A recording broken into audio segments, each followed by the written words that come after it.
significance the Clone War has.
I will never yield to you, girl.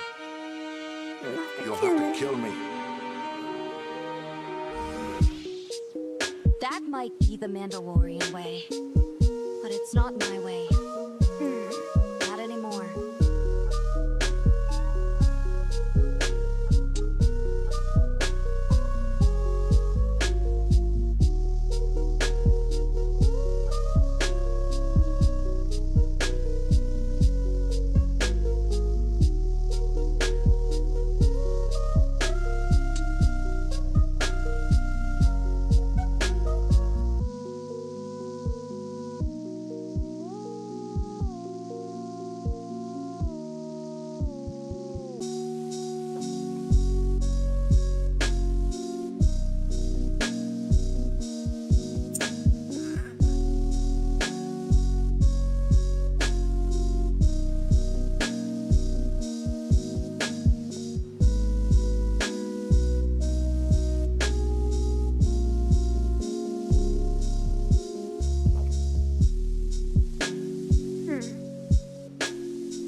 Welcome in, Sage.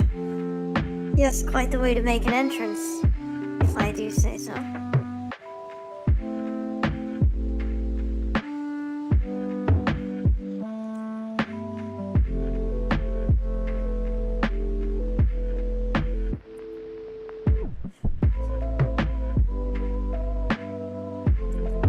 Short sight arrangements.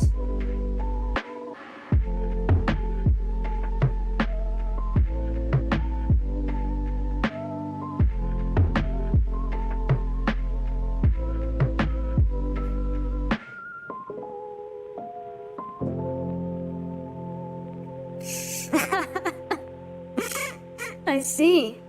How fitting that you ended up being summoned here then. Nice to see you. How's your day been?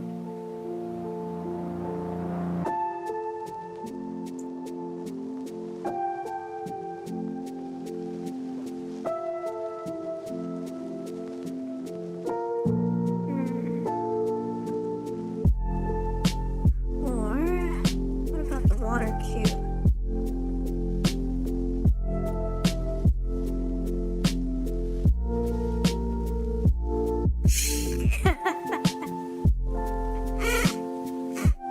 I mean, I suppose you have some points there.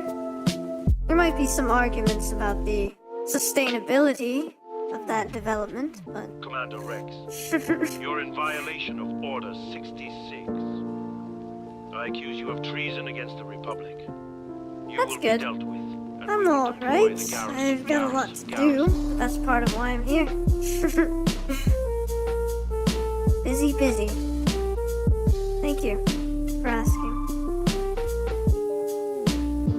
Garrison bonus activate. It's good that your day went great.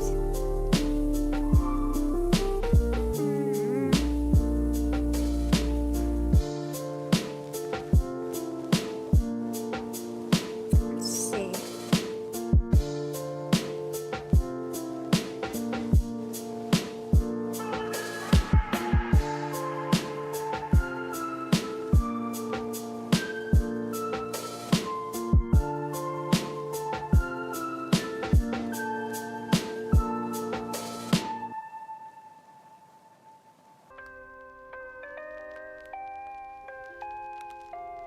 Okay, thank you for popping in.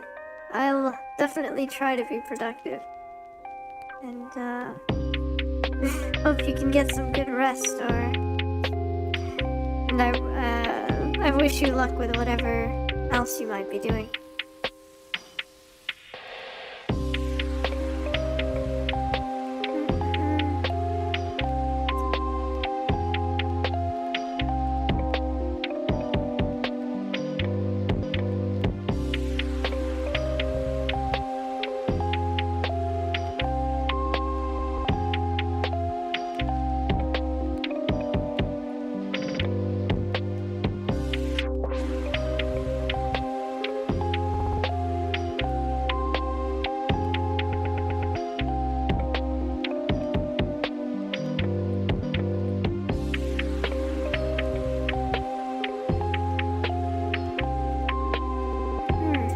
Space frame.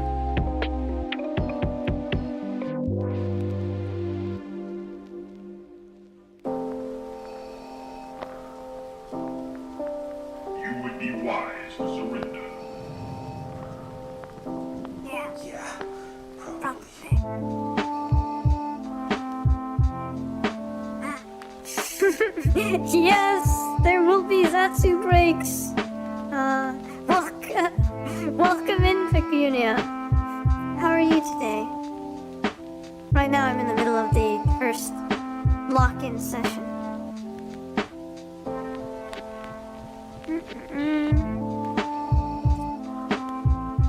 Let's see.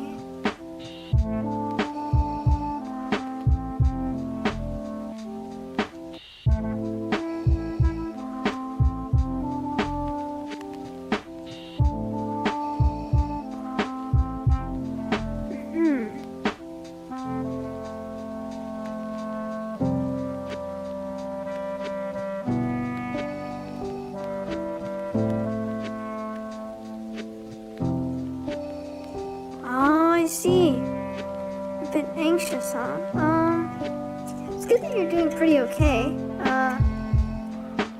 If you don't mind, well, I mean, would you want to talk about what you're anxious about?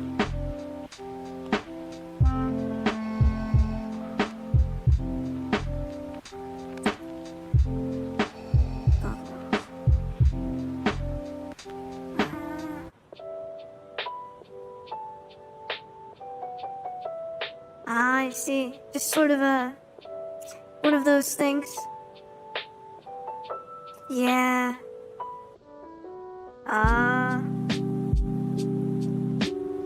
I get that.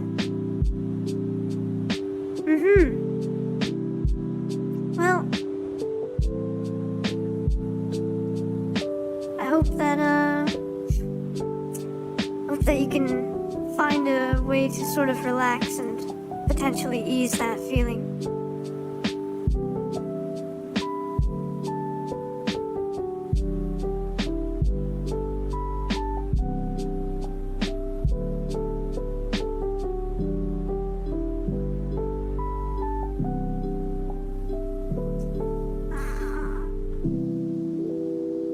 Weird felon structure. That makes sense.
Yeah, like a bird's nest. That would make sense.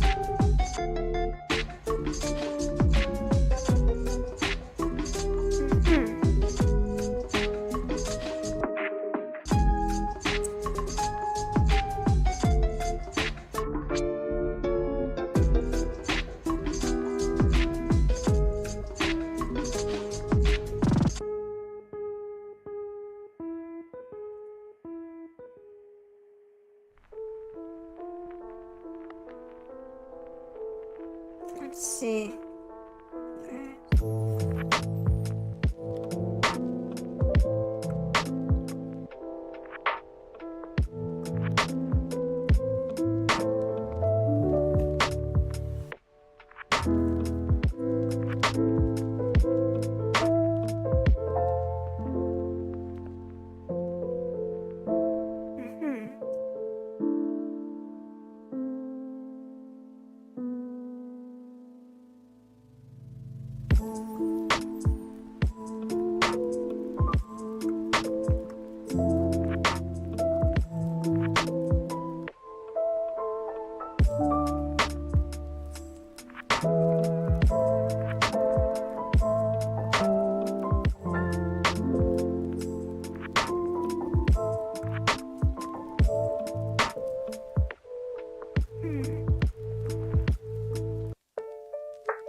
Yeah, okay.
called again.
No, that's not the right word.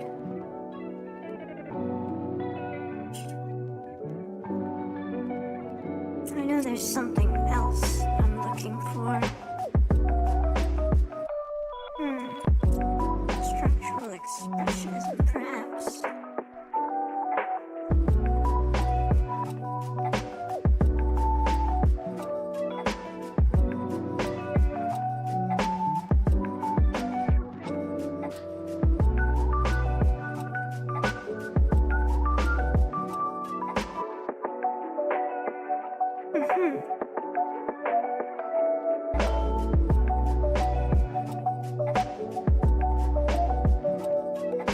Yeah. That would work.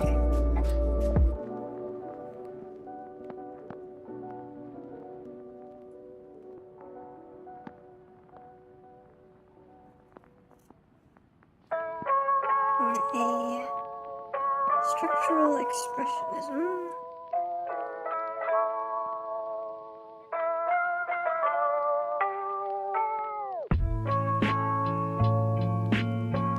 Oh, hey Joseph, welcome in.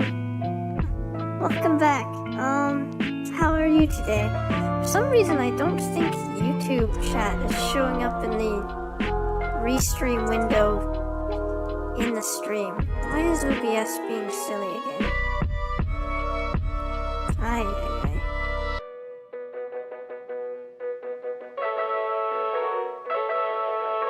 It's supposed to display both. Scuff.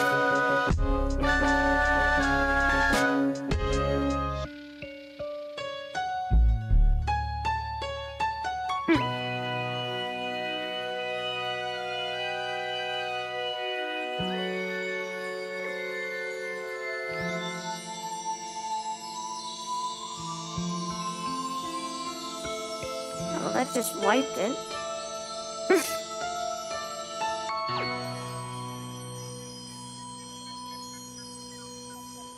I don't get it. Ah, that's lovely. Good to hear. Always nice to have something productive done. Well, after all, that's what I'm here for.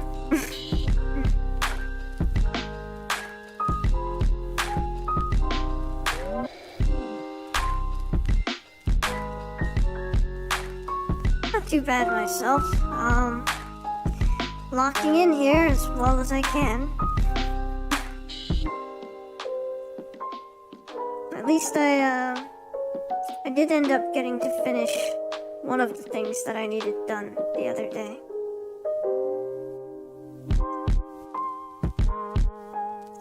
Structural expressionism that embodies... That's...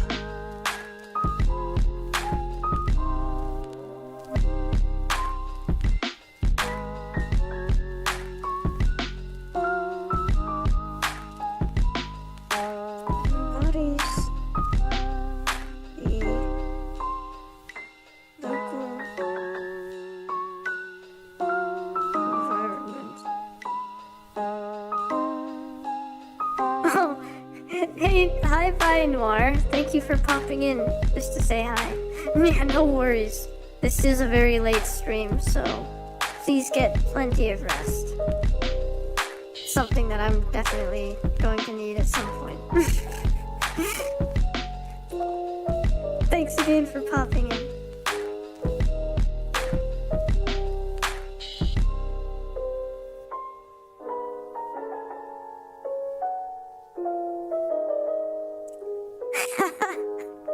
I will sleep after this.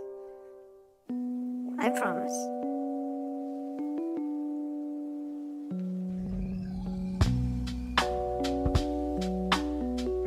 Why is OBS being scuffed, or is it restream?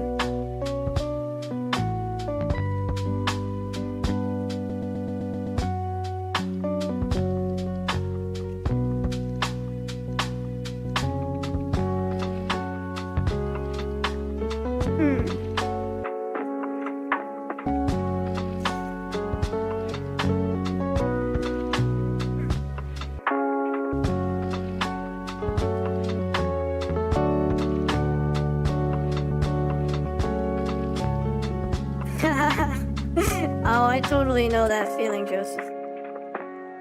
But yes, have a good one, Nor. Get plenty of rest. Thank you. I'm sure this stream will be great, and I will sleep. But yeah, no, I totally feel that, Joseph. I tend to be quite the night owl, and generally my brain seems to just enter a more productive mode later at night. It's interesting how that works.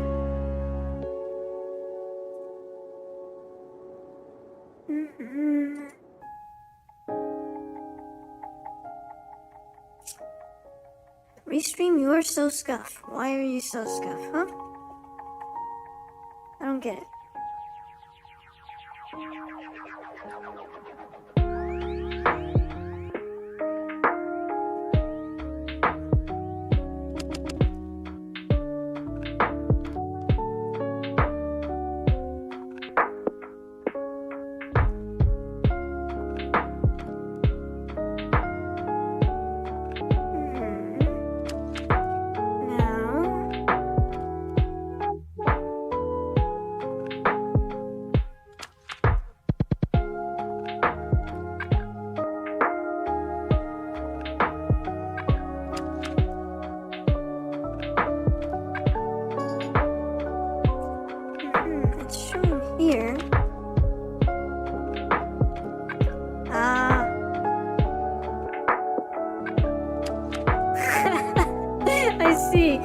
Makes sense. I can understand that. Yeah, I may or may not have spent a lot of late night gaming hours when I was younger.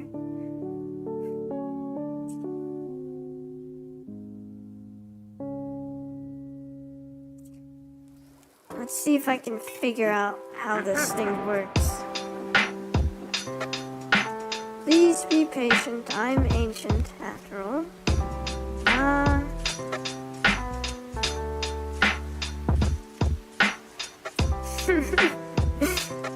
Right? Oh yeah, I used to be able to... So you know how cats... There is no try. They gauge their jumps accurately enough that they can land quietly. I basically did the same thing simply because I would quickly jump up the stairs and into bed. After swiftly turning a monitor off. Sneaky, sneaky. And I could do it silently.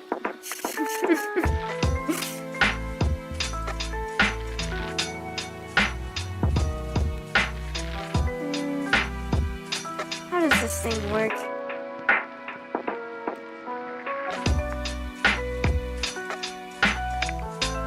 This thing's annoying.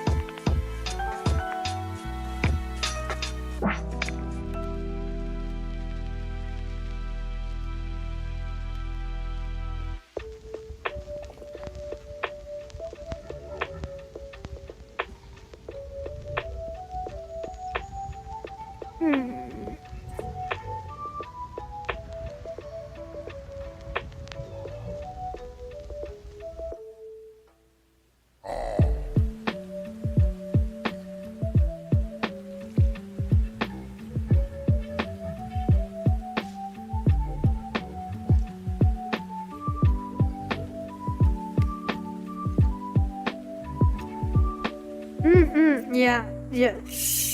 You get me completely. I suppose those are classic night owl techniques. Oh yeah. You learn how to be both quick and silent.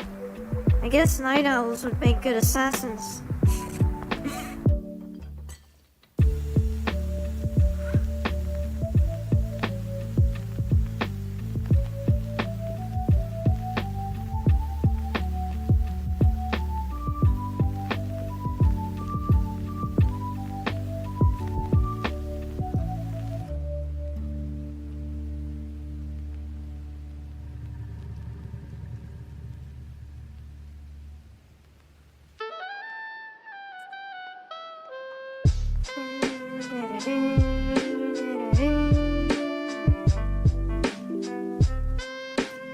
Oh wow, that's interesting.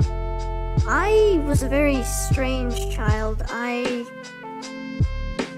For some reason, instead of being afraid of the dark, I was intrigued by it and found something peaceful about it. Like, perhaps it was just a strange form of confidence that I had, where I sort of felt like even if there were things lurking in it, that I could just, that I'd always be able to deal with it. So sometimes I would actually just hang out in the dark. Which occasionally creeped out some family members. I'm not gonna lie.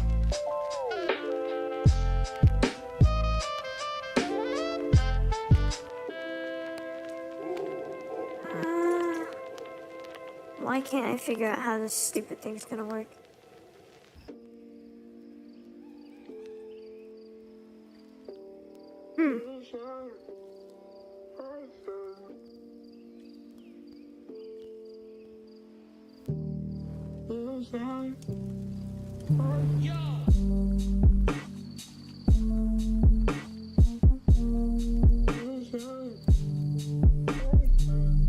Can human technology be simpler, please?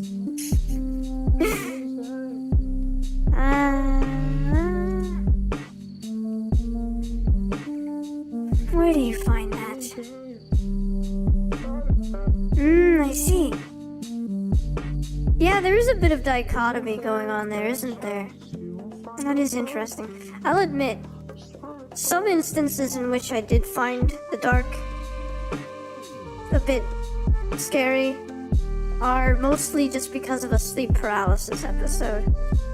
Especially back before I understood what sleep paralysis episodes are.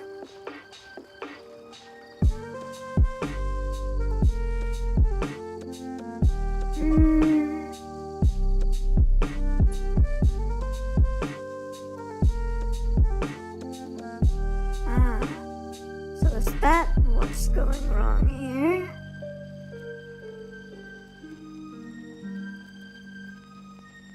No, not for Twitch only. I want both of them.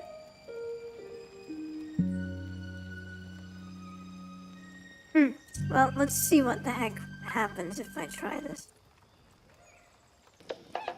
Yes, like that. 80%. Check. 80. Sure. Let's try that out. Hey, welcome in, Cleric. How are you doing?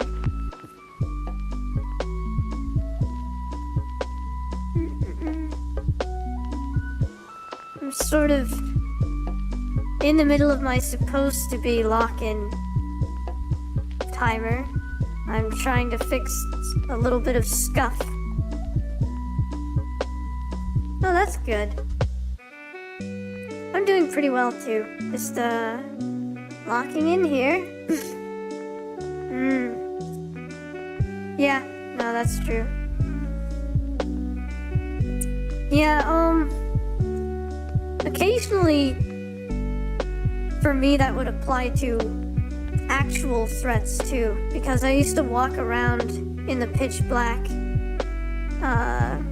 in Arizona in sort of an almost Courage the Cowardly Dog middle of nowhere place, and so sometimes there would be like some coyotes or javelinas to worry about.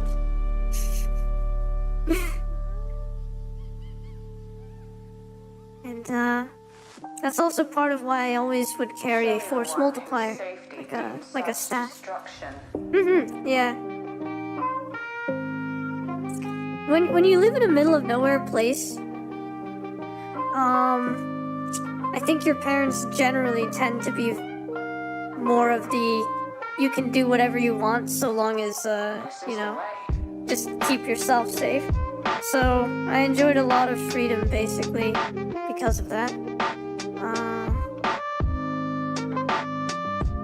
And I would use that freedom even late at night. Just, you know, go for a very late night stroll. Well, I mean, think about it too. In Arizona, the days are so insanely hot.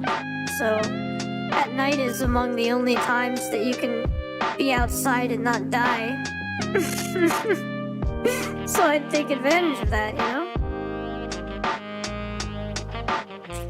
Let's see if that worked. Aha, I do think that's showing both Twitch and YouTube chat now. Scuff potentially corrected. Hopefully. I think I might have just copied the wrong link before or something. Alley cat vibes. You know what? Perhaps. Yeah, coyotes. Oh yeah. Oh wow, holy cow. That's undoubtedly a traumatizing experience. I'm glad that they were saved. That's good.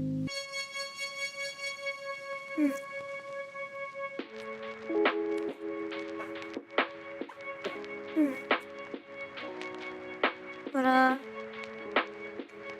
no, it was very interesting growing up in such an area. I will say this. The night skies were always absolutely blessed. Because you see where I lived, there basically weren't any streetlights either. So there was absolutely no light pollution. You could see the galactic band of the Milky Way quite clearly. And I kid you not, if you went outside, a mere 5 minutes, the likelihood of you seeing a shooting star, very high. Oh yes. It's I'm very grateful that I was able to grow up in such a place. Right now I'm sort of in a little bit more of an industrial type of area, but no, I definitely do want to, I don't know, I've been thinking that eventually I would love to have like a winter home there or something. But no, I used to just go out and lay on top of the roof staring up at the stars. Sometimes even nod off up there. But and occasionally I would track the moon set and rise times and watch the moon rise. The big open skies there are the perfect place to do it. Great place to set up a telescope too, of course.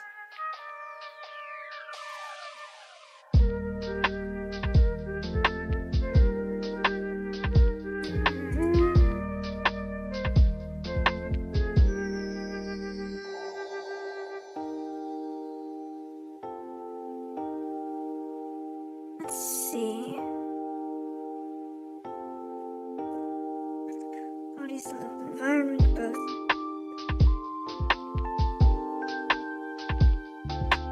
materiality and structure. Oh yes, it is a beautiful place in its own particular way, and most certainly very warm. Sometimes 120, 130 Fahrenheit, 54-ish Celsius. No, there were times when the soles of shoes would literally melt on the pavement. And, touching anything metal that was outside was a big no-no. You know, quite thermally conductive, obviously.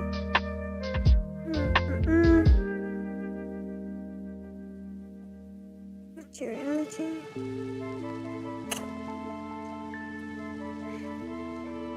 If you heard that sound, that was me breaking the lead again. I'm still learning how to write in a manner that is less likely to snap lead, especially on something like an 05. This is the way.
Possibly similar to that.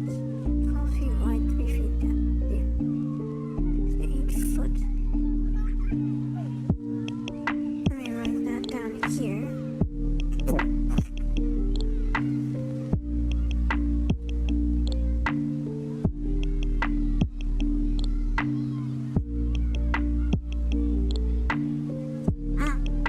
Hey, welcome in peace. Oh, thank you. Thank you very much. How are you doing?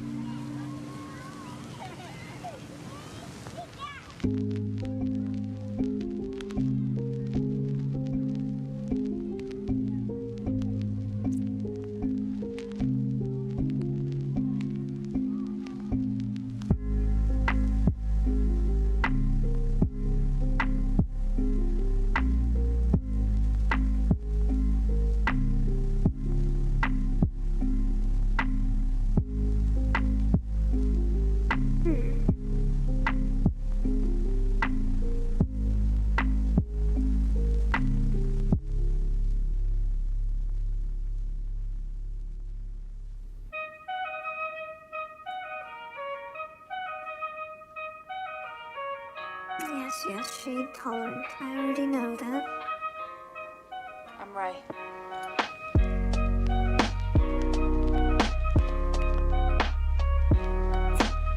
That's good to know. I'm not doing too badly myself. Just, locking in here. Lots to do.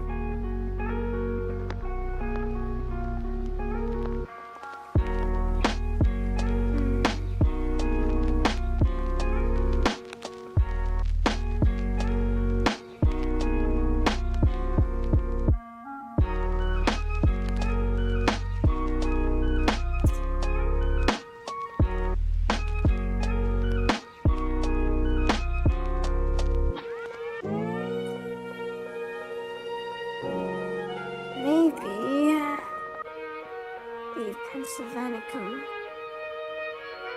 is easier to find information on.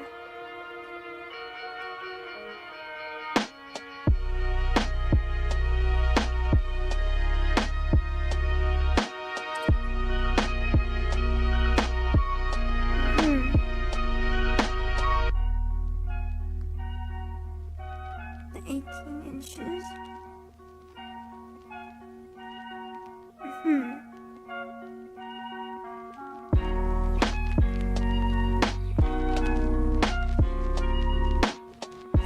Widespreading root system.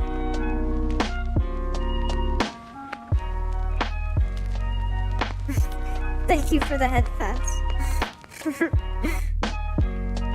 Let's see.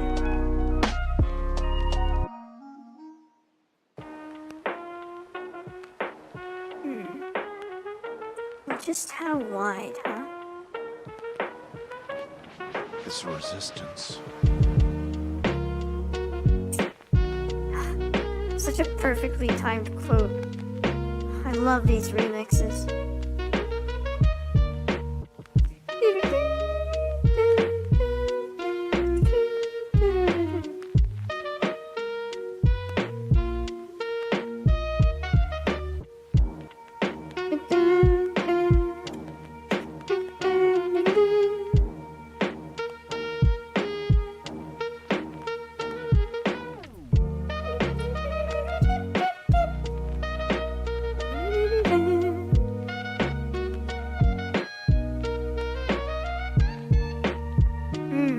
Interesting.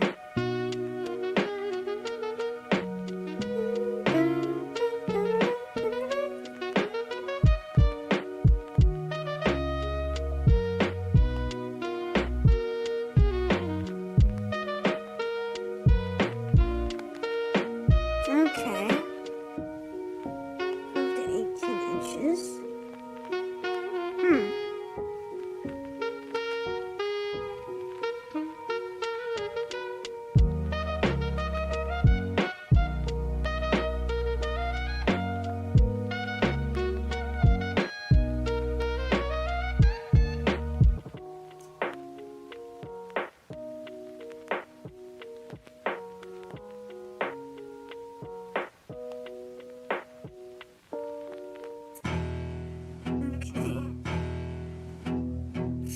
Thank you.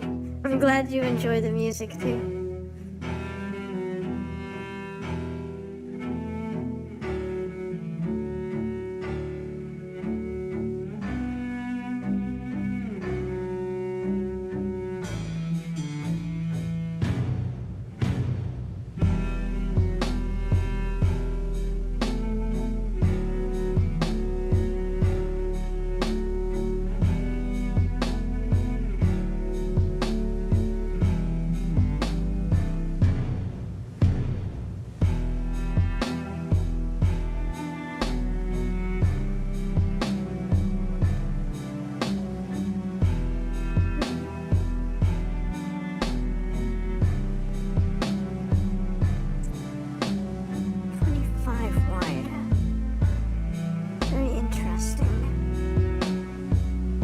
Highly doubt that it would do that.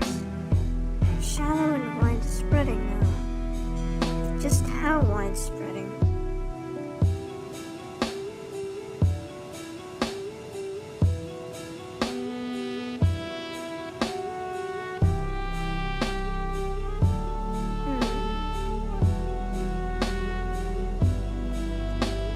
Not as deep. Of course not.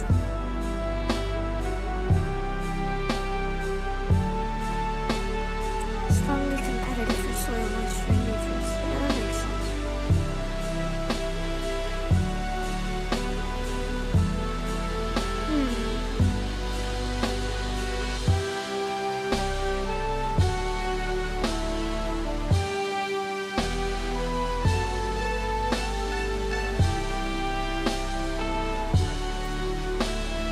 Anyone give dimensions though? So silly. It's very interesting when you can find a lot of information about something, but occasionally, when you want to know very specific details, no one seems to have it. It's like, wow, do I have to literally go out there myself and then later upload it so that other people can find it?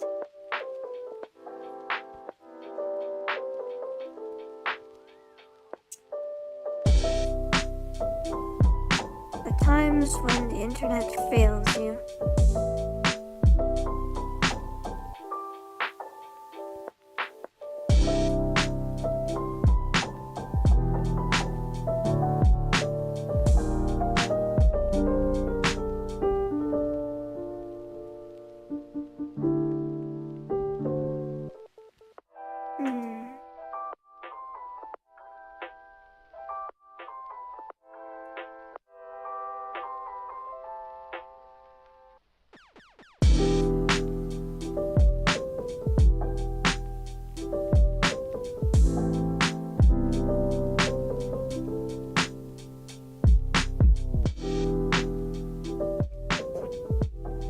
Okay, how about we meet this halfway then?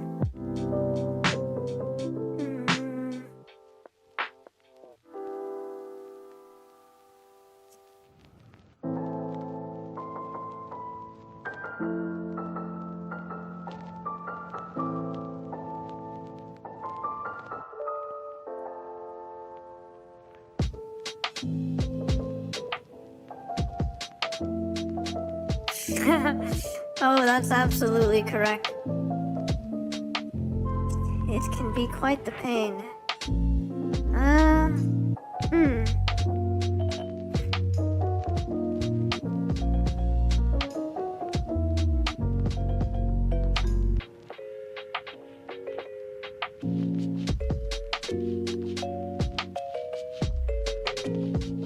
Interesting.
It's a little taller. These.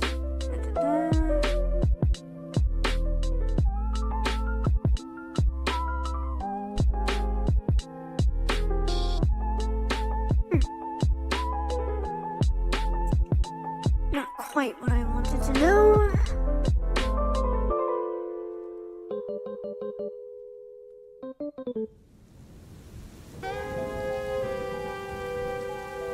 Ooh.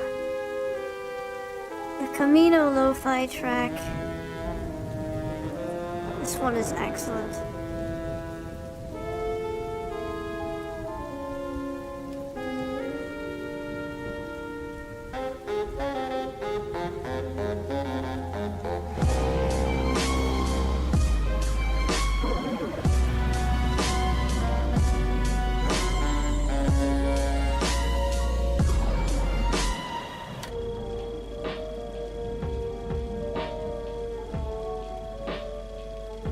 Me too.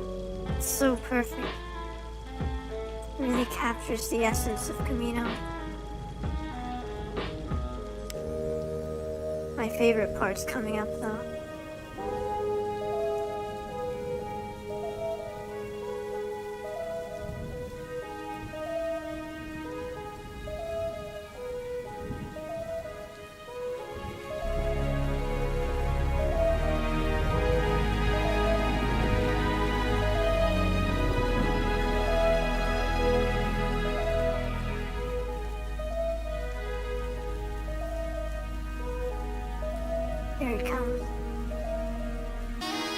I'm dying for my brothers. I'm dying for the Republic. I'm dying for my brothers. I'm dying for the Republic. I'm dying for my brothers. I'm dying for the Republic. I'm dying for my brothers. I'm dying for the Republic. I'm dying for my brothers. I'm dying for the Republic. I'm dying for my brothers. I'm dying for the Republic. I'm dying for my brothers. I'm dying for the Republic. Just wait till the drop.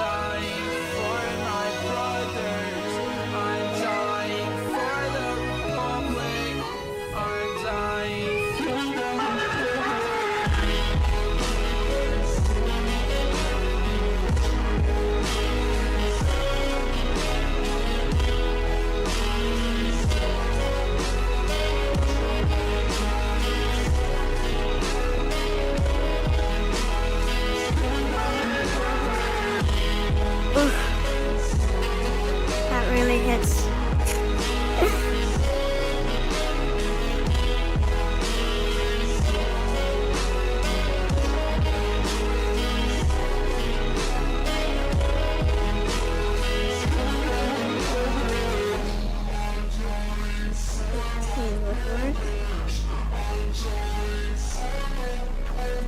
And for this one, I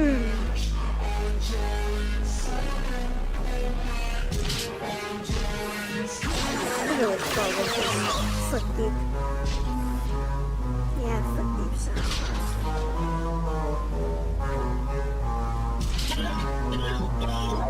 Oh, General Grievous.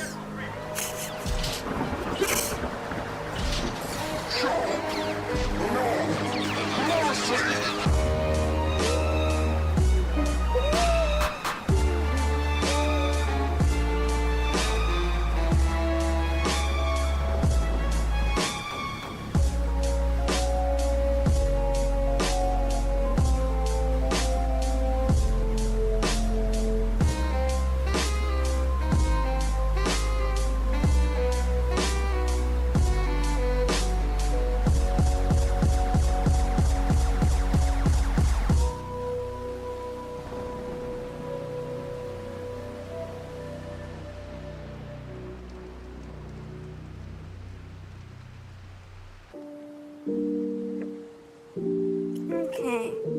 Well, that should be the end of my first lock-in session, so I guess we've got 17 minutes of Zatsu break now.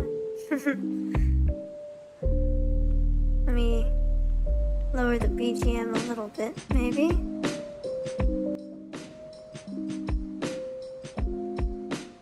That should be an okay level.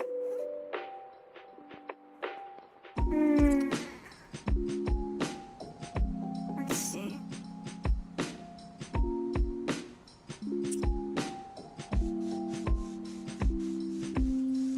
What to talk about, I love how I'm so yappy, but generally it's easier if there's an initiation. But I could talk about something that I saw recently that was not necessarily the nicest. So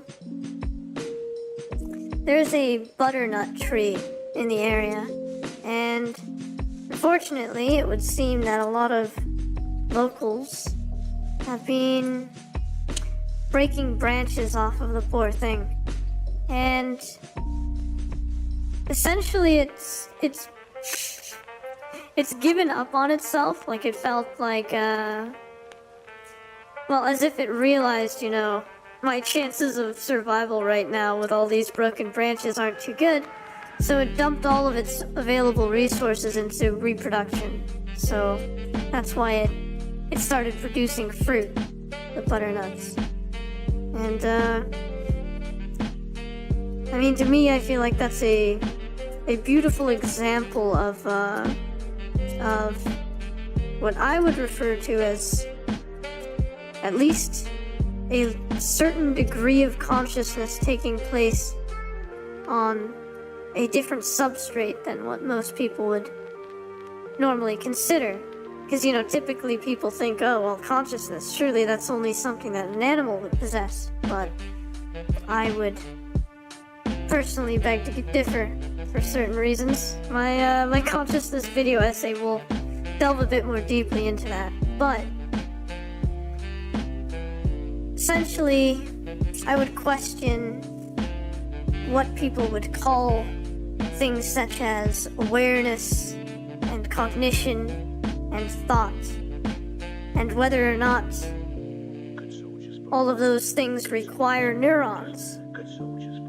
Because, I mean, if you think about it, neurons are simply acting as a substrate by which thoughts can be conveyed, or at least information can be transmitted through a network of them to lead to what comprises what we would consider to be a form of thought.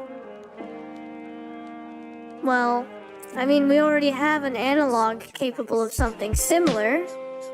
Transistors, right? And this is why we get into things like machine learning and comparing the function approximation networks that take place in a machine learning neural network model versus those which are honestly of nearly identical nature that take place within the neuron arrangements of a human brain.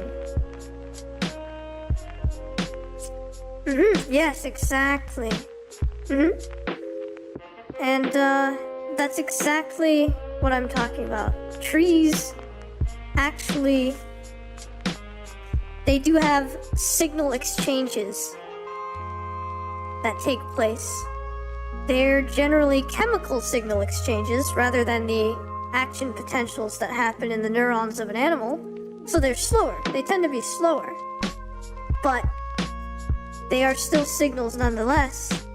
And so why should we really treat those signals as being extremely different than those of a neuron to another neuron?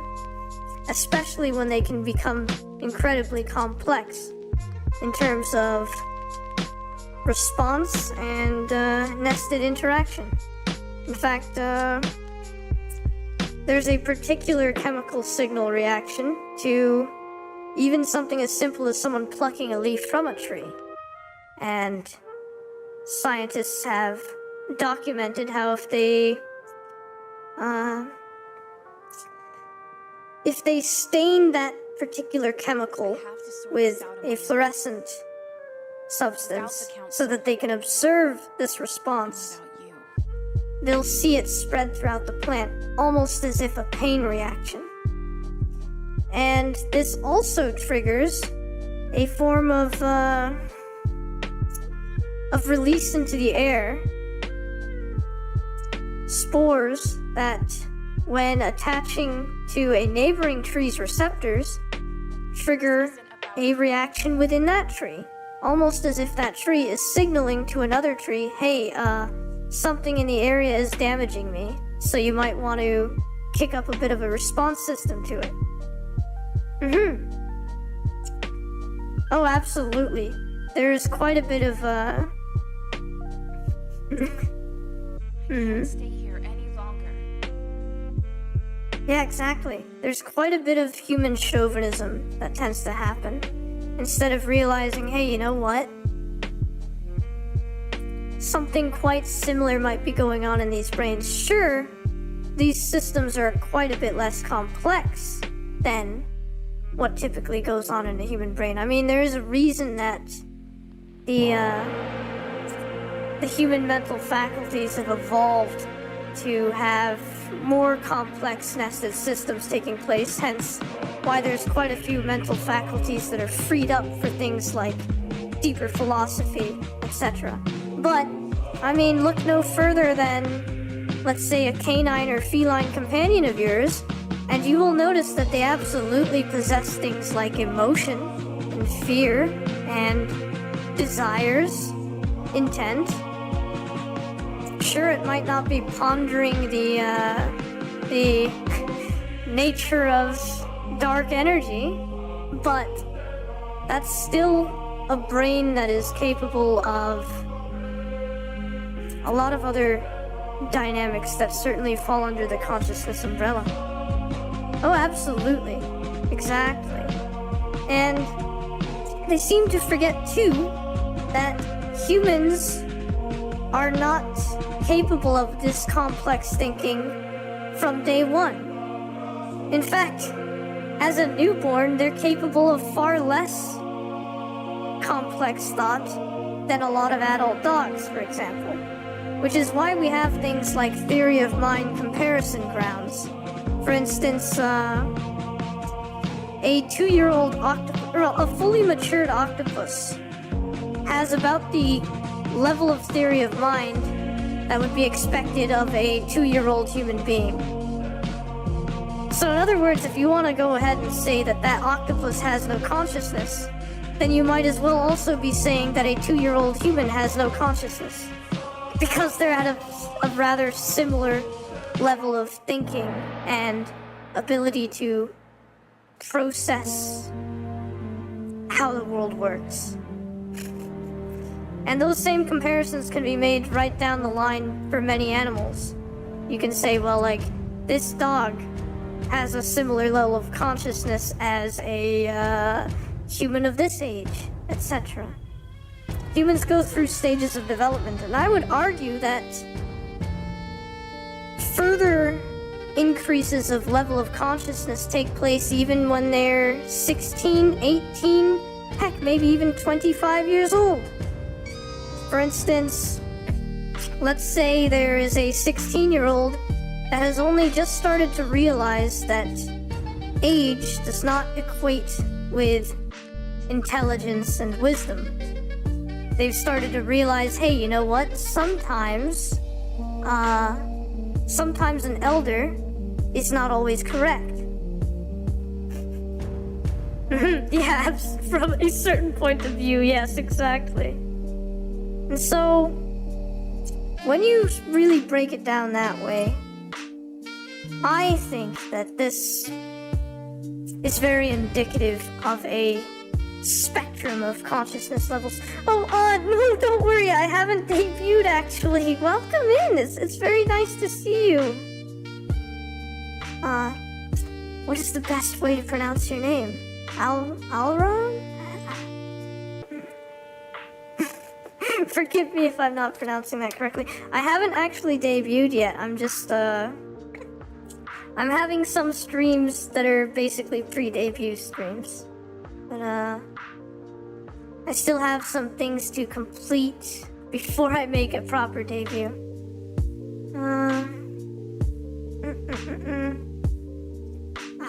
All around, as one syllable. All round.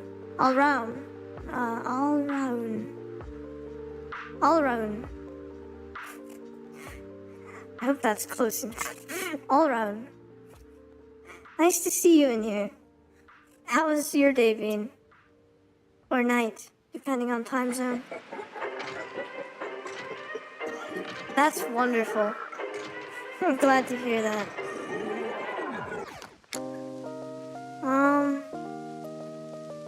Yeah, I'm currently in the middle of a 17-minute Zatsu break in this study session, and I started talking a little bit about consciousness. because I recently observed something that saddened me, where some locals had injured a butternut tree. Night for you. Oh, I see. Well, I'm glad that you're starting to calm down. Hopefully, maybe the chill vibes here can help ease you further. But, yes, I was starting to get into how, honestly, I would say that trees are indeed thinking in their own way, just utilizing cellular signaling, which is slower than the action potentials that take place within the neurons of animals, but is still a totally valid substrate upon which thought can take place. And I also, to get into this a little further, I would say that time scale is such an important thing to consider when it comes to assessing potentially conscious entities. For example, a lot of people would think of trees as as sort of inanimate, right? Well, how animate something is a bit time-scale relative. For example, a ciliate, sort of a, what do you call it? Protozoans. Protozoans, if you've ever looked at them under a microscope, are incredibly fast-moving. These rapid little microscopic critters.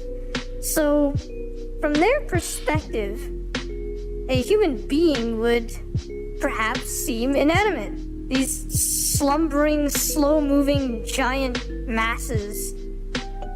Well, there's a timescale relation right there. Make a similar comparison between a human and a tree. Sure, from a human timescale, a tree seems a bit inanimate, but if you were to take a time-lapse video, now all of a sudden, you realize that if you simply change the time scale, that tree is absolutely not inanimate. It's in fact quite active. Yes. I'm glad that you agree with me. I would also say that. And all of this is something that I will cover far more extensively in, Oh, I agree. I'll cover this far more extensively in my, consciousness video essay, which I will probably release before my debut, because it's something that I feel I really need to get out there. And, yeah. Oh yeah, that's exactly true, Joseph. So, again, it's sort of getting beyond this human chauvinism that seems to be pretty widespread amongst the populace. Once you get past that and look at the world in a, I don't know, I suppose you could say less arrogantly biased view, and I don't mean that in any way to disrespect anyone that has that perspective, because it isn't entirely their fault. Society has kind of made it the default view to have to such a systemic extent that one often doesn't even really question it. It's sort of taken for granted, right? So, yes, it's one of those interesting things for sure. But I mean, it kind of ties back to a lot of what I say about how critical thinking, the value of critical thinking is priceless. And exactly. No, one of my favorite ways to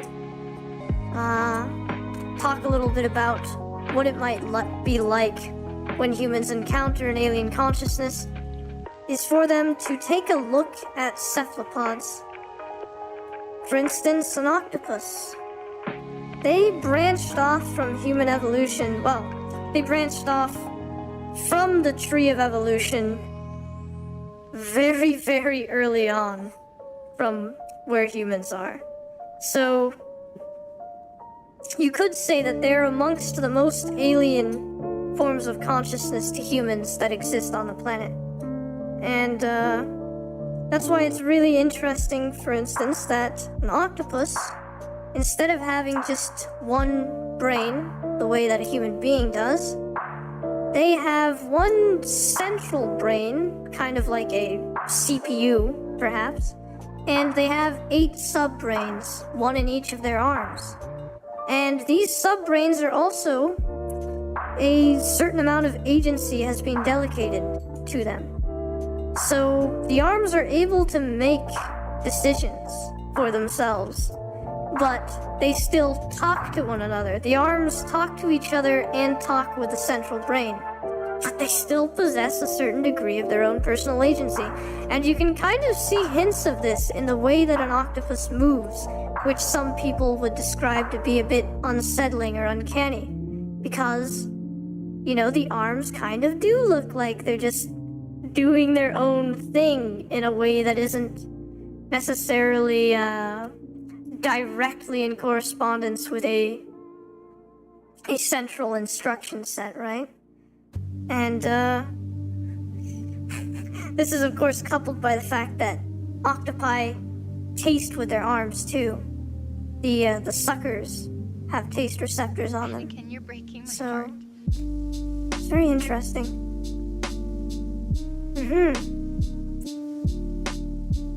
You know what? That is also quite true. Which is why I really love when I see projects such as one of the recent ones that was capable of decoding a lot of whale language. Because any step toward communication with these other creatures is a positive step toward exactly what you're mentioning in that comment, Joseph. It will provide a sort of more, how to say,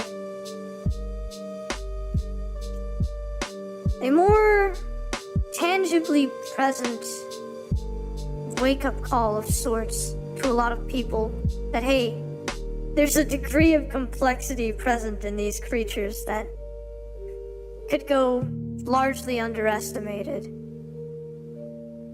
And attention don't need be paid. Yeah, that's true too. You'd be less alone. Yeah. And you know, that's one of the key things too. I feel like all of this has It seems in your profound you killed ramifications in terms of the place of a human being in the entire equation of life upon this planet. Because, you know, we literally are all in this together. That's something that is inherently present.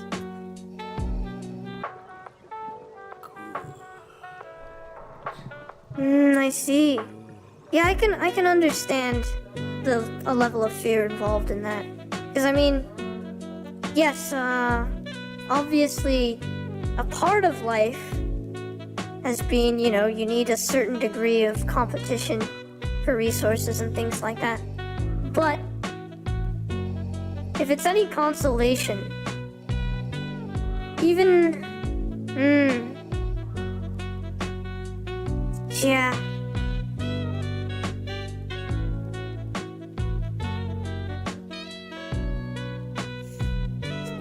Yeah, I understand those fears. But I also do realize that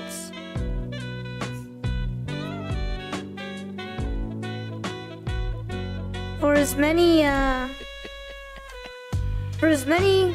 examples that I come across, as many loud examples of perhaps the coarsest of human tendencies, I have to remind myself that a million little positive tendencies are displayed by humans that are less loud about it every single day. Oh yeah, space is indeed very big. But I honestly believe that in not too long, it will become quite a bit smaller for human beings. Honestly, I don't think that humans are too far off from warp technologies. You know, a lot of scientists will express doubt right now because of things like, yeah, well, even with Alcubierre metrics, the energy intensity required and the exact gravimetric complications are they make it seem unfeasible by today's standards. But I will tell you that oh, I see. Well, I'm glad that you felt that way. But the thing with human technological development is that they always severely underestimate how soon things will happen. And they always seem to impose supposed limitations on their capabilities. For instance, before the sound barrier was broken, people were thinking, oh, but it'll be 200 years before we do that. Well, guess what? That's not what happened. Human technology always progresses in leaps and bounds, unfortunately, far more quickly than social progression tends to. That is something that human beings have been making positive steps toward improving. So, even though there are a lot of things that might seem hopeless in current human social dynamics, I would really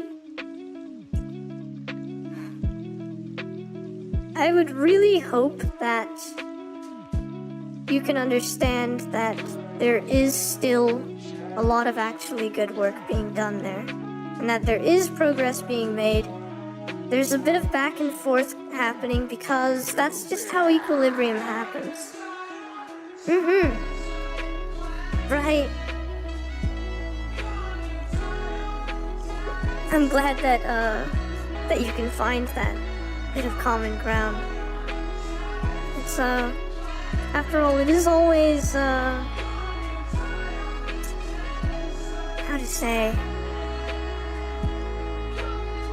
it's always easing. Yes, hope never dies. It's always easing to be able to associate with kindred spirits. That's sort of a universal fact. In fact, that ties into a lot of what I like to bring up about the nature of cooperation and how that is something that has always existed, even before what we would consider to be life.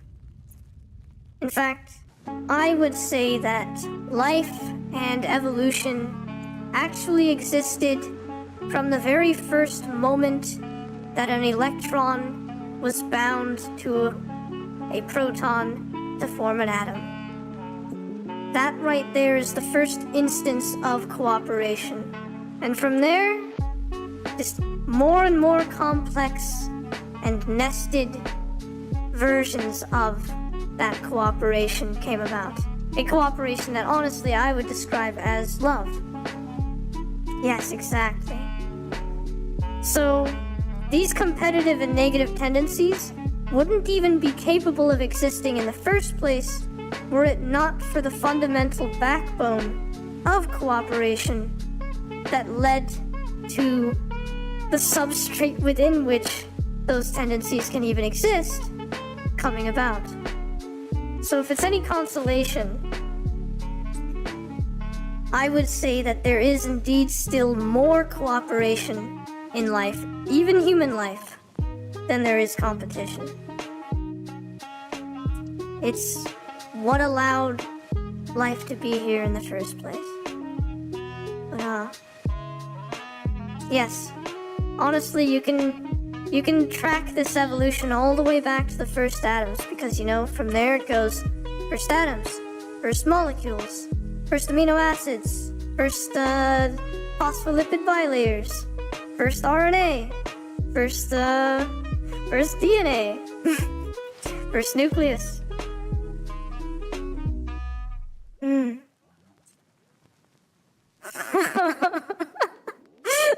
Oh goodness.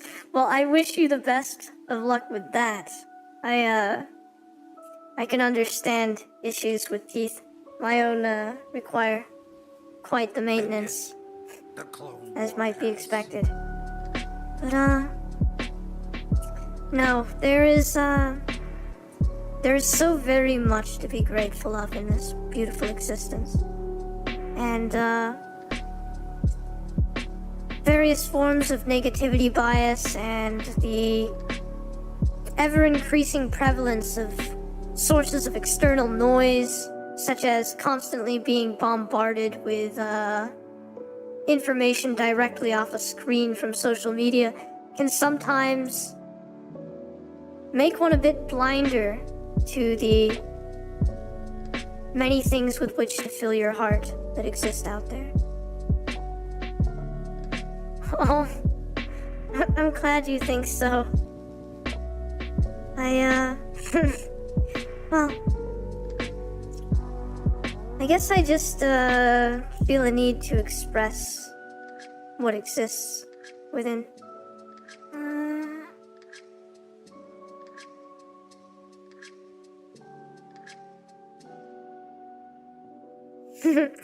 Well, you know what?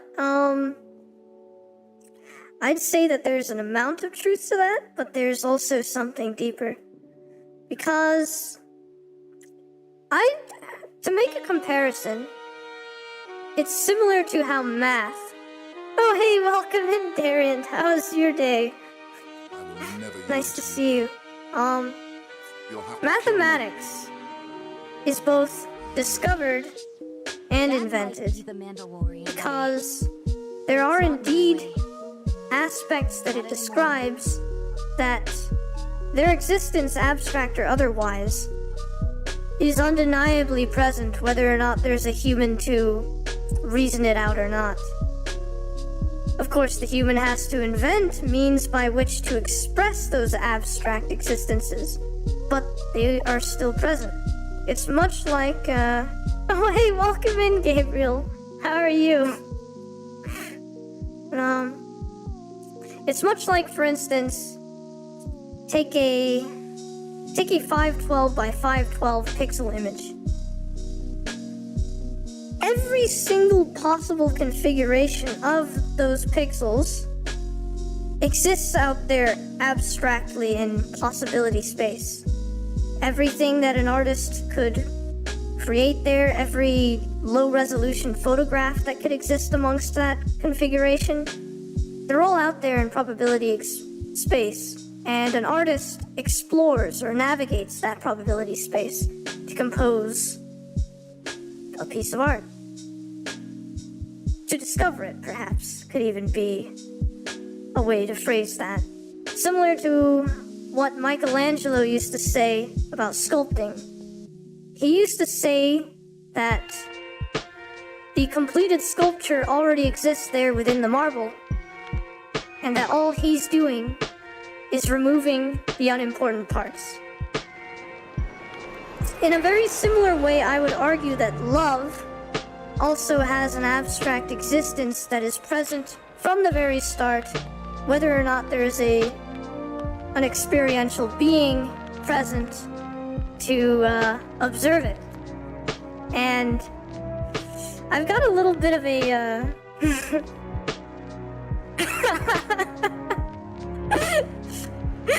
I mean, that is an interesting way to interpret it, that there is a bit of truth there. But, no, I will definitely cover this again. I know that I say this a lot, but I'll cover this a lot more extensively in that consciousness video essay when I get into sort of the prime factorization of love that I've come up with an outline for. But, basically, some of what I'm saying is that the very fundamental ingredients that make the simplest forms of love, they exist even in the simplest of organizations of matter. Oh, have a good one, Gabriel. So, in other words, what I'm saying is that much like consciousness can start with a simple electron capable of making a completely stochastic or random choice through wave function collapse, a very transient form of decision. And how that eventually, as you get into the macro scale where feedback loops become more prominent and chaos theory dominated systems and Gödel's unpredictability gets involved, and, on up the ladder of complex human thought, it's really just it's a very highly iterated and nested form of consciousness and thinking and decision making that is built up of this sort of matryoshka of increasingly small scale decisions all the way down to the scale of an electron, the quantum scale. And I'm glad that they are in much the same way. I would argue that love works that way too. The forms of love that humans can experience are indeed very complex in nature, but that complex love is comprised of simpler forms of love, which themselves are comprised of simpler forms of love, all the way down the scale until you get a love that's as simple as an electron bonding with a proton. So love was always there. In fact, love is essentially the backbone of the escalating negentropic systems that have brought life into being. Yes. Oh yes. And that's part of what I covered, Suna. Welcome in, by the way. That's part of what I cover in my prime factorization of love. The fact that love, the reason why people say some interesting things like it can't be defined or my love's different than your love is because love's an umbrella terminology, exactly, a wide spectrum. Love is a spectrum, an umbrella term that can cover a lot of different forms of it, a lot of different, like for instance, your love for someone can hit this part of it, and this part of it, and maybe not this part of it, or maybe it also covers that part, or someone else's love covers this part of it, etc. That's how umbrella terminologies work. It's similar to consciousness in that way. It's a nested structure. And one that I would argue begins at the very fundamentals of matter's formation. So I feel like that's also a pleasant thought to be left with, that even the surface beneath your feet, it's love that's holding that together. Even the gravity bonding that planet that you're walking on, it's a form of love. Love is what allowed us to be here, and it's ever present throughout the cosmos. It is the other side of the coin. It's the antithesis to the escalating entropy of the universe. Which, of course, that escalating entropy is required for life to exist as well. So even that is not a bad thing. Because, if you think about it, in a universe where equilibrium is not naturally sought, you can't have any free energy. In such a universe, a water mill wouldn't work. Because let's say you've got water at a higher elevation, and you have a lower elevation that the water could run to. In a universe where increasing entropy is not sought by the physics of that universe, the water at a higher elevation would just sit there and not give a shit, and therefore you wouldn't have a river or stream or waterfall, so your water mill wouldn't work. Well, if you think about it, the negentropic systems that underlie all of life are basically similar to little water mills like that. So you wouldn't have anything capable of running in a universe that doesn't want to increase entropy. Therefore, whilst a lot of people can see the increasing entropy of the universe as a bad guy, it's kind of a requirement in the first place. They need each other. Right. Yeah, absolutely. Love is quite free.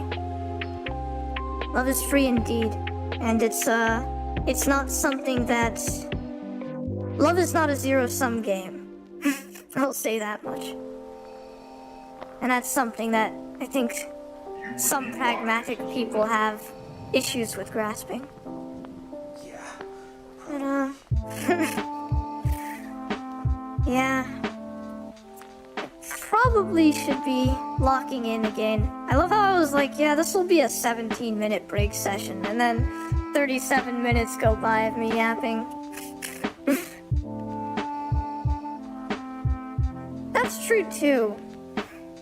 And that's part of why I want to do these things. Release these videos or even just well,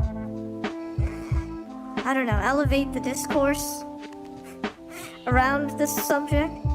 Because I feel like if you can at least show people a door that perhaps they hadn't even come to know exists in the first place until you show it to them. That's already like a nice first step toward allowing them to realize it. And, I don't know, perhaps a way to show them that the things that society may have programmed into them might not be so correct. Oh, I'm really glad that you feel better now. Yeah, that's true. Indeed. And I mean, in many ways, life is change. Well, life is change and legacy, and again, these are things that I promise to delve a lot more deeply into, and in perhaps a more structured manner. But I do cover a lot of this. I'm glad that this can be soothing either way. But yeah. It's,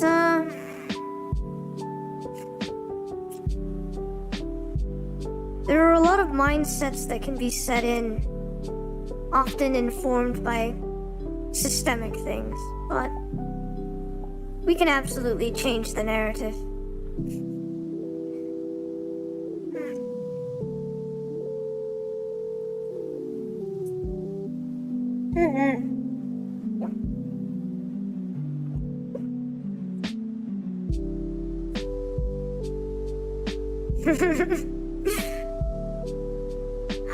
Okay.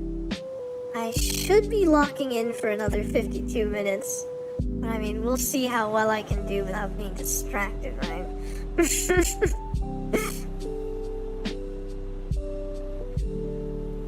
Let's see.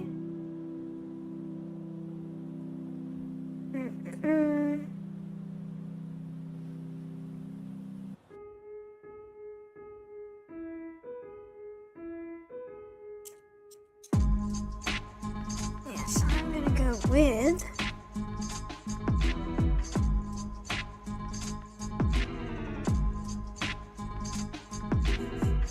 I see. Oh, thank you so much. I'm glad you think so. I'm sort of trying to do this thing where I do 52 minutes of locking in and then 17 minutes of Zatsu break. But occasionally I find it easy to distract myself even midst lock-in time.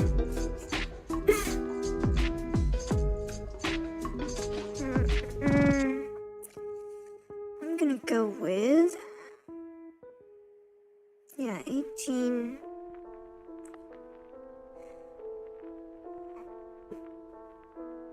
18 feet wide. 18 feet wide.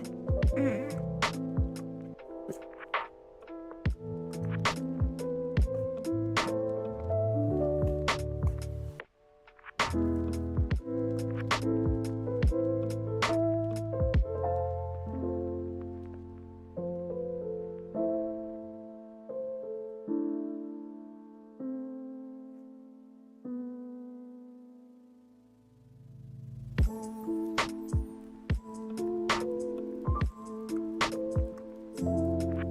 then, yeah, let's see. 12 inches deep.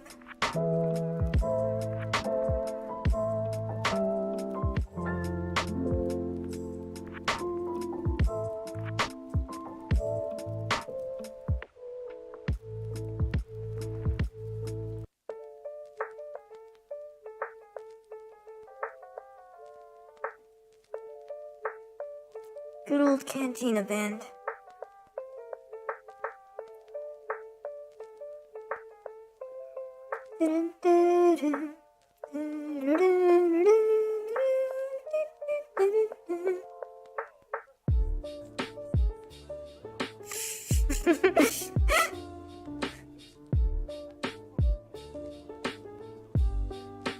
That's true.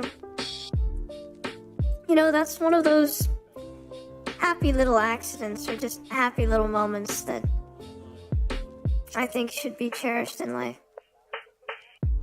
You never know what little thing will lead to something. That's something that I like to remind people of too. When they feel perhaps hopeless or doomed, that all it takes is one simple little,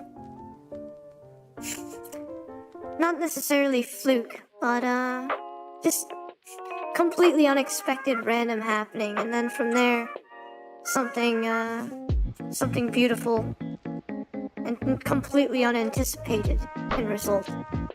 There's just an infinite possibility for positive encounters when you continue living.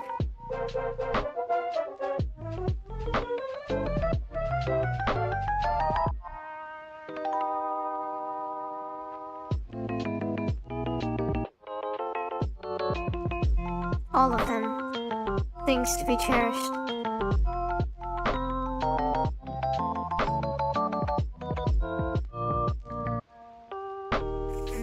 Indeed. And sometimes an ability to realize a sort of deeper beauty and nuance, even within what might typically be seen as mundane, or dismissed as mundane, even.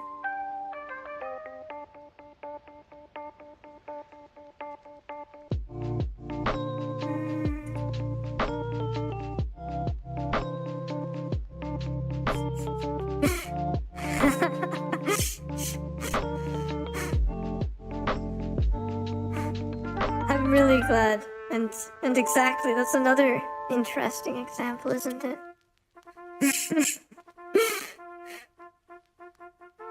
You never know where things will go.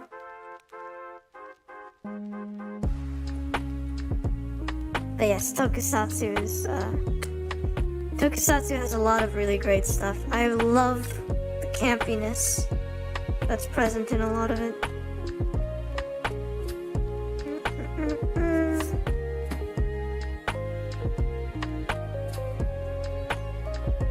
Let's see.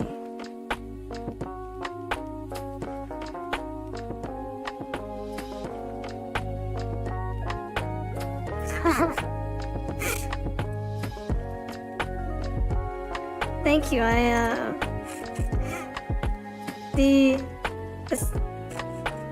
It would make me happy if that's what is indeed going on, and it does seem to be the case. I think perhaps, well, I mean, again, this is sort of an example of an almost magnetism that happens with these, well, in my eye, if you just spread love and positivity, you're bound to eventually enter the scope of others that are either seeking that love and positivity or also seek to spread that same love and positivity. like-minded individuals will just sort of organically gather. And sure, occasionally you might get some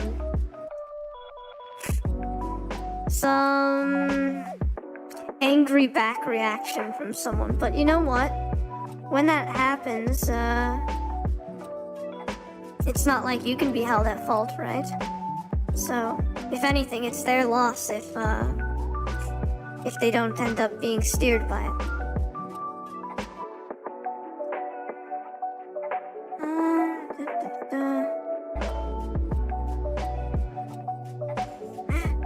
I see. Yes, I'm actually I dual stream with Restream, so this stream is live both on Twitch and YouTube. I really appreciate that sentiment, though.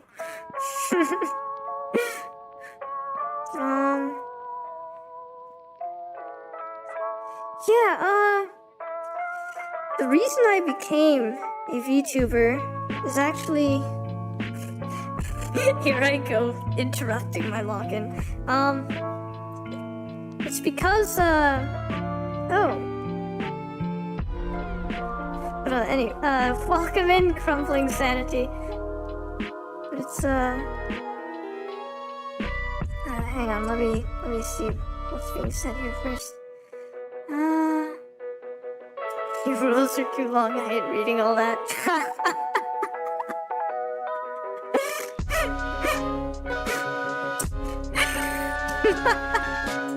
That is an interesting first impression. But yeah, the reason for it is that, you know, I talk a lot about feedback loops, and I do so because with experiential beings, especially significantly complex ones, such as human beings, there is they can become very notable. In fact, you've probably heard about things like self-fulfilling prophecies, and, you know, we already talked about systemic issues and issues that just sort of continually iterate and self-propagate and self-reinforce. Feedback loops. They're very prevalent, and rabbit holes and things like that. Those are things that can have a very high degree of influence upon humans. And in a lot of cases in the modern age, especially with social media, etc., you see a lot of negative feedback loops. And, you know, not every feedback loop has to be negative. Positive ones are absolutely possible. In fact, one such case that I found to be quite inspiring was, oh yeah, that's one way to interpret systemic. But oh, don't worry, my video essay will absolutely do a bit of a delve into plurality. I definitely plan on talking about that. But one very beautiful example of a positive feedback loop that I came across, Gargura, of all things, just, you know, cute, silly shark. There was someone who was in a bit of a cult. Sort of a, like, 4chan-driven cult. You know, COVID was at its heights, and, some people just found themselves sucked into the wrong rabbit hole. Well, it would apparently continued exposure to the just sweet, wholesome, apolitical content of Gargura made them rethink their life decisions and break away from the cult that they had been sucked into and become a more positive, wholesome person. And so when I see that, like, just some silly shark through the VTuber medium was capable of essentially de-radicalizing someone, I automatically saw signs of a pretty beautiful positivity feedback loop. And, I feel like if I were to specifically direct myself toward trying to propagate those forms of positive feedback loops, that surely I'd be able to give back to the community in a way that that is meaningful. In fact, how to say, throughout a lot of my experience, I have, well, I mean, maybe some of you have already guessed that I have some experience therapizing people, not necessarily at an official capacity, but,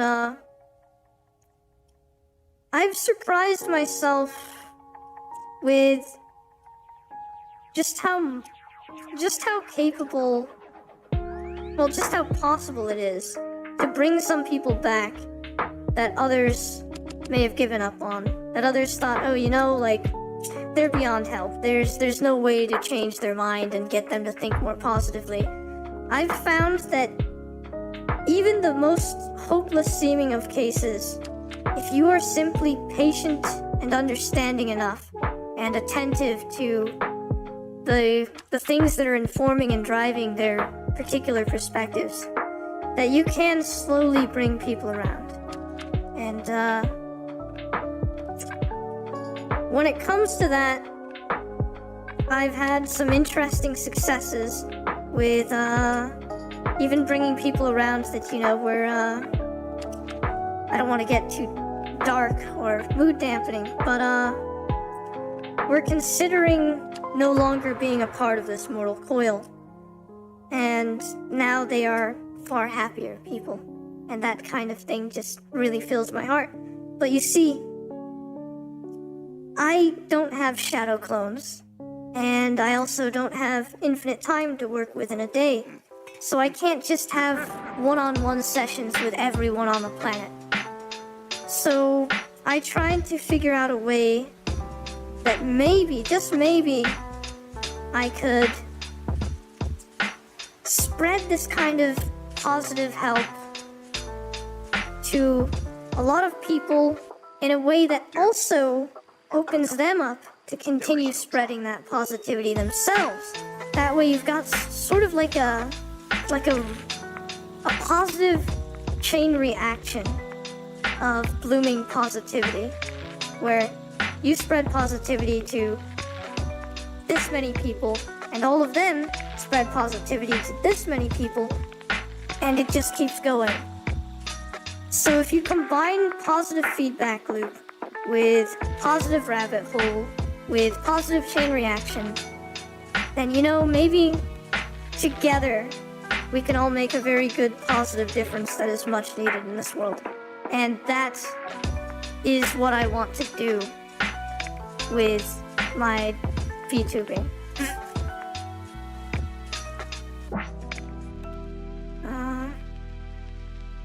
Let's see. What did I miss in chat here whilst I was yapping?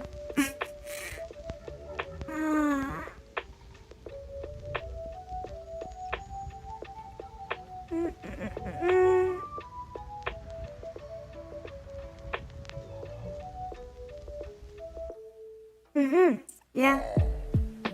Yep. And yeah, that is true. But, that's true crumbling sanity, or should I just say sanity? But, there are definitely still ways to sort of get people to slowly take their shell down. But I found that,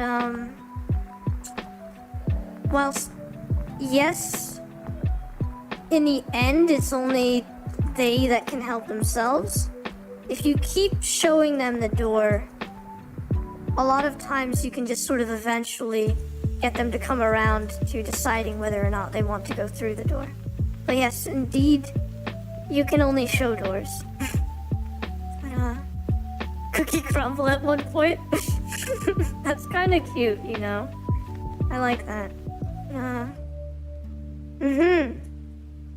Yes, I'm glad, Joseph, that you had a friend that helped save you from that. Also, I'm glad that you think it's an incredible reason. Oh, I see. I'm glad that I became one of your favorites with that. But, yeah. So that is the core thing driving my, intentions when it comes to VTubing.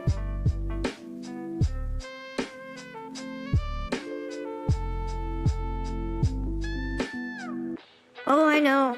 It can take a while, and that's part of why I want to do what I'm doing. Because, like I mentioned, I don't have shadow clones or infinite time, so the more I can just sort of increase the amount of people helping themselves and helping each other, the more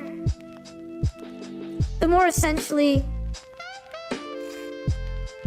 the more can get done in a way that goes way beyond me, way beyond what I could ever do on an individual level.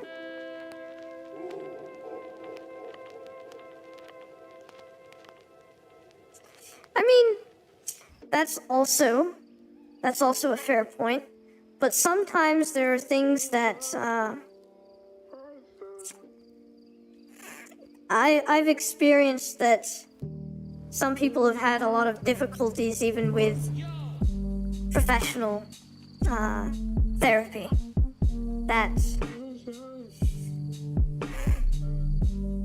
I mean, I'm not going to disrespect professional therapists or anything, but it seems like occasionally there's something missing there. That's just a little different. Perhaps it's because of the clinicality of it. That, can only really be provided by the warmth of just another human being that's not doing it at a professional level. But yes, I do always advise people to try to seek professional help. In fact, that's one of the things that I often recommend. But on top of that recommendation, I also try to simply be to be a source of personal support. And I would like if that kind of personal support from friends becomes more common out there in the world. And if I can increase how common that is, it will be very beneficial to everyone. Even if I can just barely contribute to that, or even if a lot of people that are potentially inspired by it can do a small part in increasing that. Yeah.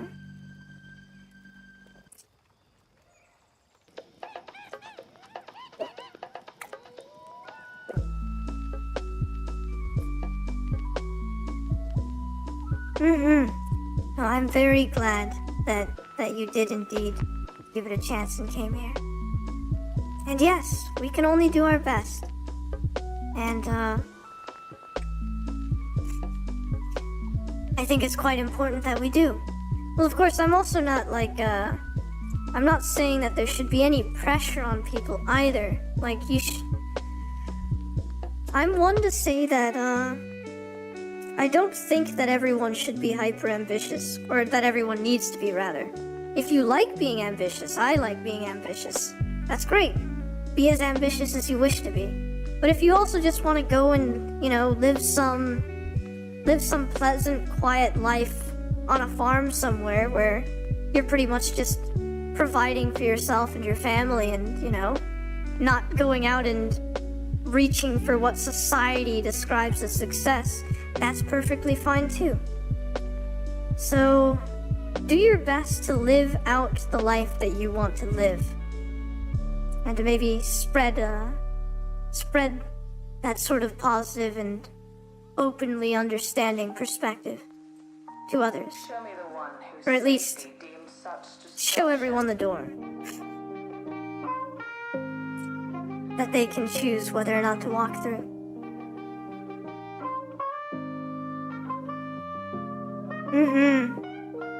Yeah, true. This is the way. Yeah. No, I feel that. I feel that.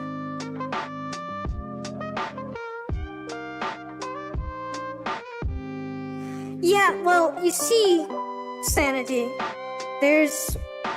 I've mentioned it before, and I'll continually bring it up.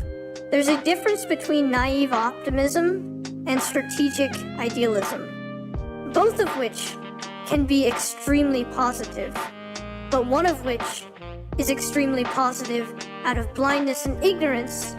The other is extremely positive out of absolutely seasoned, being informed in a seasoned manner. Information, wisdom are a backbone of strategic idealism, but it's essentially what is chosen even with knowledge of everything that could go this way or that way. It's a form of permanent happiness that cannot be taken away from you.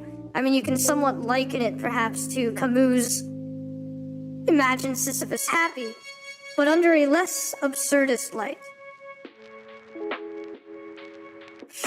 Yes. Yes, like steak. Like a good steak. But, yeah. No, I know. No, I know what you mean. But no. You can be... In my opinion, it's not so much being too positive. I don't really say there's a such thing as being too positive. There's a such thing as being too blissful, blissfully ignorant, perhaps you could say, to, like you said, having blinders. Being as positive as possible doesn't necessarily also mean ignoring everything that's not positive. If you can be completely and 100% aware of everything negative, yet still hold your positivity in direct opposition to that negativity, that is also a thing. And that is a part of what I would describe as strategic idealism.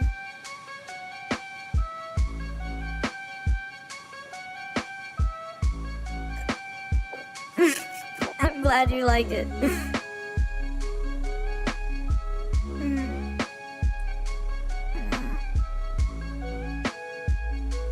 Yes, exactly. In fact,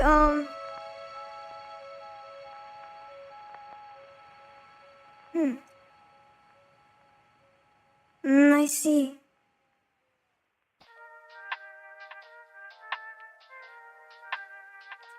Well, I hope you don't feel this sort of uncomfortably tolerated here.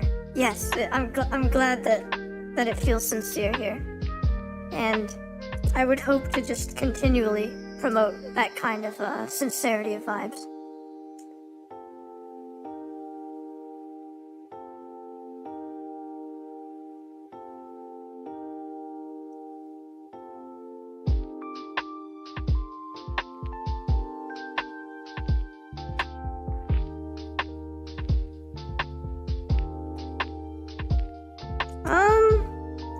I mean, generally when I meet someone like that, all I do is, I provide my perspective, and occasionally it's a bit contagious, and, I mean, from just ignoring? I mean, what's stopping me from not ignoring? Because generally I still try to at least say something.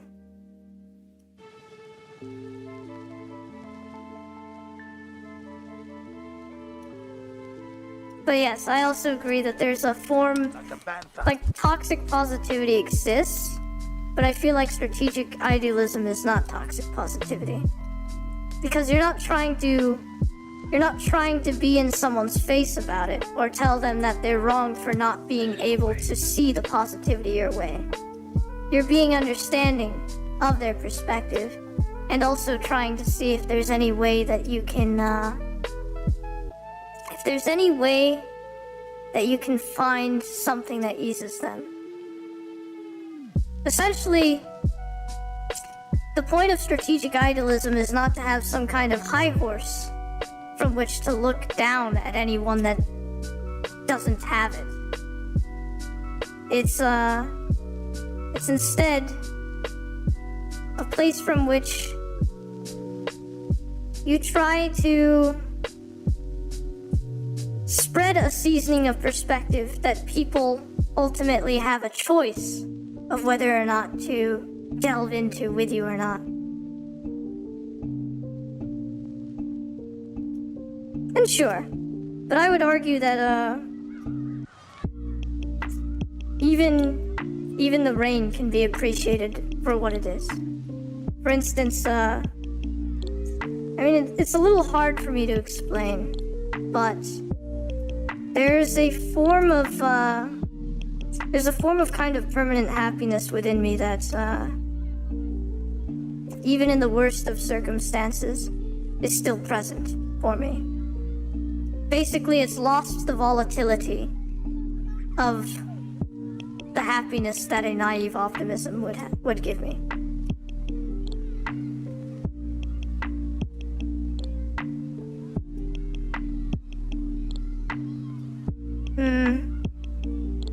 I mean, moderation is indeed something that is key for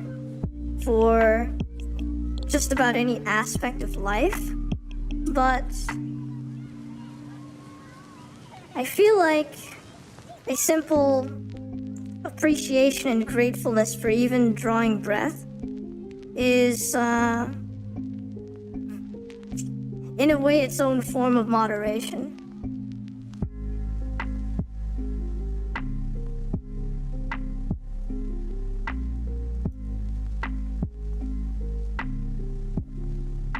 Because it's essentially like,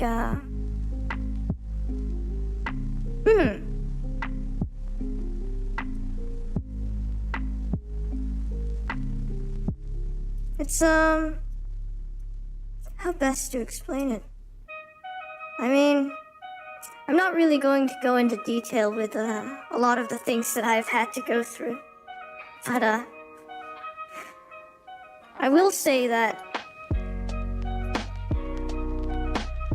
perhaps just in my way of critically looking at things, in my way of how to say,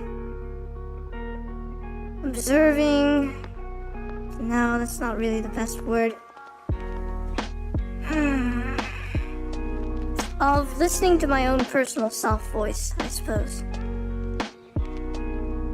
that I've reached a point at which, I mean, any other further negative things that come my way, there's still a form of core contentedness that exists within me. That doesn't mean that, you know, I'm immune to tears or anything like that. But it means that, come what may, I will never go down a dangerous negativity rabbit hole that could lead to me doing something pretty detrimental to myself.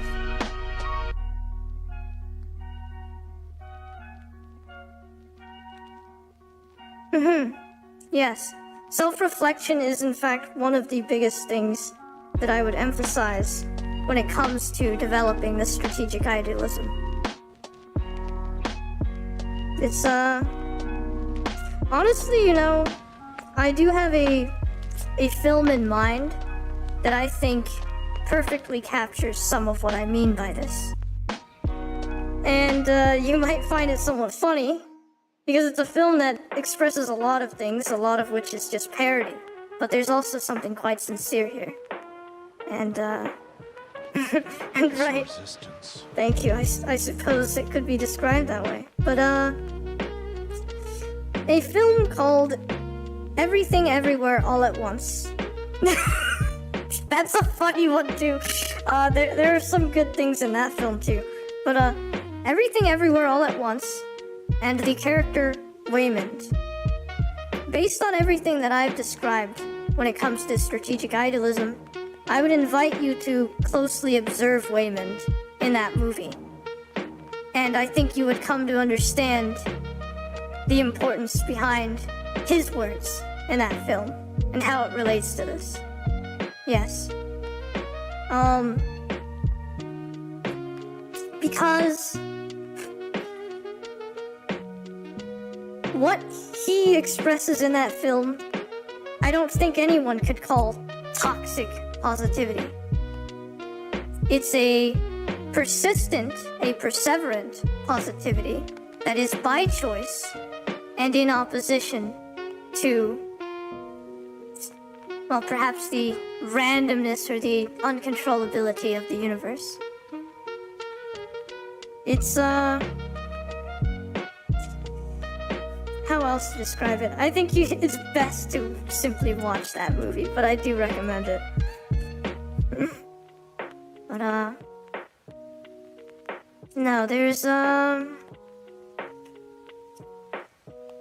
it's not so much about trying to inoculate yourself to what might typically be described as negative feelings, when, in my view, they shouldn't necessarily be seen that way, because they are simply feelings. They exist on the spectrum of emotional experience. And that existence isn't necessarily a negative thing. They can become negative if you allow them to control yourself in a way that leads to self-harm or worse. And what I'm saying is that with strategic idealism, you can at least protect yourself to a far greater degree against it ever reaching a point at which it controls you toward self-harming tendencies.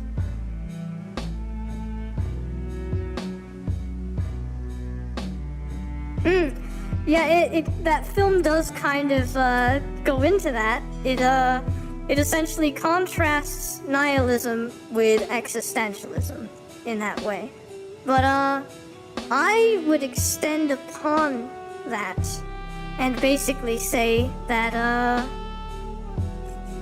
that to life, or within the will of life, everything matters. I'll delve deeper into that with the consciousness video essay, because I sort of talk about how life from the very beginning has just been a continual escalation of negentropy, which, what are the two main ingredients of negentropy? Diversity and complexity, and unity within that. Part of it, though, is that what you were saying is based on a you experience, but what about someone that has experienced nothing but misery their entire lives? Yeah, I mean, obviously there are very difficult situations that, and very difficult personal experiences possible within the scope of, human encounters. But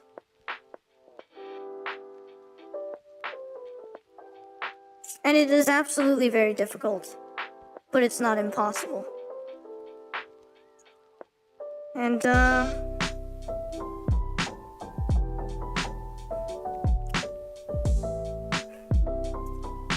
because you see, the thing is, experiencing nothing but misery, essentially, I mean, this ties very deeply into things like the intuitive faculties that are, I mean, I don't want to describe it clinically here, but essentially human intuition with the function approximation networks that govern it are very good at utilizing past experience. They're trained on past experience to drive new decisions based off of that past experience.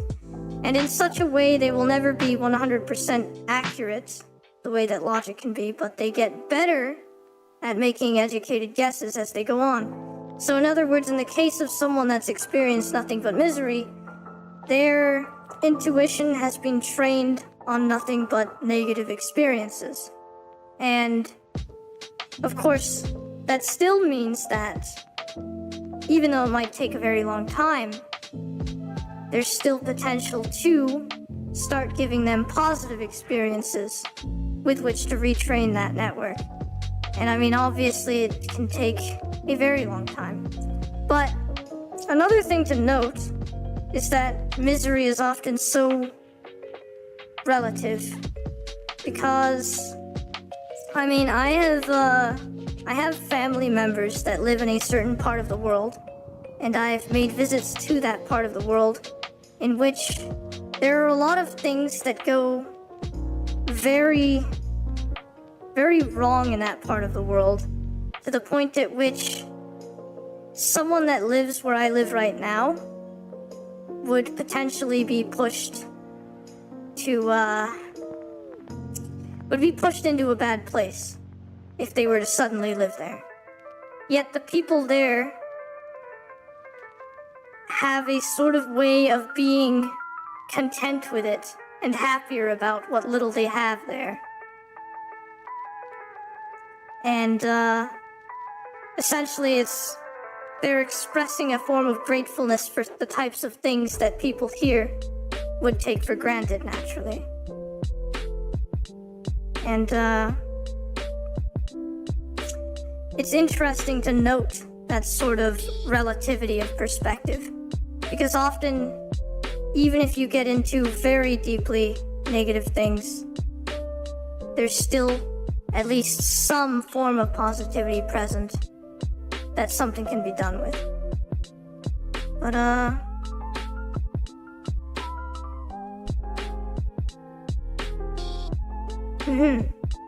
No, I know, the thing is, yes, we all have different experiences, but I don't think that it is 100% impossible to find some form of common ground with someone who has different experiences than you. And that, in that way, I think you making an attempt, whilst sure sympathy might be the main driver of it, but you at least making an attempt to further understand their situation, even if again you can't empathize because you haven't been through exactly what they've been through, is not a meaningless attempt. I think that, much like how every little node of information is interconnected somehow with everything else, there will always exist something, at least some similarity of experience that you can work with to, I mean, sure, it might be very little to work with, and it might be incredibly difficult, but it's not hopeless. And, yes, sympathy alone is often useless, or maybe not useless so much as often not very effective at accomplishing any form of meaningful help. But I would argue that there's never a case in which there is absolutely nothing beyond sympathy that you can offer.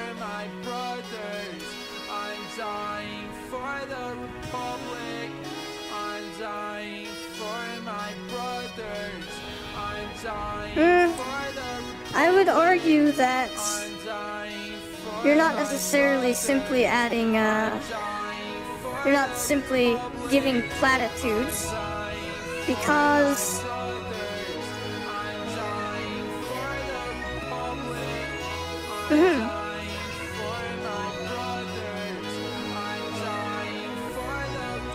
And right, I'm also saying that it's not even necessarily giving advice to people, as sometimes simply showing that there are these experiences that are possible, simply showing that they exist, even if it's difficult for them to grasp onto or reach out to due to the experiences that they've undergone. Simply the fact that they are present at all for them to see can still, and yes, exactly, sometimes even just listening can be of help. But what I'm also saying is that it's not like you're officiously giving someone advice, so much as potentially giving them at least something positive to witness, that even maybe a small portion of their subconscious can latch onto, or at least even something that can just stay in their mind. Like, I think that often little things like that can be largely underestimated in how positive their impact can be, especially over time.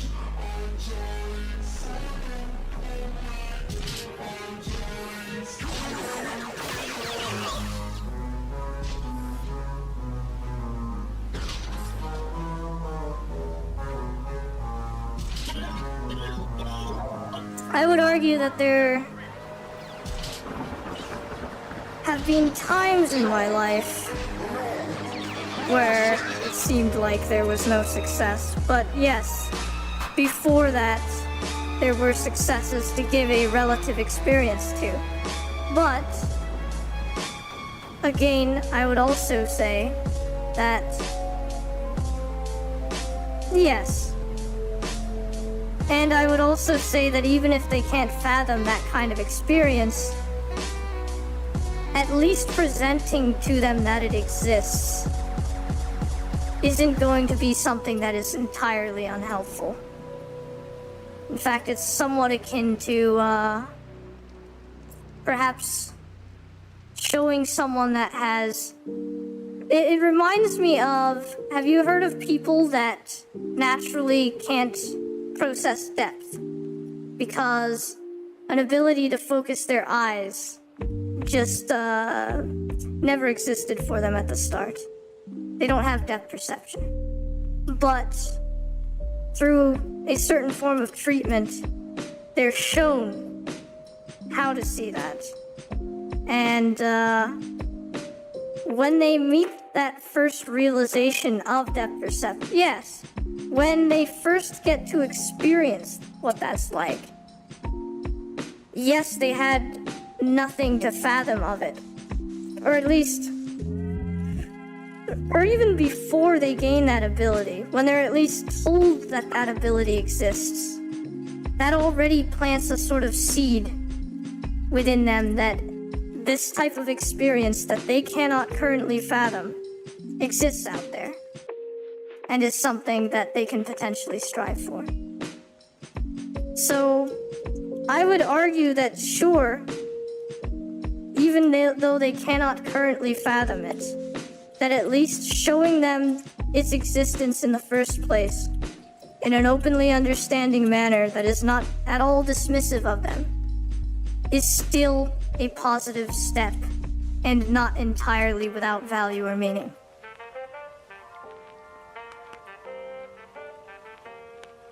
But let me see anything else that I've been missing here.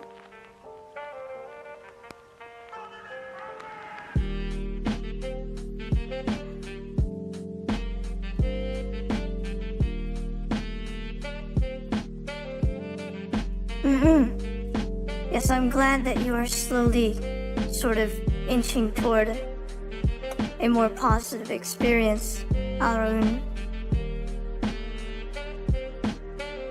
And yes, of course there are no perfect answers, which is why I've mentioned before too that even I would say I don't have any perfect answers to things.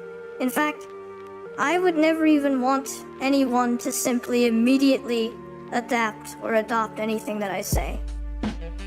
I think that people, feel free to listen to what I have to say and maybe, critically think about it before considering how to potentially go about your own way of processing something. But,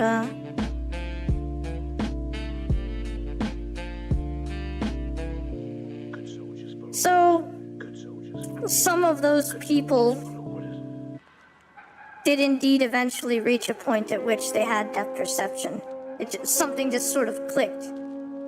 And, it was something that perhaps wouldn't have happened had they not been aware of it in the first place. So it's very interesting. Good soldier, Rex. And yes, it's obviously slightly different because one is more of an experiential deficit and the other is a physical deficit. But I think that the analogy is at least similar enough to get the point across that no situation is absolutely hopeless, and that at least trying to help isn't a bad thing.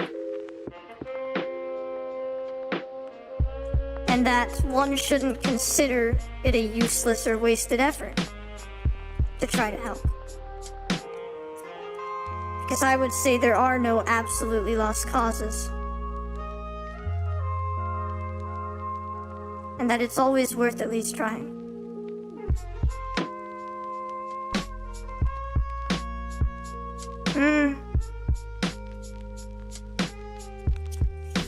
I mean,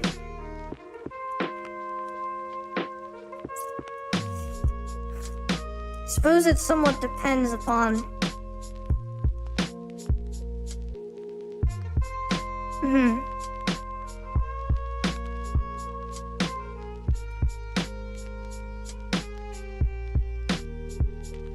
Yes. That's somewhat similar to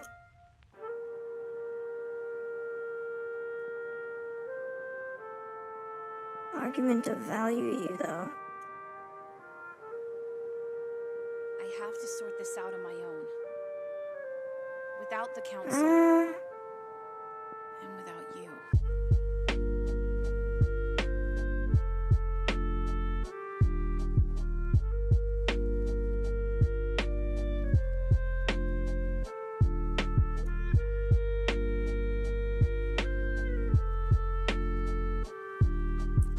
Argument of value you, though? So what exactly do you mean by that?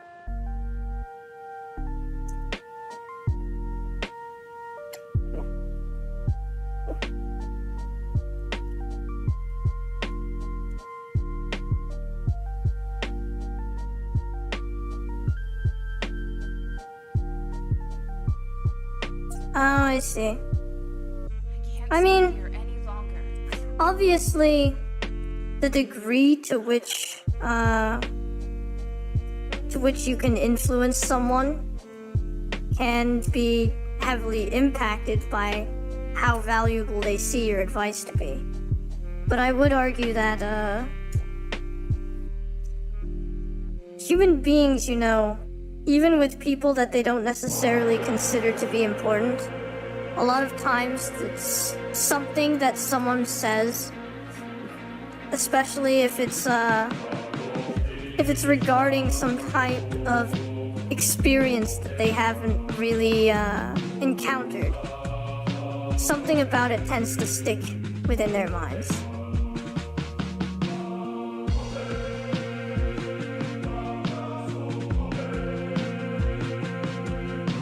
Well, yeah, I've mentioned before not to be officious, right? Hence why I also, I've tended to try not to, how to say? Well, I mean, I suppose I naturally don't really in the first place try to offer, how to say, unwanted help. But,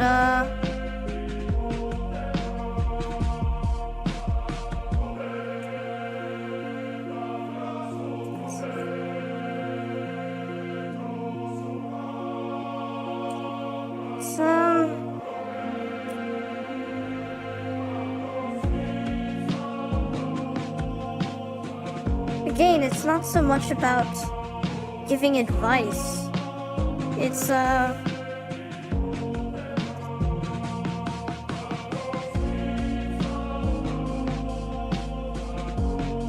it's about extending a hand. For instance,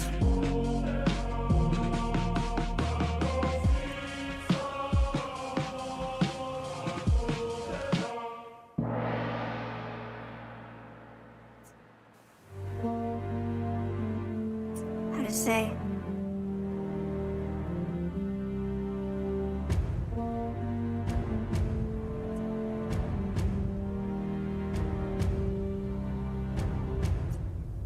If someone has fallen down and they're struggling to get up. Would you call it officious to try to extend a hand to that person?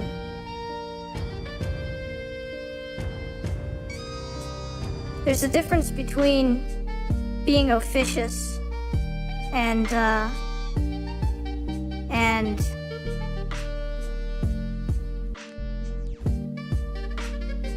what is it? Considerate? Being, and being compassionate. And yes, sometimes help requires help, but that doesn't defeat the purpose of help. That doesn't make help meaningless just because help needs help. And sure, that can grow into a cycle.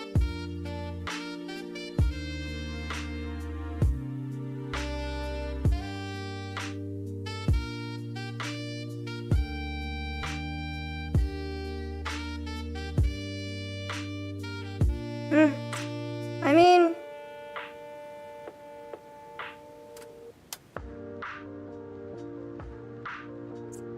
I honestly believe that if someone says to you that they're experiencing a certain trouble, and you at least say something along the lines of, for what it's worth, I am here to talk to you.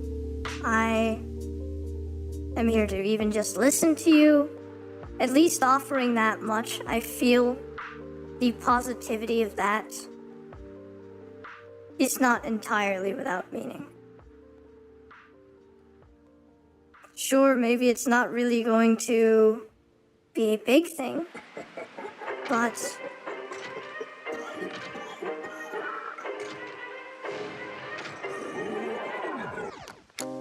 oh, absolutely.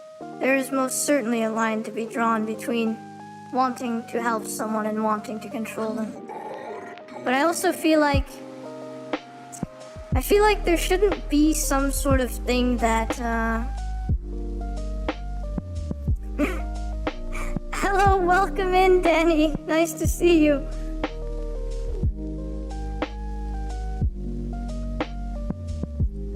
But, one thing I'm trying to say is that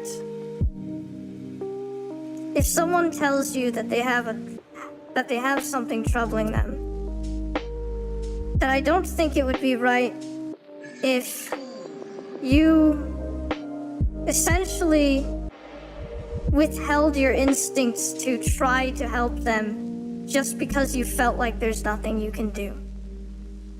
Because I feel like that is the opposite end of the spectrum of the problem that being officious would create. Now, you're potentially preventing yourself from doing something that can at least even slightly uplift their mood because you're afraid that there's nothing you can do. And I personally don't think that that is necessarily the best action to take in that kind of situation.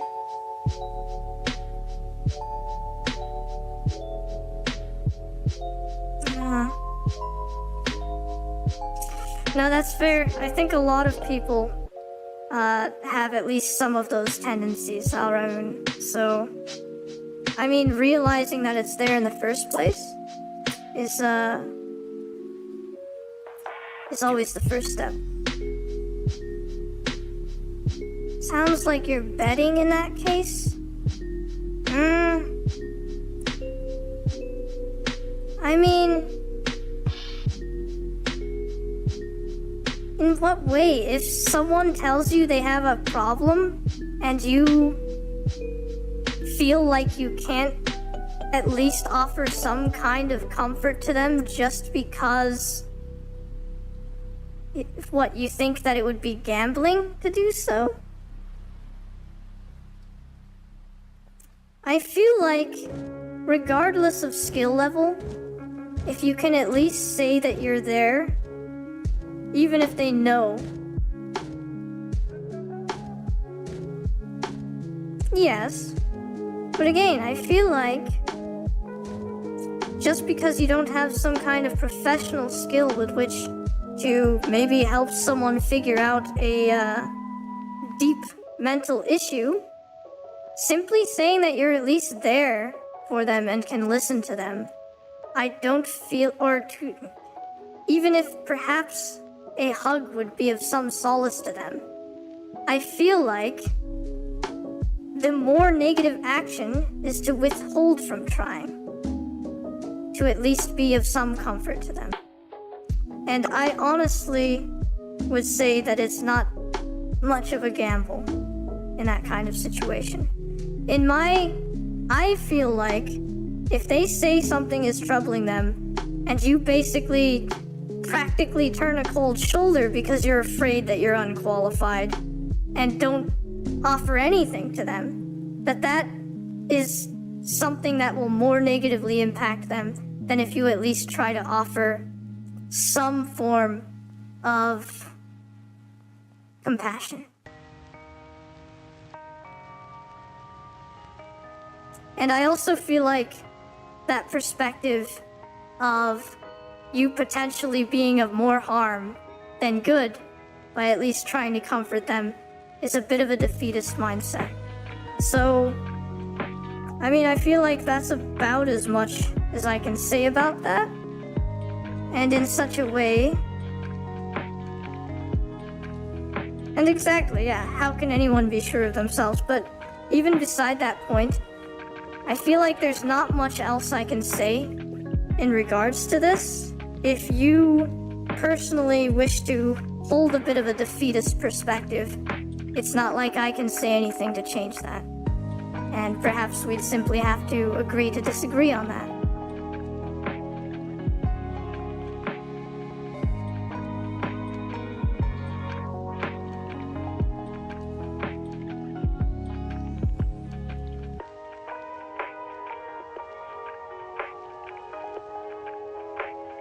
Yeah, again, I feel like there's a bit of negativity bias if your assumption is that more times than not, you're going to negatively impact someone that you try to reach out and at least be there for. And I mean, I don't have any exact statistics on me right now, but that would be something interesting to try to gather statistical data on. But even without statistics, I'd argue that it's rather pessimistic to assume that you're more likely than not to do harm. It can be misplaced, absolutely. But what I'm arguing is that at least trying, at least applying compassion when someone says that they have something that's troubling them is not more often than not to make it worse.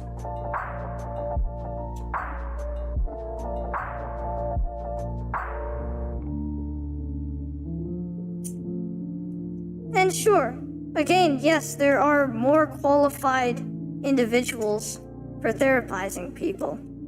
But again, that's something that's at a clinical capacity, and often it's very helpful if there is also someone that's not known at a professional or clinical capacity that is still there for someone. That just simple human element of connection. And again, I'm not suggesting that the human element of connection should be trying to give professional therapy. But if they're at least there and compassionate and showing that they care, I feel like the value of that isn't something to just completely dismiss.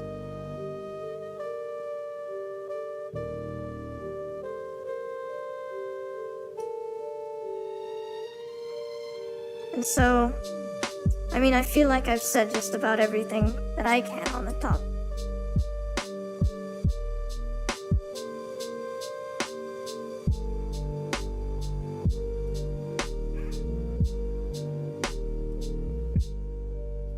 I wouldn't so much call it a responsibility. That's a very transactional way of looking at things, and a way that I feel almost reduces people to numbers rather than recognizing that they're separate experiential beings. Just like you. And, I mean, It seems there's a reason even in wildlife we see a lot of times when one troubled animal helps out another, there is that ingredient that has always been alongside us, that underlying cooperation.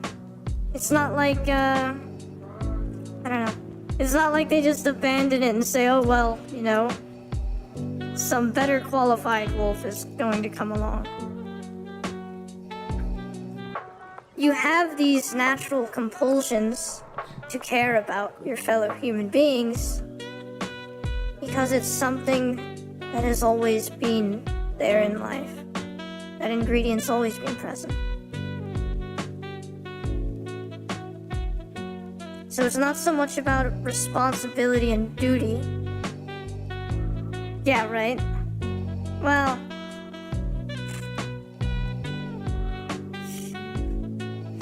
whilst that's an amusing thought, generally, that is not something you would expect to have to see in nature. But, a wolf can dream. Indeed. But, yeah, I mean, that is basically what I would say about it. It's not about responsibility, it's not about duty.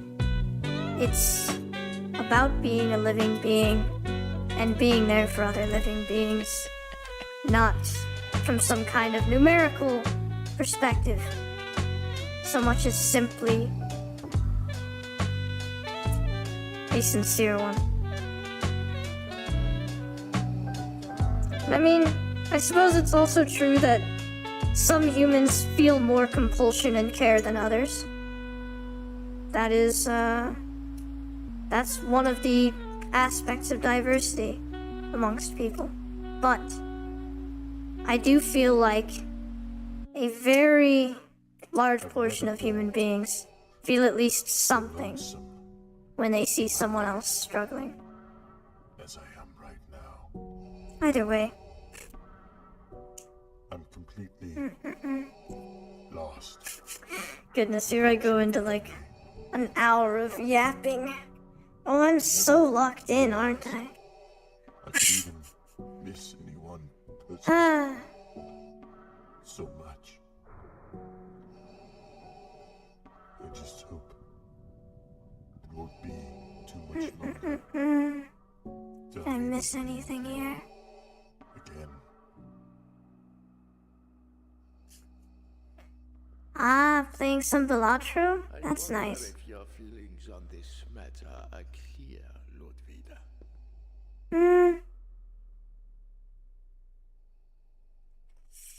Again, I feel like that's a very nihilist, reductionist way to look at terms like selfish and selfless, etc.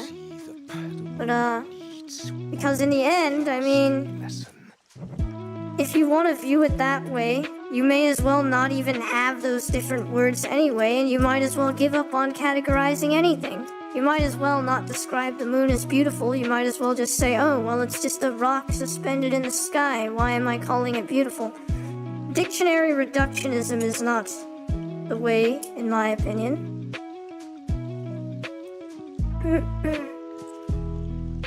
So, in my opinion, the, quote, good feeling that you can get when helping someone out is not placed there on some kind of conscious, selfish level, so much as the secret ingredients to it have been planted there simply because of a lot of what I've talked about in terms of cooperation and its inherent presence in the evolution of all life in the first place. Those are seeds that existed there, even in creatures as simple as spiders, potentially even down to the cellular level. It's, the secret ingredients of the quote feel good when you help someone have been present for a long time. And I get into that a little bit in the consciousness essay that I hope to complete at some point, sometime soon, when it comes to talking about what I would call the will of life, etc. And hopefully you would come and watch that video, maybe, if you're at all interested. But in that way I'd essentially argue that those drives are at least in some way separate from some kind of conceptualization of personal selfishness, which in many ways is a very conscious thing, a very consciously driven thing. And yes, I also would say that selfishness in itself is not some kind of negative thing. In fact, it's very important for people to take care of themselves. How exactly do they expect to care for others if they can't take care of themselves? It's very good to have a healthy amount of selfishness, even though it gets a very bad rep. So, yes, it's good to help yourself, but I'd argue that there are also a lot of very natural feelings toward helping others. What is essentially a form of altruism, even if you want to try to be a reductionist and call that the same thing as pure selfishness. And that simply refusing to act on those drives because you feel like it's meaningless, I would say, are not necessarily a good action to take.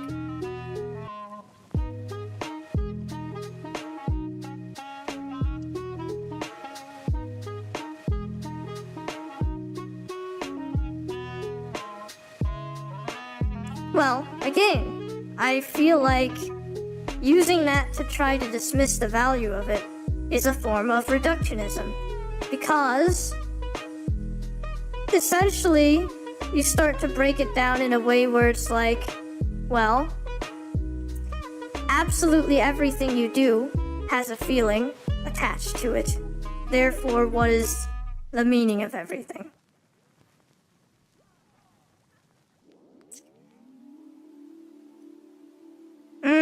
And I'd also argue that it absolutely does not have to be transactional at all. In fact,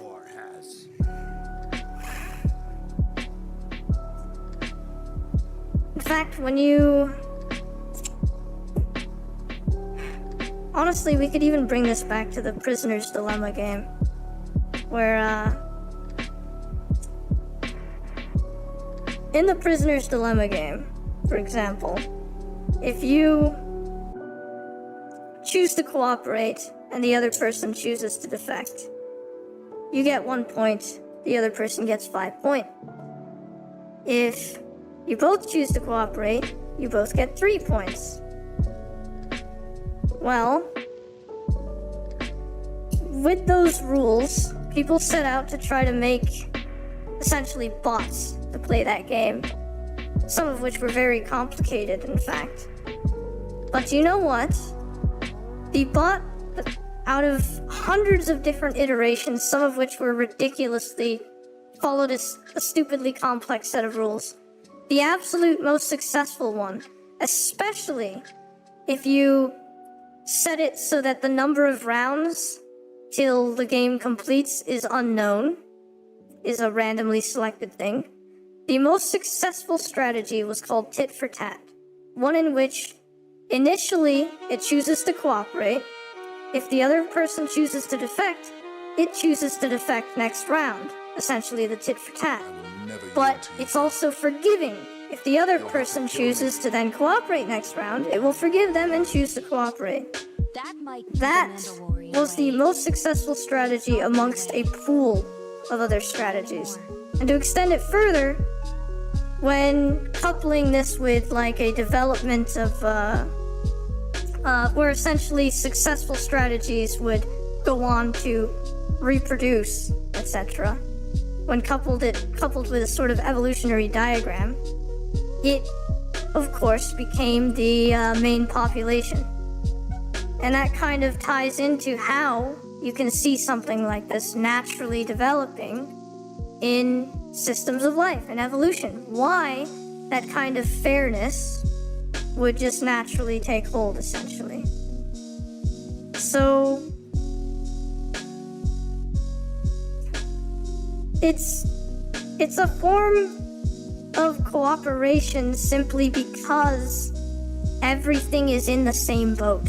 All of life is in this same game together, and your enemy is not other living beings. Your enemy is the increasing entropy of the universe, of which all of you life forms are fighting together. That's not transactional. If it is transactional, it's transactional against the universe, and so you might as well just not even think of it that way.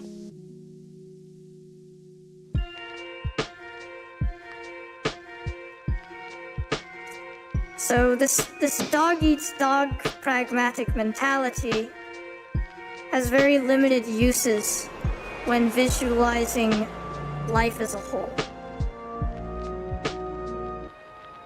Sure, some things can be transactional in nature, but a lot of the most transactional ways of thinking have only come about in recent human times. In fact, most predominantly after things like the Industrial Revolution and stuff like 9-to-5 jobs and continued economic engines and unsustainable growth. And sure, having the rest of the world be aware of it would help, but again, we're talking about a world in which a lot of ideas in society have been set in due to some of what I just mentioned. And of course, even if life started off sort of having either a conscious or subconscious awareness of what I just mentioned, because of the complex mental faculties available to human beings, they're extremely free to have their own mindsets forced or even programmed on top of this. And a lot of those mindsets can be programmed by feedback loops that take place within societal development, some of which have been things like the economic engine that developed after the Industrial Revolution, and the whole ideas of this is what it means to be successful, the whole ideas of we need to constantly increase profit margins, or rather, businesses that basically say that if the profit margin hasn't gone up relative last year, that's a bad year. These sorts of things program mindsets that get systemically placed into society and thus the people within that society. And so, again, it's an artificial mindset. This transactional way of thinking is largely artificial. And so when you say it sounds good, but wouldn't it require the rest of the world to be aware of that? That's something that they wouldn't even necessarily have to be aware of, because they wouldn't have this mindset that goes against that programmed into them from the get-go. But, yes. Now, after that mindset has set in, a degree of self-reflection and awareness of these things is definitely helpful toward opening their eyes to that system as a whole. But I mean, again, that's sort of part of why I feel like even if we can do just a little bit to spread awareness of that, that's a valuable thing to do.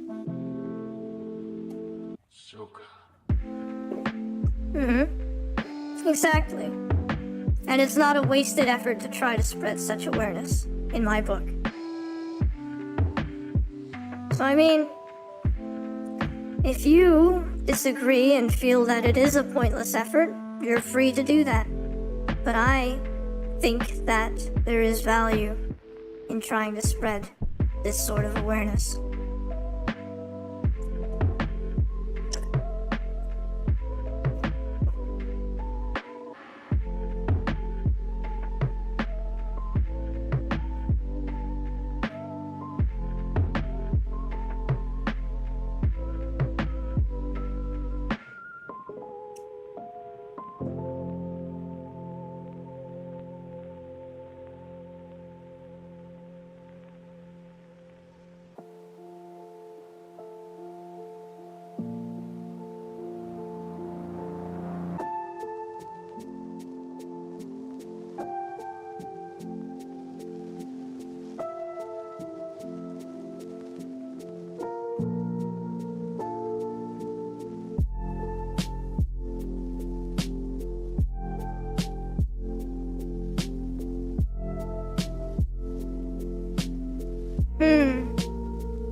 I don't know. I feel like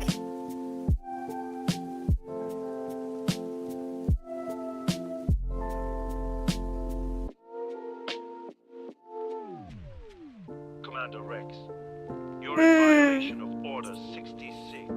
you see, I accuse you feel of like treason against the Republic. You will be dealt with, and we will First deploy of all, the garrison. you're probably underestimating your chances of success in at least making someone feel a little bit better. And Garrison mode even activated. if you failed to help someone, I think the likelihood that you made things worse for them is very low, much lower than perhaps you think. And I also think that just because you failed to help someone in one moment does not mean that you won't help someone else in another moment. And so, if you at least try multiple times, you'll help at least someone. And that every little success in that regard is something to be cherished. That's what I think, but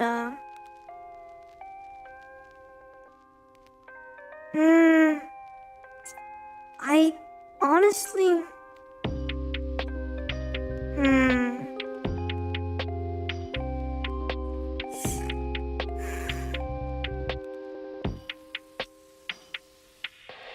in all honesty, I feel like even just the sentiment of you directing what you would consider to be inspirational quotes and platitudes, even the fact that you are expressing that you want to do that you want to help, even if you think that your relatability and social skills aren't apt to do it. Them seeing you try still has some amount of value and help. I mean, I suppose you could debate the amount of help that would offer to someone, but I personally think that them at least seeing you try to reach out would still have a positive effect on them in the end. Yeah, probably. And, I mean, I can offer only anecdotal examples and say that I've seen people feel better simply because they saw someone trying to help them. But I'm not really sure how much that would increase your confidence in your ability to help someone, me simply expressing that. Because again, that's just something that I've seen. Maybe you've seen things that make you think differently. But, indeed, there's never certainty in success. But, well, if you're betting on an outcome, but the likelihood of that outcome causing harm in the end is very low, then I would argue that it's worth it to at least try. But again, there's also like not a pressure on it. I'm not saying you absolutely have to go trying to help people right? I wouldn't recommend... How do you know it's low? I'm not really sure why that would potentially be something to laugh about. I wouldn't say that I absolutely know it's low, but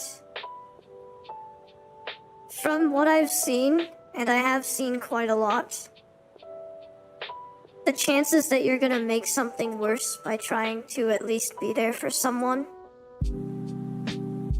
are pretty low. And if you were to try to average it out on a chart, simply trying to at least be there for someone, I would say that from what I've observed, your chances of at least making more people feel better than worse are in your favor. Even if you don't really know what to say. Even if all you can say is, for what it's worth, I'm here, or I'll listen to you. It's not just my personal experience because I'm observing what other people are doing too. I'm one experience, but if I see 20 people go out and try this with other people they encounter, that's more than just me. And I have helped a fair amount of people, but again, it's something that I wish I had the time to help more, but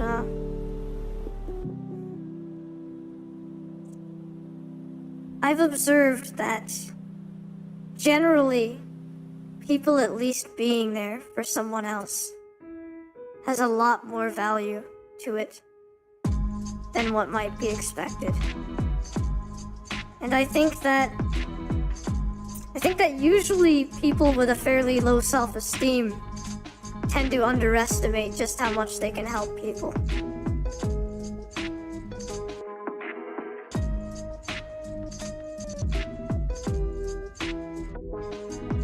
But from what I've seen, generally the people with the most doubts about how much they can help someone have self-esteem issues and feelings of low self-worth, things like that.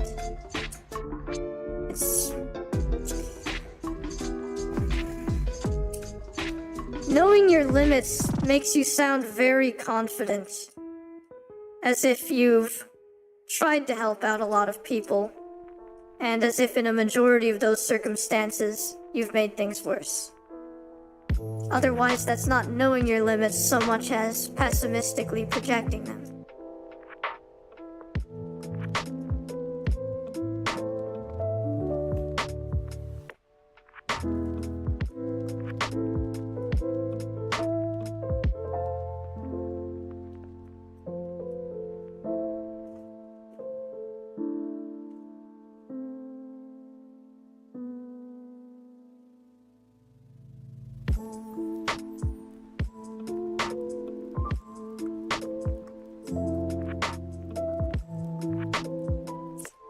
No, you can't really help. Saying that you absolutely know you can't really help. I feel like, that's something that expresses a lot of confidence in your ability to assess whether or not you can help someone.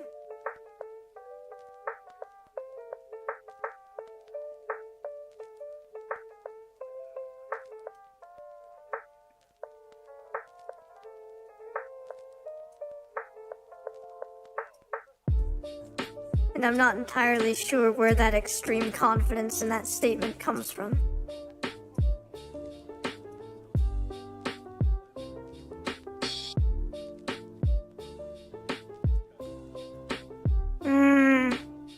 Again,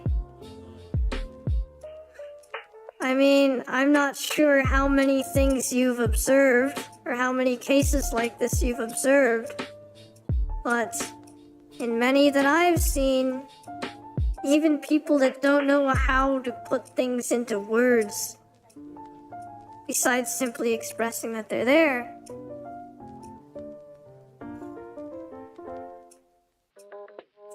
it's still been of positive value.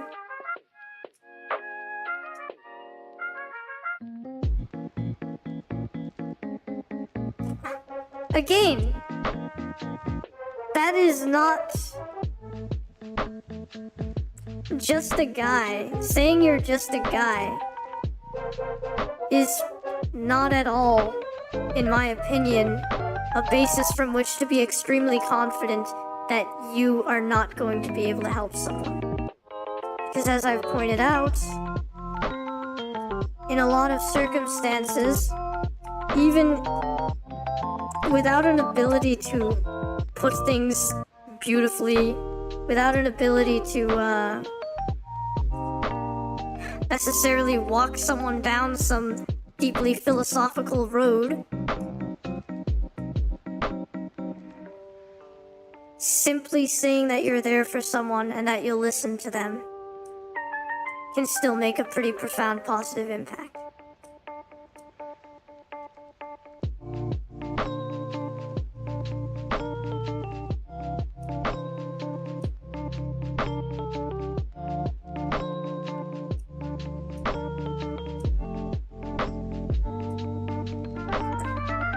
I'd refer to you as a fellow experiential being, like all of us. And I would say that we all have a lot more potential to help one another than we often think.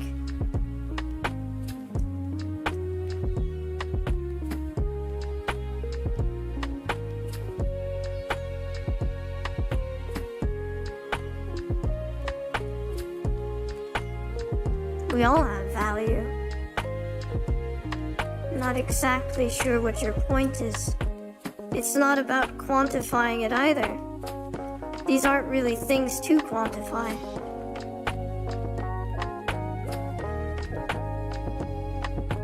And again, this isn't really even something to make comparisons about. Yes.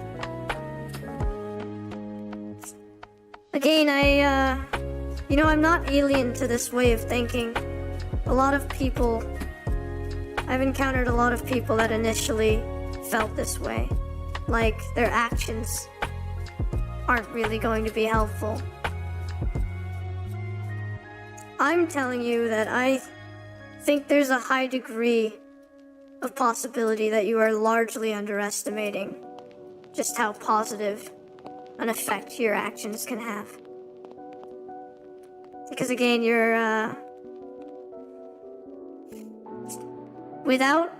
haven't provided some kind of sample test case size where you've had, let's say, several cases where you tried to reach out and help and it led to more harm than good. Instead, you've just said, well, I'm just a person, therefore, of course, I'm not going to be able to help people.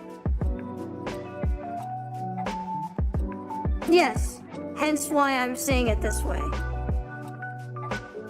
Unless you're gonna tell me that you've had a multitude of cases in which you tried to help and it led to more harm than good, you're not really providing anything for me to go off of besides you simply saying, because you're just a guy, of course you're not going to be able to help. Because you blah blah blah don't have this skill or that skill. That's a projection, not an experience.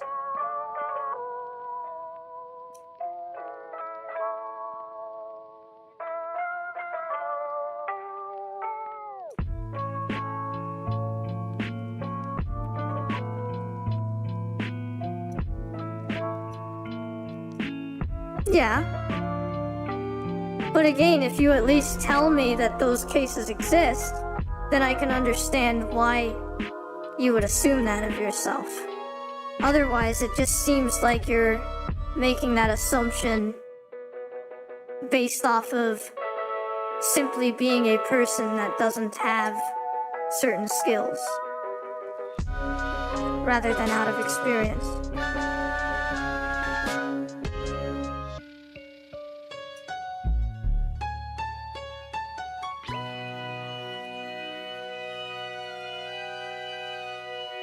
And right, I definitely don't want any of these conversations to simply be about winning. Right, but again, you're assuming that you need those skills to help someone.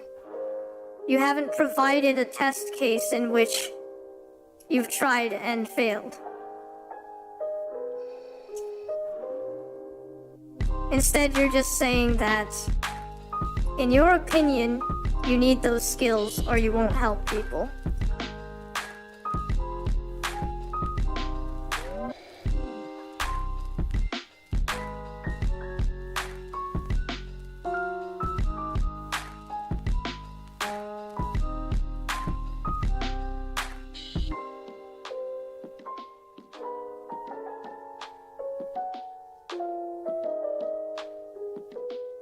Again, whilst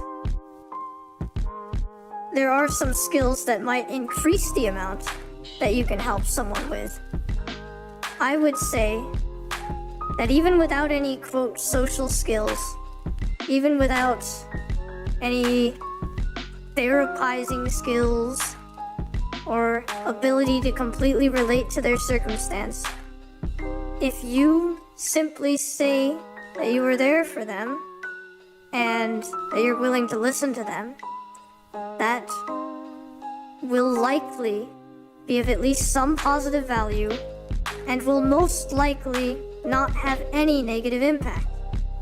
So if anything, it's at worst, nothing happens. At best, maybe you make them feel at least a little better.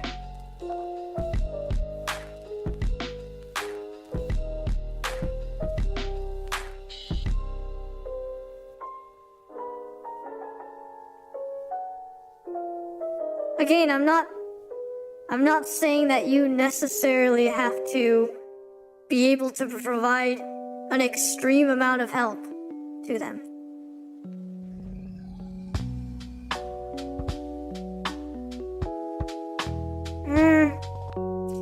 Again, I feel like even just the fact that you're expressing a sentiment to help. Also, welcome in, Oreo.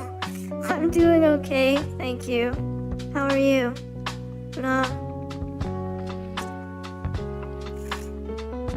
You know the saying, like, just the sentiment makes me feel better? That saying applies to a lot of people. Enough people that even just you showing that you care will make them feel a little better. Oh, I see. Well, I hope the rest of your day gets off to a very good start.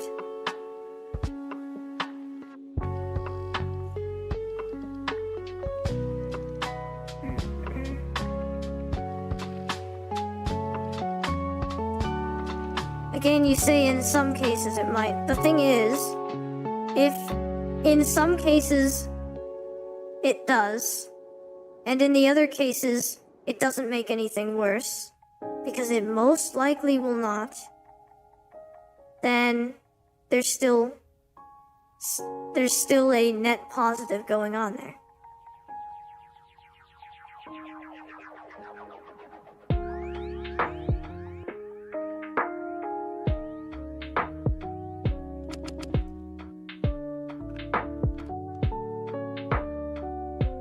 Oh well, no, I understand. And of course, it's always valuable to take conversations down meaningful tangents. But I've also had quite a few conversations that are pretty similar to this, and I've probably gone down tangents like this quite a few times.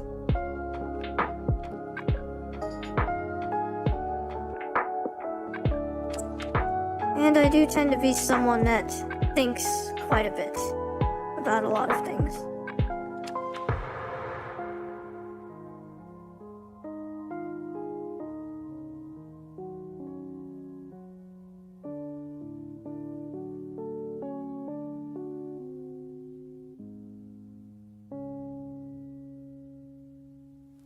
And again, I also feel like they don't have to take all of it in.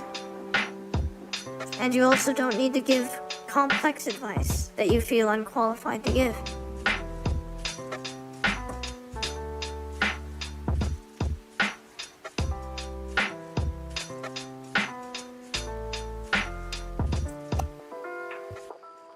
Do or do not.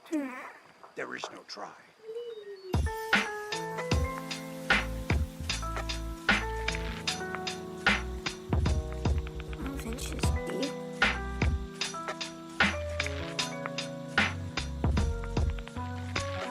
Well, I mean, sure. But, regardless, I like to be very receptive, if possible.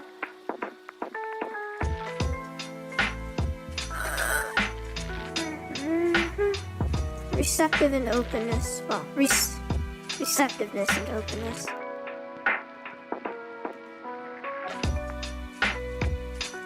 Let's see. I'm probably gonna pull an all-nighter, aren't I?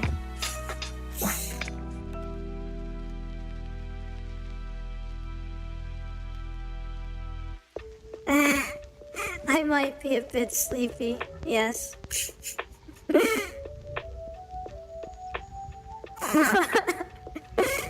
Time does fly, doesn't it? Goodness. There is both gravitational relativity, well, general relativity, special relativity, there's psychological relativity. Yeah, it is a wee bit late, indeed.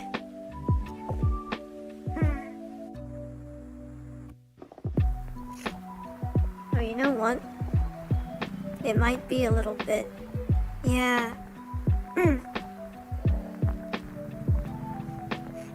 Just a little. It's not like very stuffy, but you are right.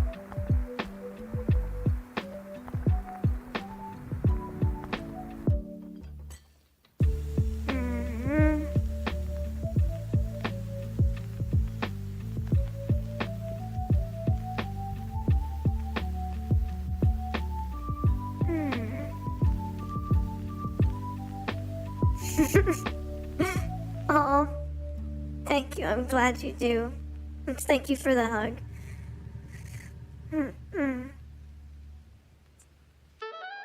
Oh, thanks.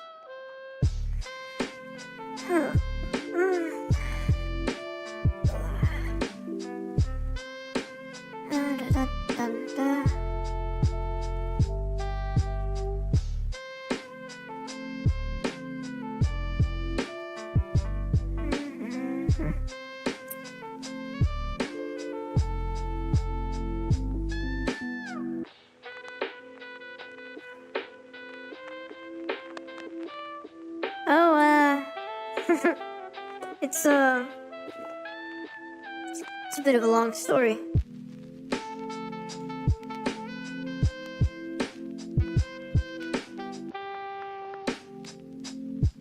Ah, interesting.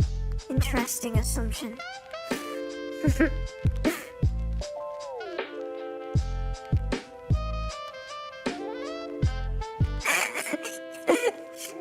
Yes, I can see that you do.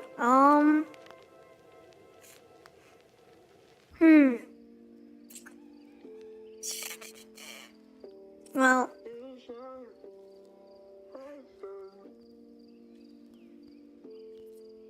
I see. And I'm glad you enjoy having your expectations rotated a bit. Glad that it could be a pleasant surprise, perhaps. To really get into my lore, I want most of that to be revealed during the debut, but I could give you a bit of a sort of cursory summary.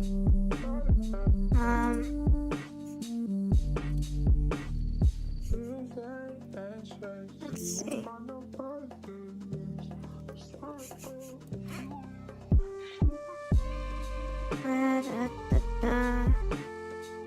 I love how I'm just distracting myself at this point. Study stream, but actually it's me yapping a whole lot.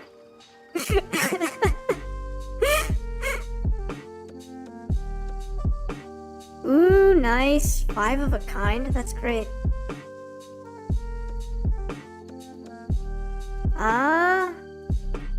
Well, there is actually a little bit of summary that that's like not a major spoiler, that I've kind of, yeah, I guess so. Study streams that just get derailed.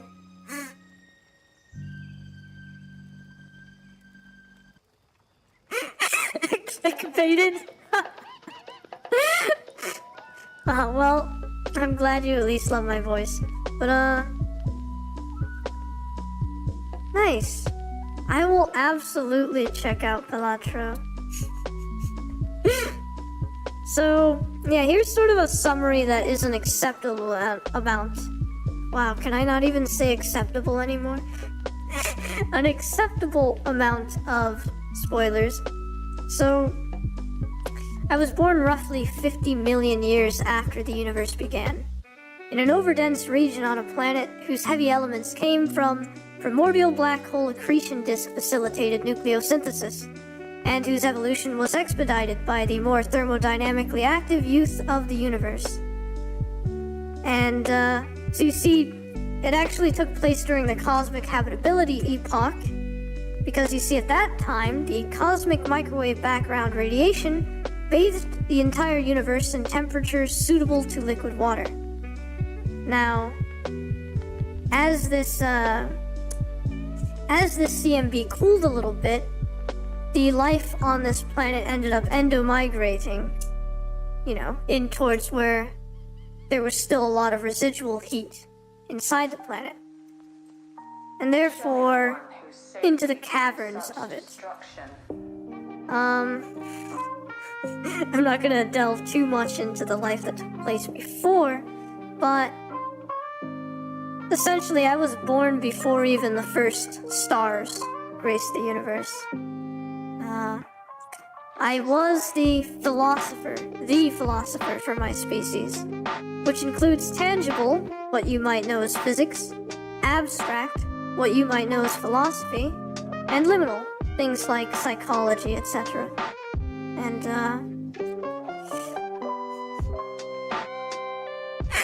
really?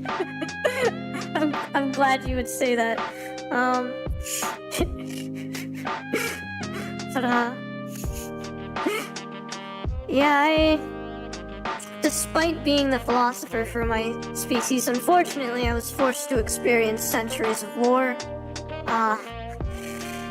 There's a lot to go into about ascension, and how I've sort of had to be there and back. And I was pretty world-weary for quite a while before meeting some remarkable human beings that reawakened my sight to the absolute beauty of the universe with love. So, that's sort of a brief little summary of it. If I look like a demon, that's just because early contact with some members of my species amongst the human population may or may have not shaped ideas on what demons look like. But, yeah, it's a bit of a thing.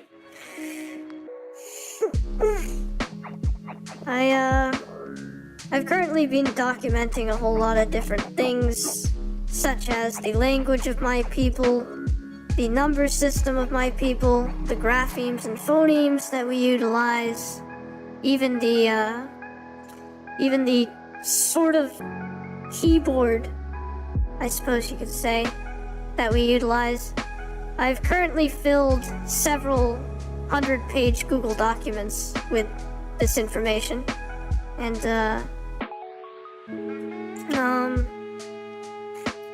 that's not even getting into I've decided to sort of recount the tales of my universe in prose form. So I suppose you could call that a novel. Or, oh, so, I think members of my species that humans encountered, made them think that, well, they called them demons, right? Because it's not like early humans would just assume them to be a creature from another planet.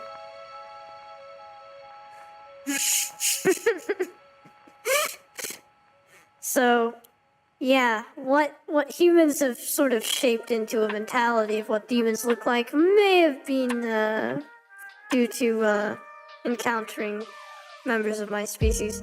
But you see, that's the thing about stuff like tulpas, right? And thought forms. After that kind of a perception has already set in, there's also a possibility for actual demons to also look like that. Because part of what drives the appearance of demons is likely the perception of them. But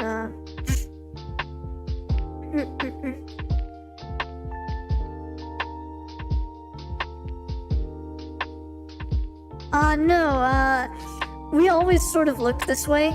My physiology is as such because in the complex cave networks that our species thrived in, you had to be pretty spelunco-dynamic, and so that's why the wings and the nimble, I suppose, may be described as small bodies. Yeah. But when humans encountered us, they came up with their own words for what we are. Like a panther. Spelunco-dynamic. Let me type it out. It's not a word that currently exists in human vocabulary. Yeah, I invent a lot of words. You can also get used to that too. It's well, it's like aerodynamic, hydrodynamic. Spelunco-dynamic is just a body that lends itself toward cave navigation. But yeah, we're also say that 3 times fast. Well, I tend to be a very wordy person sometimes, so I mean, if I really get going, I can be like, oh yeah, well, what about the anisotropic topography of nanoelectromechanical magnetoplasma dynamic thrusters, you know? I have an enjoyment for big words. Oh, well, thank you very much, Alraun. That means a lot. I'm glad. Yeah.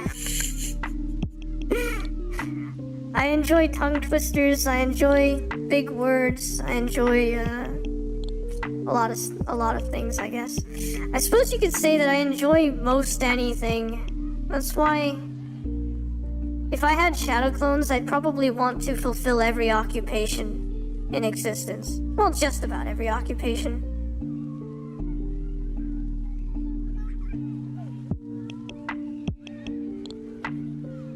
Yeah, oh no, I know. Oh, I know completely. I know absolutely that it can potentially relegate it to a bit more of a niche thing, but I'm actually quite happy with that. It's kind of like, so you know, the spectrum of art and audience and things like that. Art, audience, business, that kind of blurry ground there are decisions to make. And those decisions can be, are you writing something that's trying to prioritize how popular it will get? Or are you writing something because it makes you happy to write it? Because that is the essence that you specifically wish to convey to anyone who will read it, even if that group of readers is relegated to a bit of a niche. And I perhaps am someone that would relegate it to an absolute niche, because if people want to call it undisciplined, they can, but also, did someone follow, but I just didn't hear it? If someone followed, thank you for the follow. For some reason, the notification didn't go off in my ear, but I saw it in OBS. But,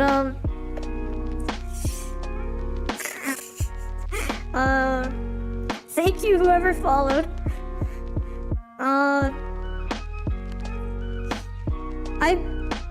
Someone can call me undisciplined for this, but I write precisely the way that I want to write. And if you don't like it, then you don't like it. And I probably have one of the weirdest, most specific writing styles that a lot of people would, well, especially other writers or writing critics, would just completely roast the hell out of me for. And I completely accept that. The kill your babies thing, I don't ascribe to that deliberately. So, if you want to read something that is probably completely weird by writing standards, and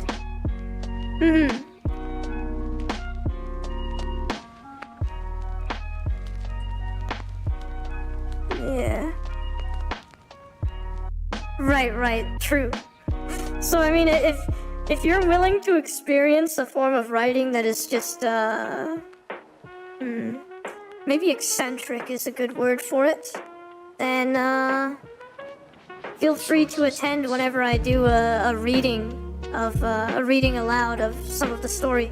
I do have the first chapter completed of, the Tales of My Universe, and, I was thinking I would read that sometime after debut, but we'll see what the heck happens with that. But, no, I tend to do some really strange things, like sometimes my diction is actually modulated depending on something.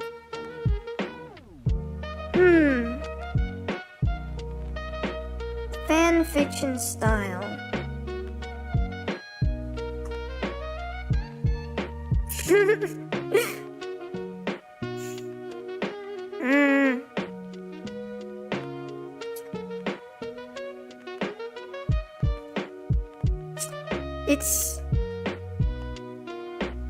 It is prose.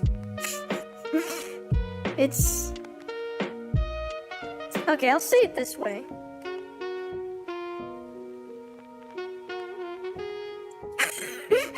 Really? Well, that's very interesting that you would, get that reaction. But, if you enjoyed it, then I'm glad. But, oh goodness. What was I going to say? I'm not sleepy, the clock is sleepy.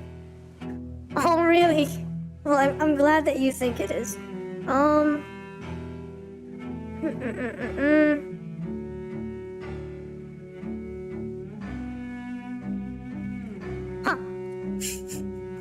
I have no idea where my train of thought is going today. Somewhere that got away from me, I suppose.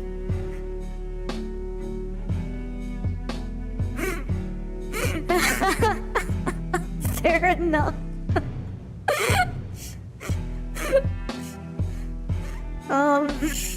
Oh yeah, that's what I was saying. Yeah, it's going to Sleepy Town, I guess. I'll admit something. I think that at least a part of the way I write. Oh, thank you. At least a part of the way I write is probably informed by 1800s literature. Because, you've possibly guessed that I'm someone who has read a lot. I read constantly, both fiction and non-fiction, and from various different eras, including Old English. Yes, there are some pieces of Shakespeare that I like. I prefer stuff like Hamlet over Romeo and Juliet, but yes, I've read human literature from a broad expanse of different times. And one of my absolute favorites so far is 1800s literature, and one of my favorite books is Mary Shelley's Frankenstein. There is just something about the way in which sentences were structured and worded that really impacts me about 1800s literature. It's like there's a certain elevation of the discourse that takes place in those books. It's because I feel like back then, part of the art of story writing was the art of using the English language itself, treating English not just as a medium through which to convey ideas, but also as almost as if a form of poetry to try to get artistic with the language itself. So that's something that I like about it. Really? Well, I'm flattered you find it impressive, but yeah, I suppose maybe reading has become less common these days. But yeah, there's something about that I really liked, and you can probably find essences of that influence in my writing.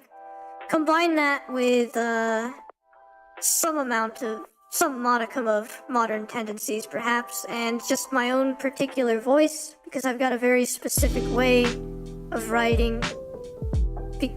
Well, basically, the way I write, it's similar to the way I talk, right? That's my voice. I have specific ways that I like to say things, and some of my sentences can get very long, somehow without becoming a run-on sentence. Reading for pleasure isn't something you tend to see. Oh, I see. Well, I'm glad that I can still derive a lot of pleasure from it.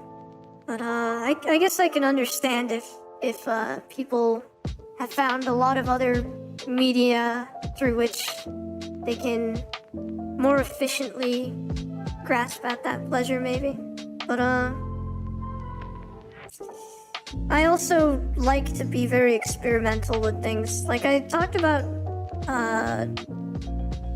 diction modulation, and by that I mean that there are actually some points within prose that if I want to draw emphasis to a particular moment and mirror the substance of that moment, like for instance, if a particular moment has somewhat of a fairy tale vibe to it, I will actually shift the diction toward even starting to be a bit rhymey and poetic in some circumstances, only to fall out of that again after that moment of emphasis is departed from, back into just more of a traditional prose. Something that is one of the biggest no-nos ever amongst, like, writing critics. They'd be like, what the flying fuck are you doing? Poetry has no place in prose. Get out of here. And I say, I don't care. It's there. I have intention. I have a specific reason that I did it. You can choose to dislike it. Or maybe someone will understand why I did it and like it. Who knows? Gliding scissor on paper. Yeah, keeping it going until it's done or stuck. Yeah, writing is definitely an adventure. But, And I mean, that's how I look at it too. For me, writing is not, oh no, I gotta meet the blah blah blah rule, and this rule, and that rule, and... I have enough compliance with rules to work with on a day-to-day basis in my career. With writing, that's my place to have an absolutely unbridled adventure. To do what I want to do in an artistically free medium. And so, that's what happens. I sort of work... I work creative play into everything. My word choice, my sentence structure, my conveyance of the plot, all of that. Get the bot out of here. I need to set up the bot to anti that bot.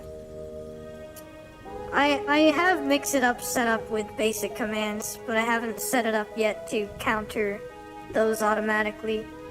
I think I could set it up to react to a best viewers on phrase. Can you not? I'll be honest though. I actually find it pretty amusing and it gets a good laugh out of me whenever I see a bot show up and like 5 people say, "Boo bot! Shoo shoo, get out of here!" Oh, I think it's in the Twitch stream that the bot is present. Yeah, not in the YouTube stream. A bot showed up there. That's so funny. But yeah. So I mean... yeah, get off stage, bot! I love seeing those reactions. Like, one time I was in a server for a particular VTuber, and a bot got on. A bot entered the general chat and just like... The bot got in the general chat and just like spammed this massive self-promotional paragraph. And some people in that server said, "Shut up, shitter." And for some reason I couldn't stop laughing. It was just too good. I don't understand. Sometimes my humor response is the most random thing ever.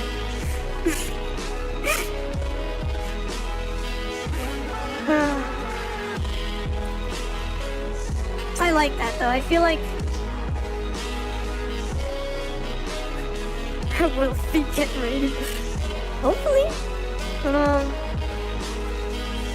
I feel like it's probably fairly easy to get me to laugh, but I like that because I mean, why would I complain about more excuses to laugh in the day?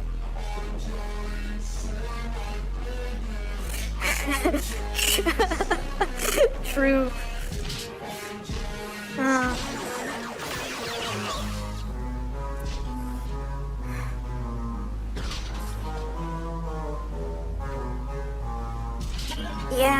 Yeah, I would agree with you. I tend to agree with you. More laughs, the better.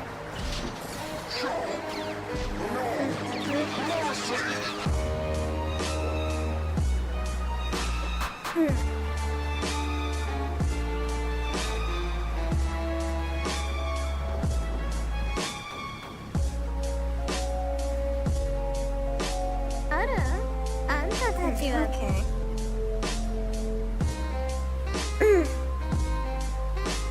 I can find this piece of information.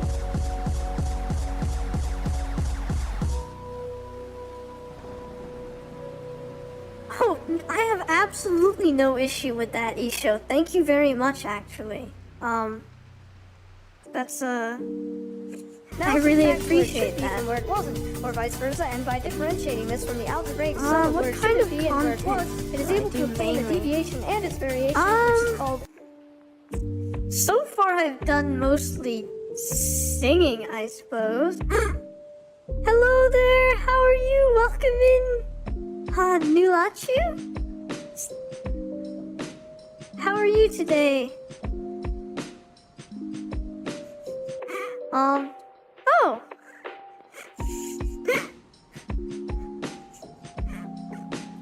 That's lovely. I hope you're having a good day today. But, yeah, it's going well. I'm supposed to be locking in a lot. Like, it's funny, I was following the 52 minutes of lock-in and 17 minutes of chat break, but then, like, at some point, those rules just completely crumbled, and I've been extremely happy.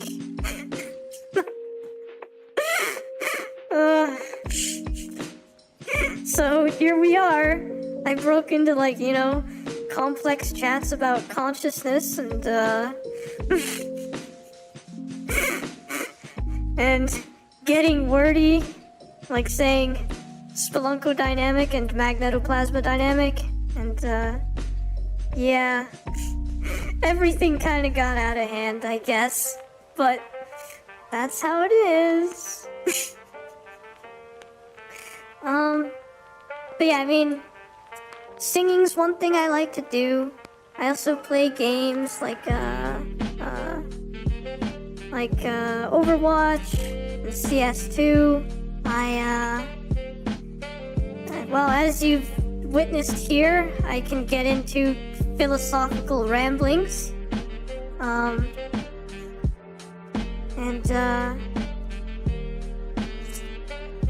guess that's most of my content. Yeah, gaming, singing, yapping,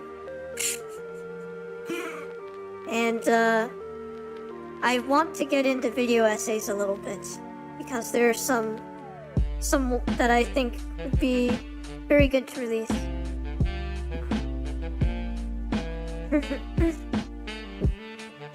Being tiny.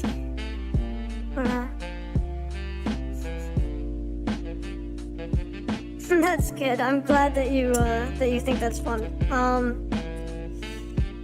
This is one of my chiller streams, but yeah, I've got this to say, Sanity.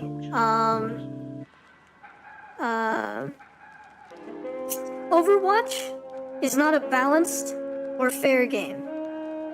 It might not even be a good game, but I still find it fun, and so I play it. Oh, you have to go to bed?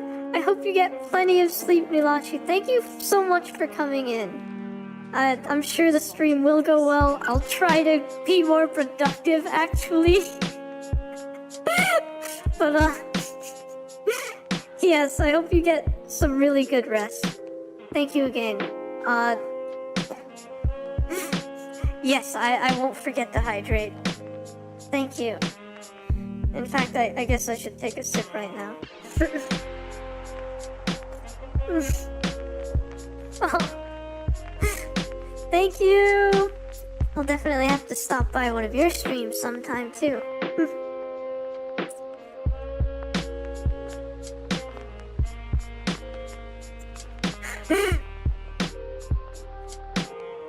Right? Yeah. I feel that, even if I didn't do that. I feel that, Arahun. But yes, I do find Overwatch fun, so I just play it. In fact, so generally, I've been described as sort of unflappable. Like, it's really difficult to get me actually angry. Very few things can do that. But I will definitely check Nulachu out. But in game, I experience what I call not true anger. It's like a very surface level, playful anger that doesn't have any negative ramifications on me, if you know what I mean. It's like, how would you describe it? without It's you. just Now subtract where it should be from where it was. casual or vice versa, gaming and by anger, differentiating I this from the guess. algebraic sum of where it shouldn't be and where What? it was, it is able to obtain the deviation and its variation. Wait, what? which Did is I just called- get rated? Why is my Twitch not telling me what's going on? Thank you for the raid! Why am I not getting the message? Thank you so much for raiding. Raiders, if you need to go grab a snack or get some rest or get a drink, absolutely feel free. It's on Twitch, Alrone. 2 raids? What? I need to shout out who raided. Hang on a sec. Wait, isn't there a cooldown on raided? I'm sorry if I'm sleepy, raiders. Hang on. Isn't there a cooldown on shoutouts? But let me try to shout out the raiders here. Let's see. Shout out.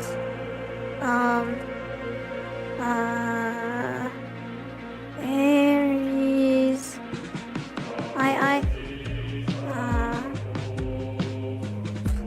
I hope this works. Can I still spell? Yeah. And who's the other raider?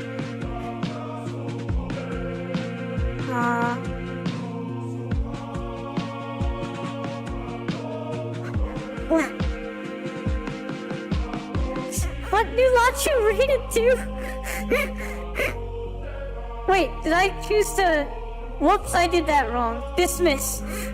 I mean shout out, not raid. I'm not sleepy, okay? You're sleepy. Did that shout out work? That one did. I think. Wait, what?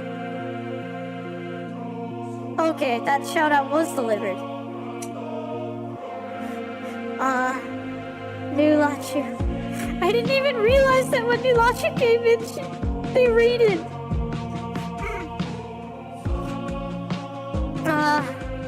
Well, I think I accidentally typed raid when I meant to type shout out. This is why I need more mods to help me with this. But, my study's been going pretty well, thank you. I've maybe been a bit distracted by too much yapping because, I don't know, this always happens to me. I'm trying to be productive, but I keep delving into philosophical ramblings. But, yeah, I was originally doing the 52 minutes of lock-in and 17 minutes of break. But, yapping and studying going hand in hand. You were playing Pokemon? I hope that was very fun. How did that go? Okay. Is it cooled down enough for me to shout? Yes! There we go. I got my shout-outs in. I'm sorry that I didn't shout out Nulachu before they had to go. Because of course my scuff OBS, doesn't even let me hear that a raider came in. Ooh! That's wonderful. I love shinies. That's really cool. Yeah, when is OBS not scuff, right? Ay. It's what it is. Yeah, I've heard that stream elements can be more scuffed too.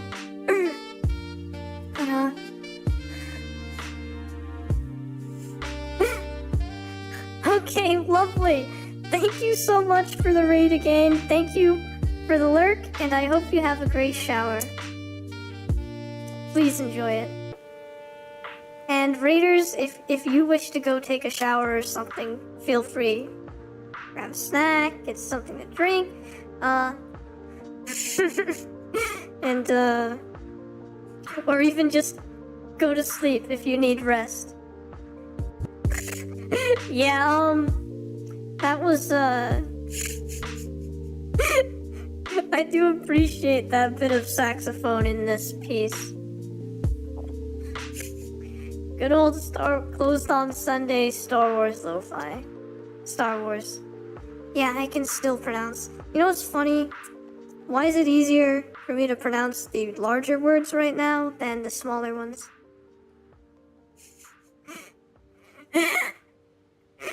Yeah, right? Insomniacs. Yeah, I'm not sleepy.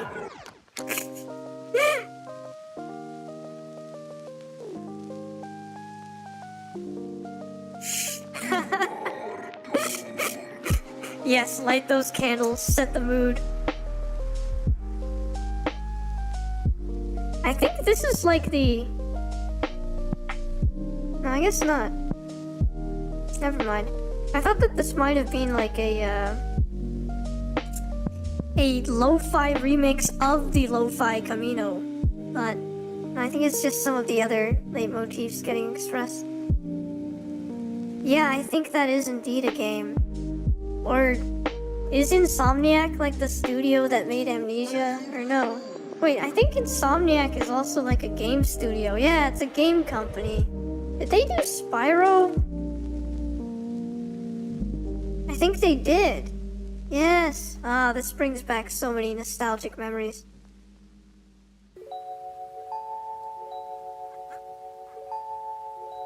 Oh, thank you so much for being here, Oreo. Have a good one. I hope, I wish you the best of luck with, whatever it is that you're setting out to do. Ooh, RPG horror game. Ah, interesting.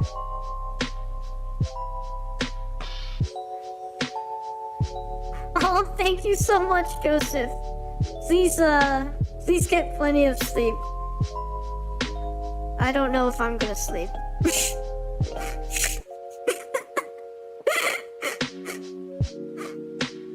We shall see. Find out next time on Dragon Ball V. I don't know.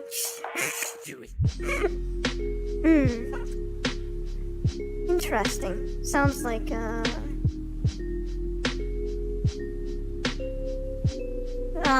yeah, let's try not to sleep on stream.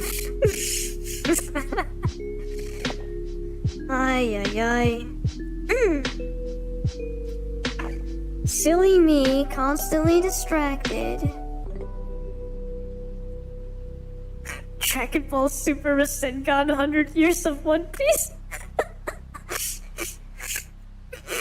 Why don't you throw in some WWE on top of that? Be like, Sunday! Sunday! Will John Cena prevail against The Undertaker in a cage match? I don't know.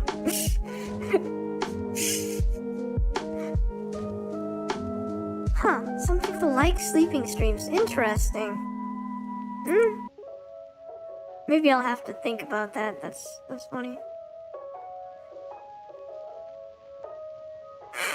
John Cena prank calls. Yeah, that's good.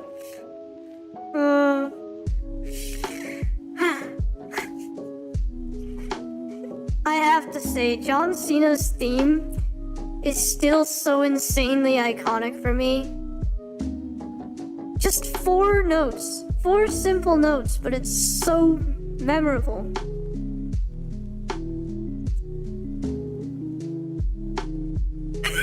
Really?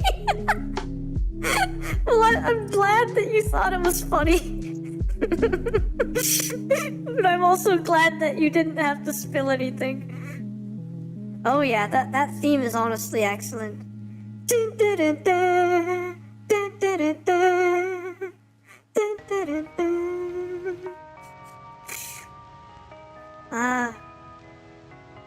Yeah, that's so true. He is still kind of funny.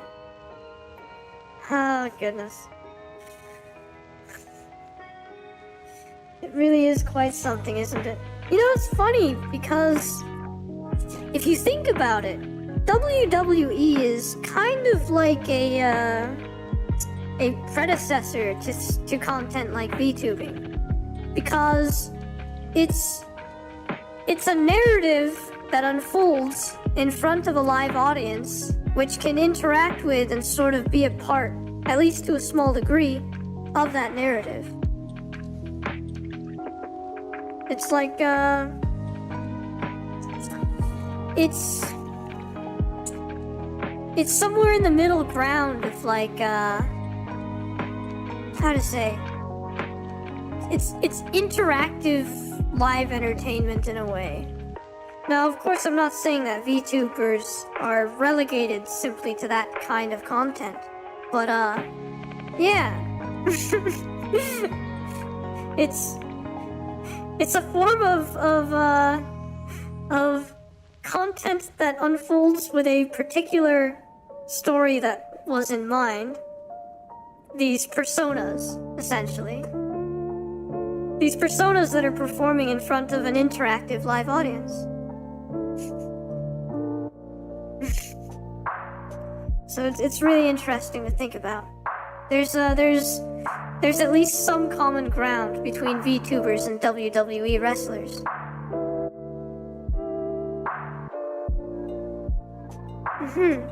Yeah, in a way. Now, of course, personally with me, the way that I'm behaving it's just me. I'm basically playing myself. So it's not too much effort.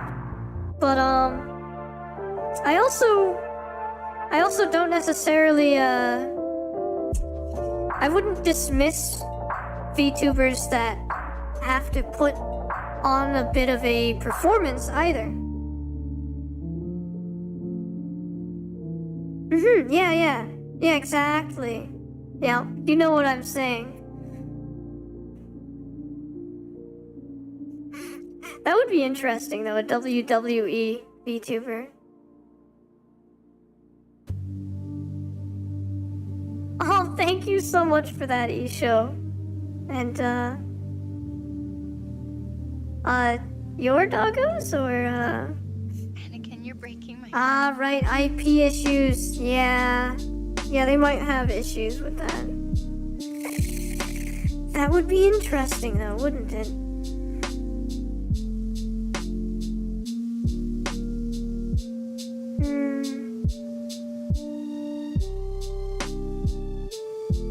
Let's see.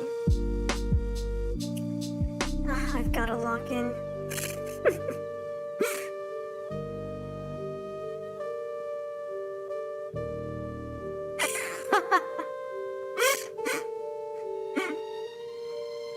That's nice. I hope you're enjoying some quality time with your canine companions. That's lovely.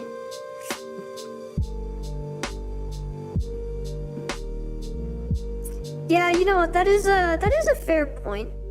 I feel like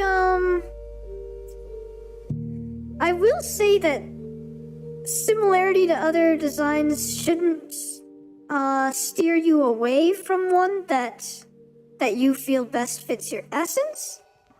But I also feel like you definitely shouldn't deliberately pull influences from existing designs either, due to perceptions of how popular it would be and things like that.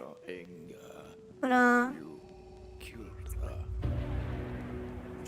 basically I'd say choose something that really gets across your particular essence, regardless of how similar it may or may not be to something else that's already out there.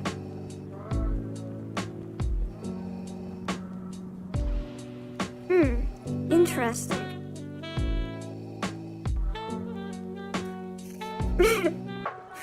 Also, that sounds pretty good, Isho.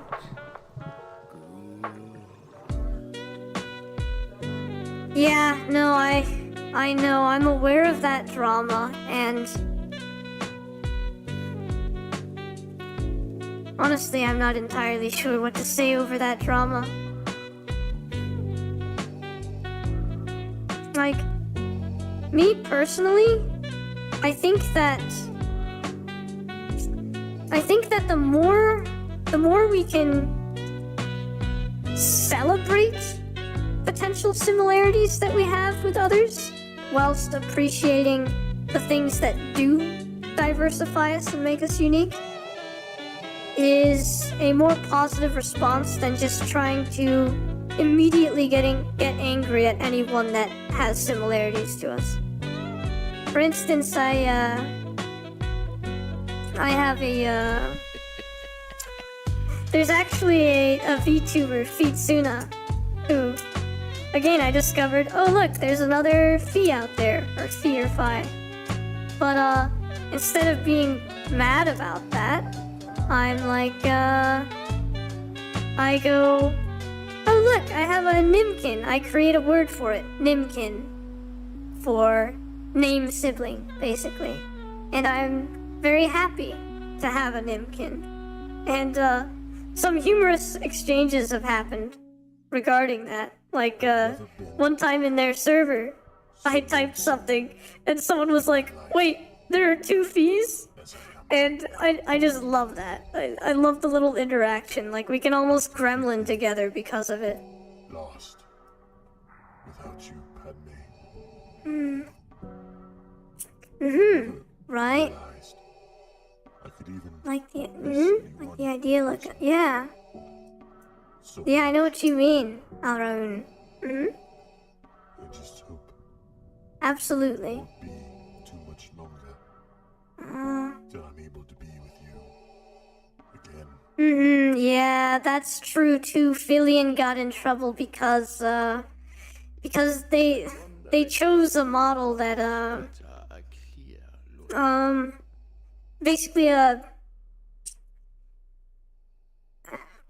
how to say, a non-custom model.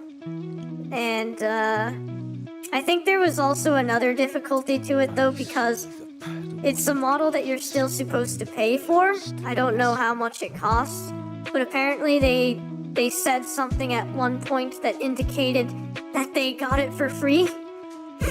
So, in other words, not only do they have a model that they don't own rights to, but they also maybe pirated it to get it for free when they should have had to pay something.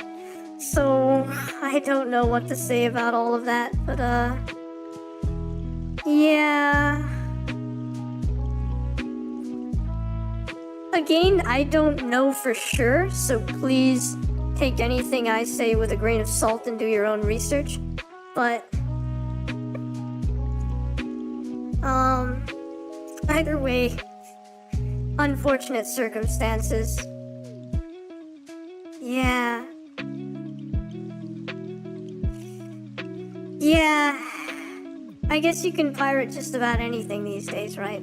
But again, before you think they absolutely did that, I would invite you to look into whether or not they absolutely did. Because I'd have to look it up to double check myself. But yeah. The thing is, VTubing is still relatively new. Like, it's become pretty saturated, but it's still in its infancy. And because of that, there's still a whole bunch of things going on that, no one really knows what to do with. Because there's no precedence, right?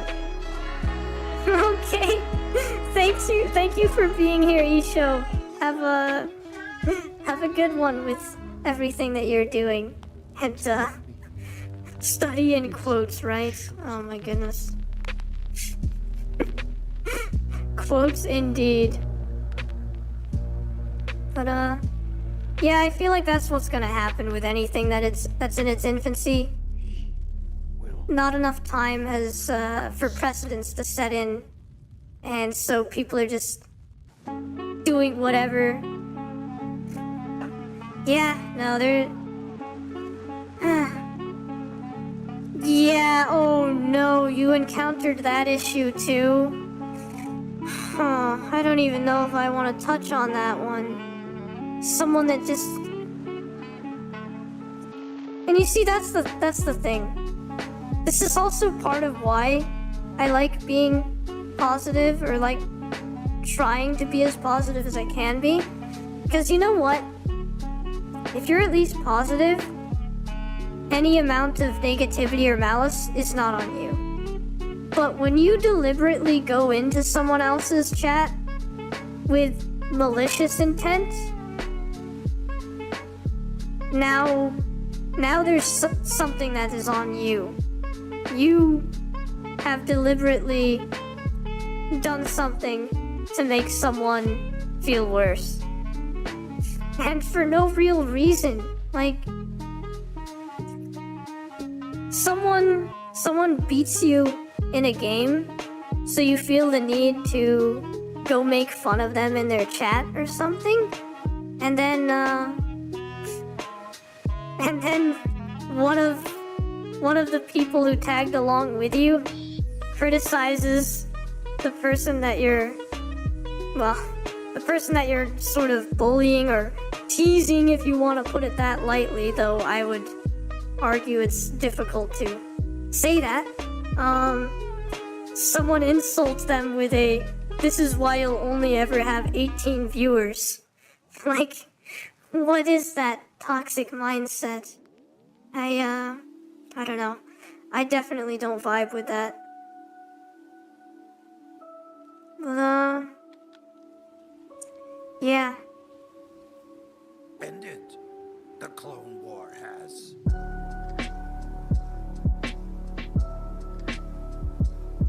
And yeah, that issue might still be ongoing, so I don't really want to say too much about it. Yeah, I know. So, to try to use 18 viewers as an insult feels really elitist to me, personally. It's, I don't know.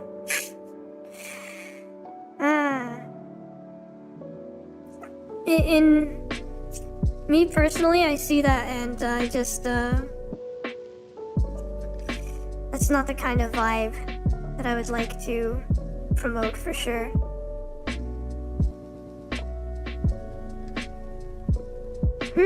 Yeah.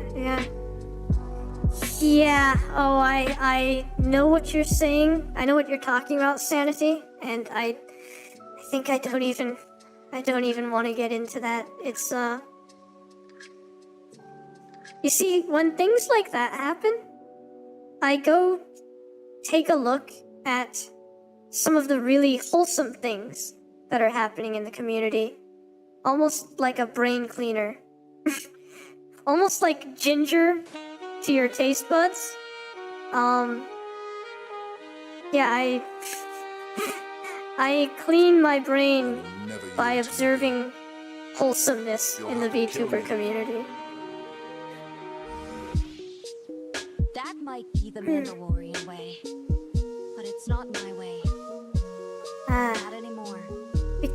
Thankfully, there's plenty of that wholesomeness, though, around.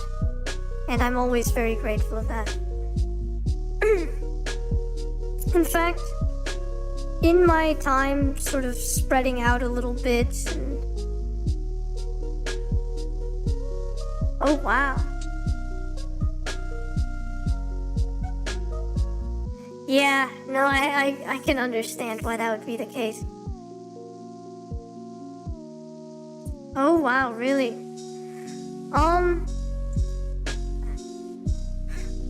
Well, you know what? If you keep hanging around sort of the community that I've sort of been involved with lately, and other streamers that I've interacted with, like Cinna and Meru, I'm sure if you go to my Twitter, you'll see them interacting with me. There's sort of a collection of generally kindred spirits exchanging wholesomeness going on to be observed. So it's really just sort of finding yourself into the right circles. Because you have to also remember that the positive circles are quieter.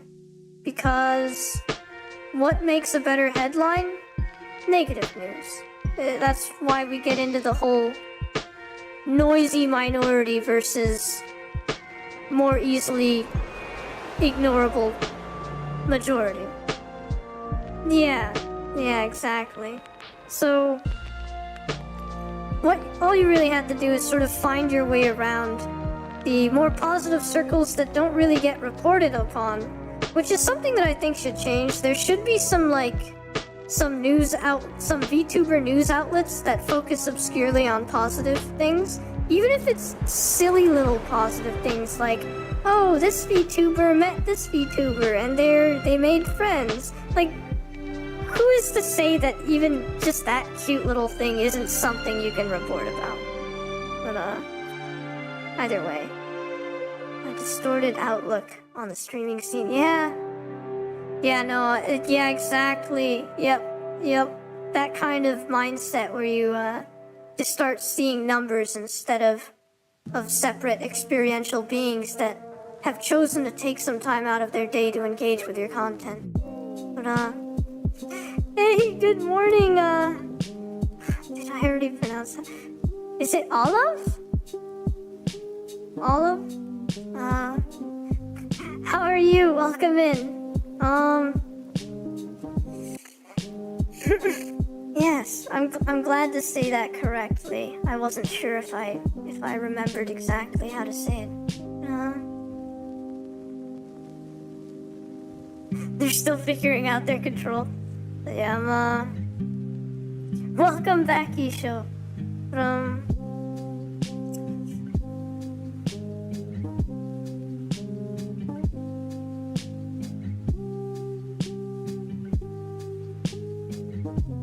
Yeah,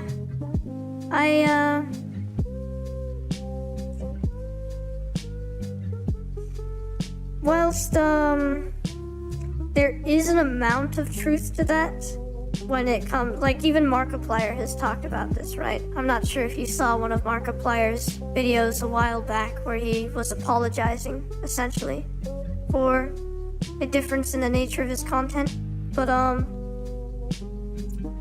even as a career, there are still ways to remind yourself. Although obviously, yes, there can be some anxieties about maintaining finances.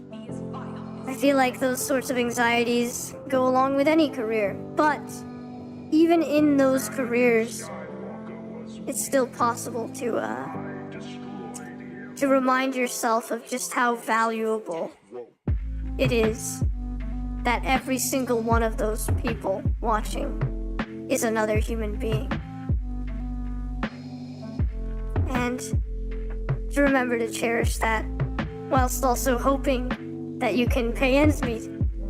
But, or make ends meet, I mean. But yeah, no, that's fair. But, Markiplier put out a video at one point where he was sort of apologizing for the direction that his content was going and admitting that it's sort of driven by career needs. But, yeah. There's a lot of nuance to this sort of thing. Yeah, exactly. And,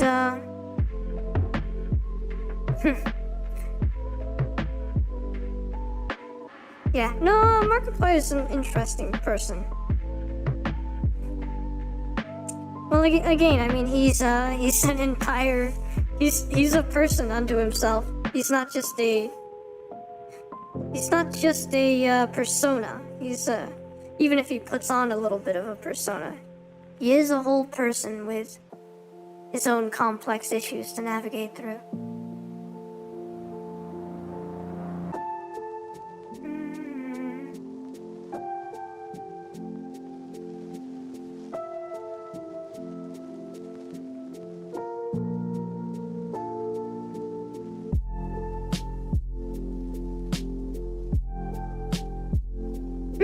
Yeah. Indeed.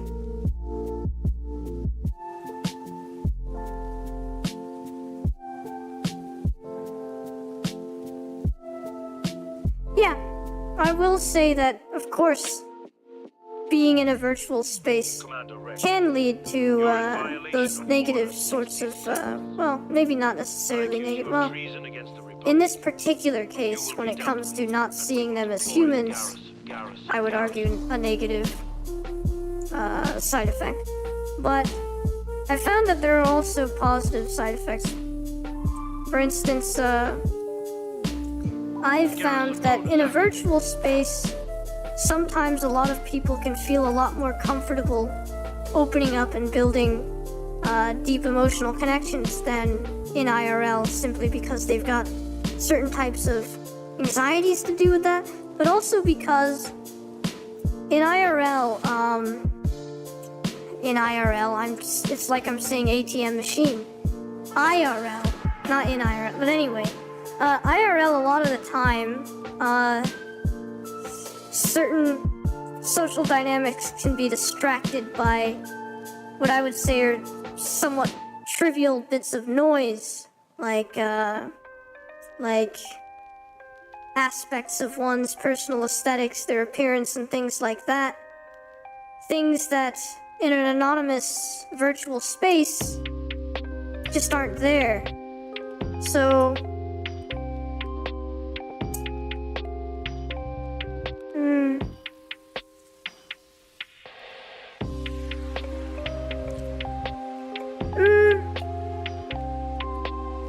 it depends, because I also feel like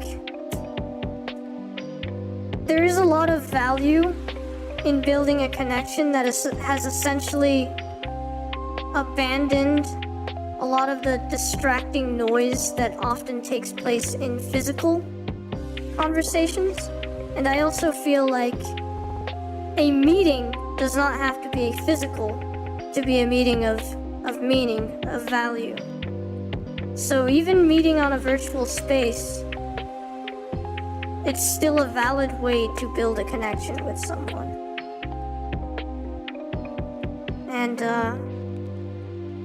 And in some cases, connections built in virtual environments can even be much stronger than the connections built IRL amongst some friends that have known one another for a while. And it would be almost silly to deny the value of that kind of relationship, even if someone finds it strange that something like that could be built without any physical meeting.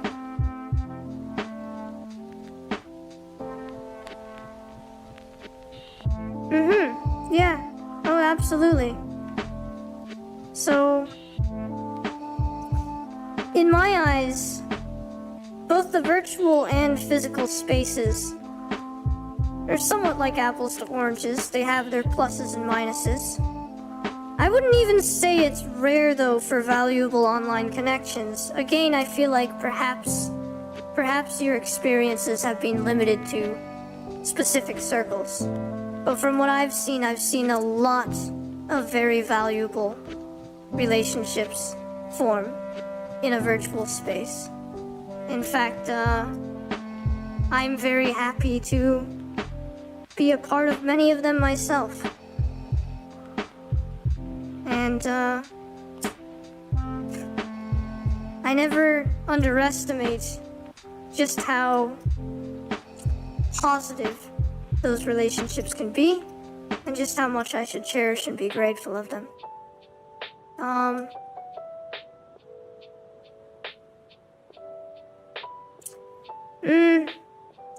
Well, that is true to an extent. Like, sure, maybe there are things that you can't verify, this, that, etc. But,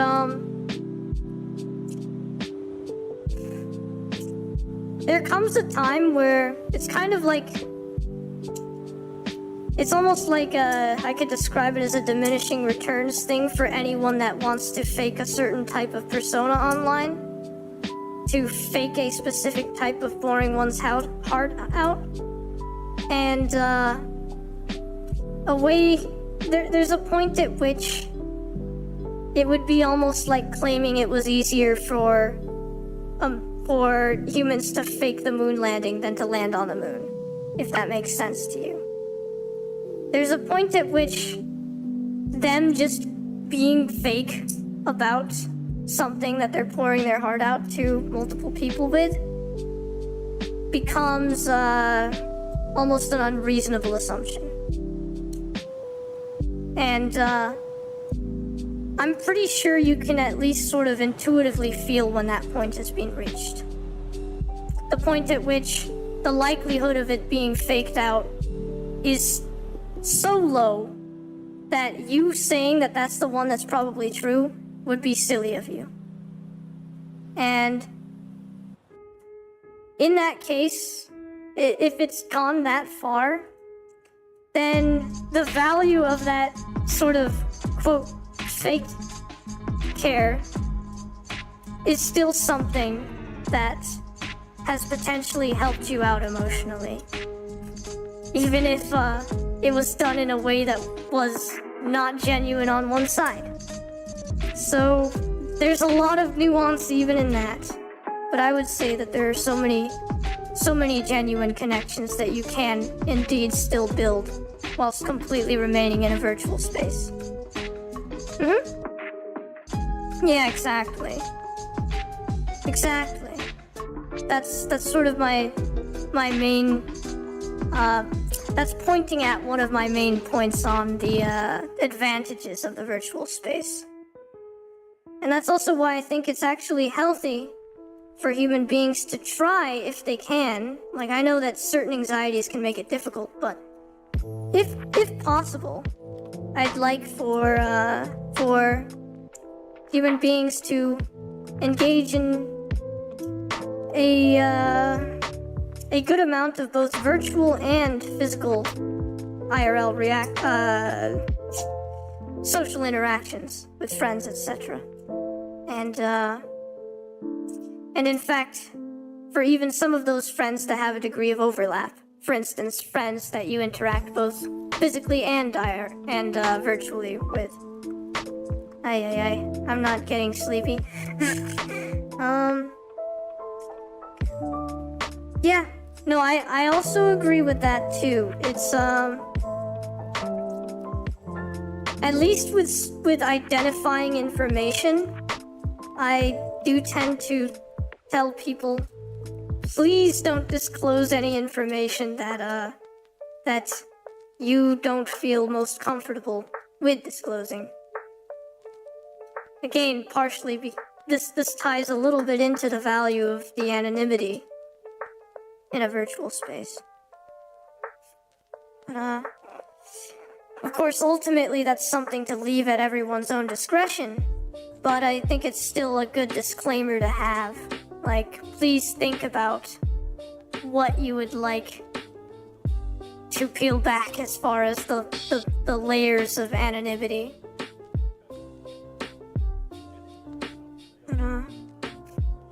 Yeah,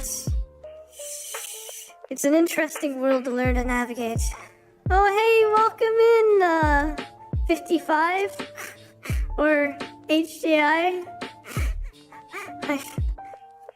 I've already forgotten what to call you.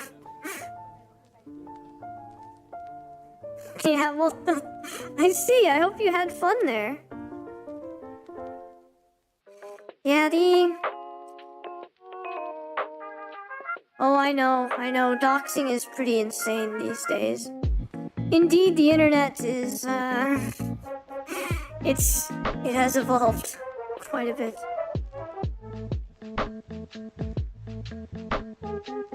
Yeah, it has been a while. Goodness, did you have fun in that get-together?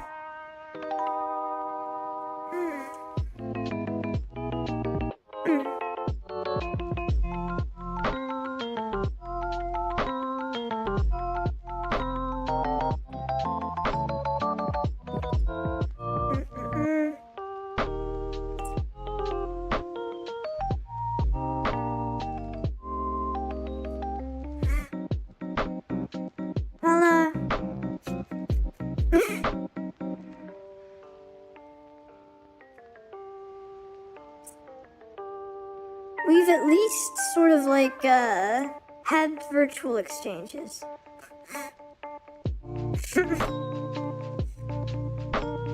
Just a lot of times it's been a while since the last one.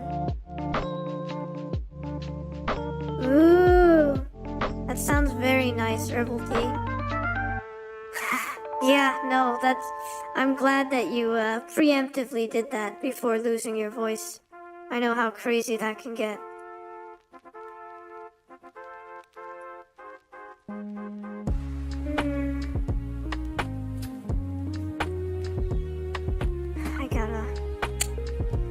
I can't sleep yet. I've got stuff I have to do. Let's see.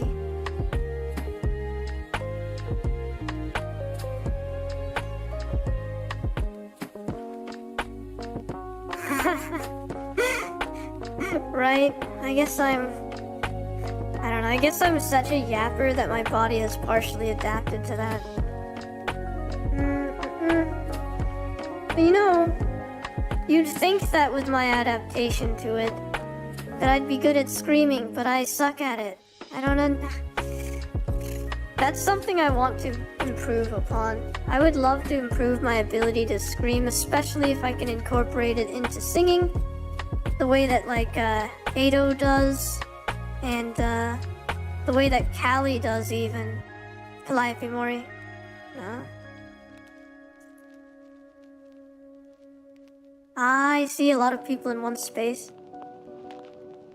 No, it's not really that kind of screaming. It's like how to explain?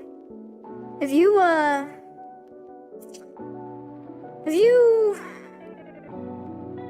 encountered a lot of Calliope Mori's tracks, or maybe even Ado's tracks, like from the One Piece Red film, or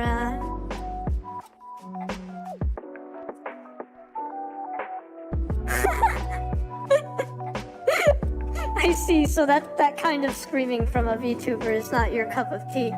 Oh, I see,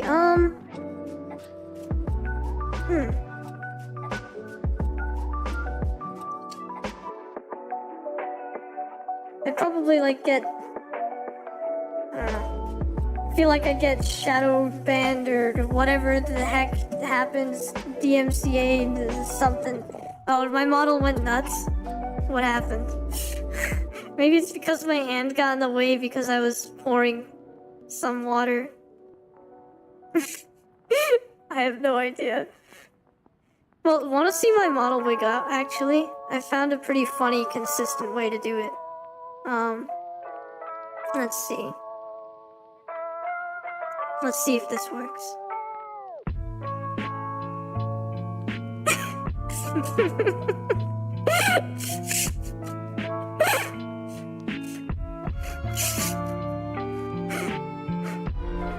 It's kind of fun to do that on purpose sometimes. I've messed around too much with VTube Studio before.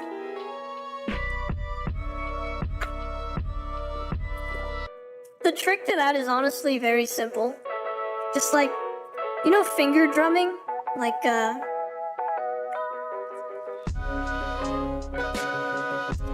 mine currently cannot. I would like to have a short hair version of this though, because sometimes I do cut my hair short.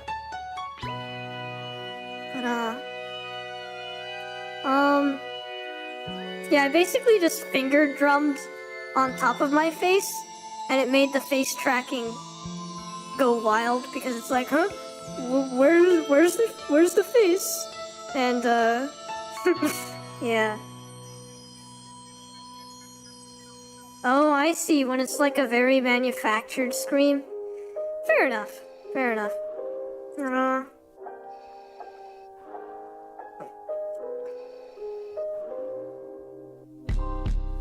Oh, you know pen drumming?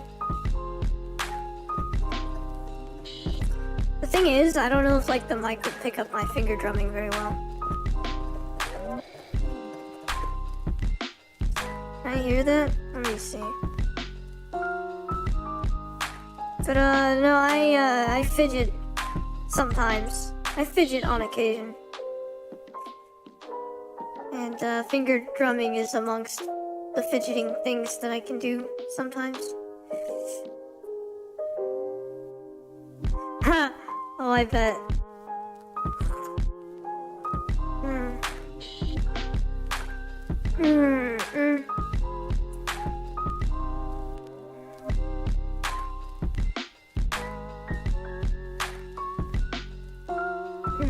Okay, well, you know what? Oh my goodness, so you're both on Twitch and YouTube. You found a way to copy yourself. Aw. Goodness me. Well, I'm very glad that you feel that way, Arun, but or can I call you Akari? Is that also good? What's good?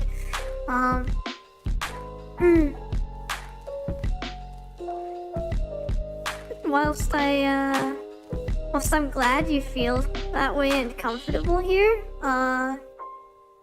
it's also really good if you can get some good sleep.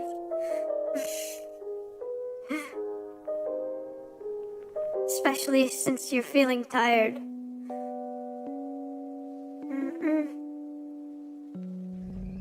Eating their mic. Aww. That's very sweet. Goodness me.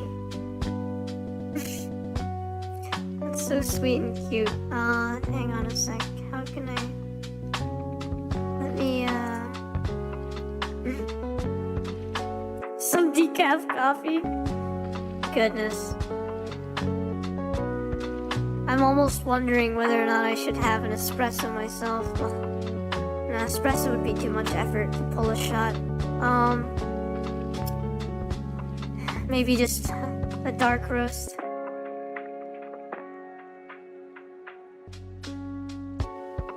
Swallow your coffee hole. Okay, if you really want to make some coffee, but I hope you're getting enough sleep, my goodness.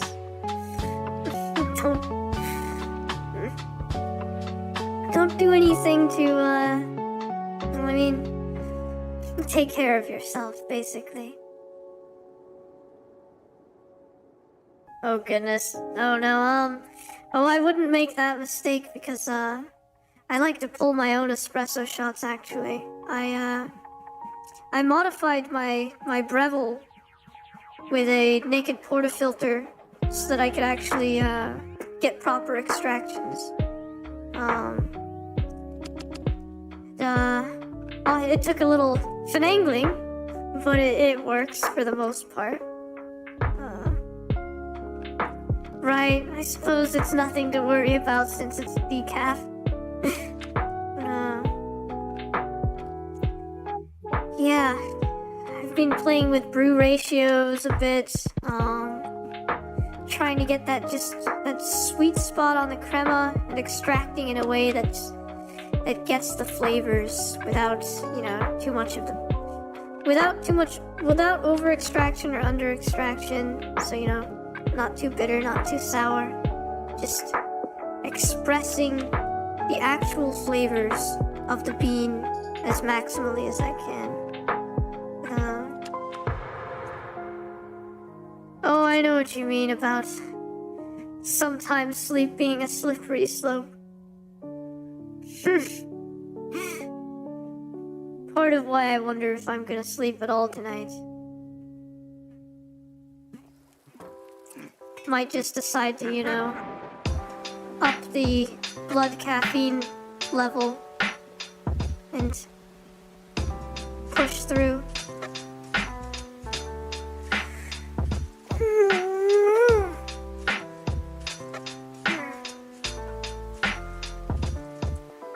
Okay. Dude, I think I might just look up, there is no try.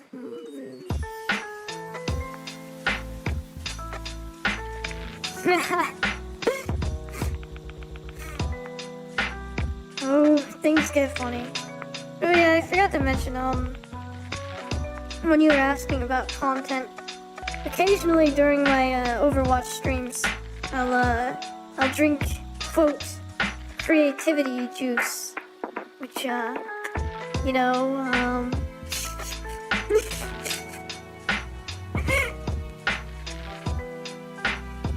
mild intoxication. And, that can get interesting. Typically only on the weekend, though. I don't like, oh, yeah, that's a new one for you? Well, I call it that because, you see, the brain is an interesting thing. Sometimes it can become a little bit too much like a well-oiled machine that is set in its way of thinking. It gets a little too inside the box, not neuroplastic enough for spontaneity, I suppose you could say. And, sometimes a little bit of inebriation sort of throws a wrench into one of the gears in just the right way to send your train of thought careening in a direction that might otherwise not be explored. And I have found that often in those interesting cases, I've had epiphanic moments. Like, some of my biggest breakthroughs with some theories I have about matter and antimatter and what I would call a negative energy photon that's basically just an advanced photon. But it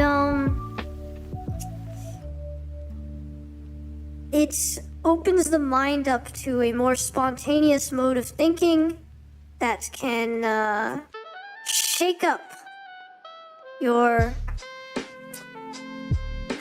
modes of reasoning just enough that all of a sudden you can be led to a realization that you wouldn't have necessarily had very easily when entirely sober.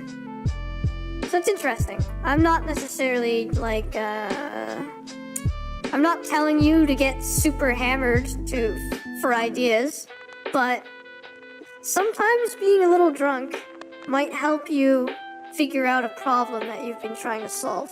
Occasionally. It probably depends on the person, but it kind of works that way for me. So I refer to it as creativity juice because of that. Although when it comes to playing Overwatch, let's be real, it doesn't... There's no amount of, like, creativity increase that goes on there.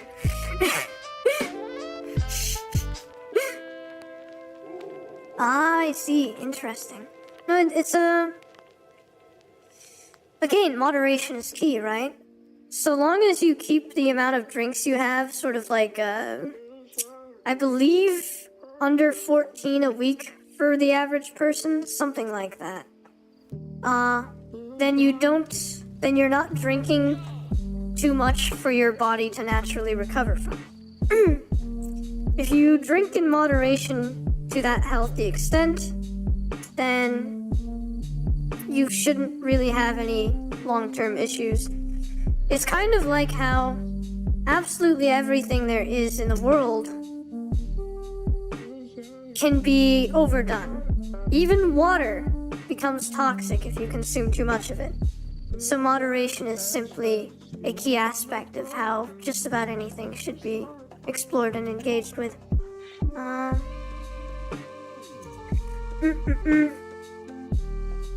Oh, well, thankfully, when I'm drunk, I'm basically just me, but giddier, perhaps. So, and yeah, sometimes the speech can get slurred. So, I'm glad that, like, no amount of drunkenness has made me do anything I regret, even in moments when I have memory blanks, which is hilarious, because I see drunk me doing exactly what I would do, but I can't remember having done it. And I find that pretty amusing. But, yeah. No, it's interesting. Like, for instance, drunk me still spells magnetoplasmodynamic correctly. Even after, like, 7 beers. Even, like, right before passing out. So it's still me there. It's just,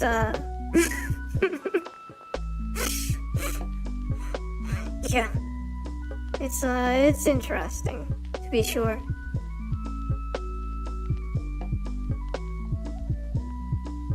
And that is also something to consider, because alcohol does begin to lift inhibitions. And if you think about it, when you withhold the truth, or when you tell a lie, you are inhibiting something. Oh, I'm sorry to hear that. Oh, wait, they got it for you. Oh, you're happy, yay! At first I thought they took it. Whoops. I'm not sleepy. Yay, that's nice to hear. Also, I love tapioca pudding. Based. But, that's very good. Enjoy that. Show me the one whose safety deems such destruction.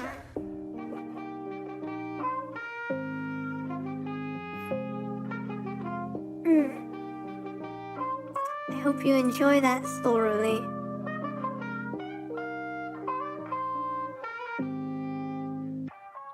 This is the way.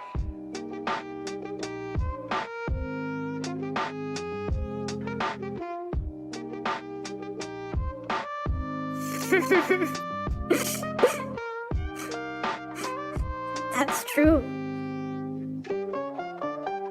Okay. No worries. It was a pleasure to have you, actually. I hope you get plenty of sleep. Oh, thanks. That means a lot. You take care. Thanks for stopping in. Well, it's not really a stop in. You were here for quite a while. Thanks for being here.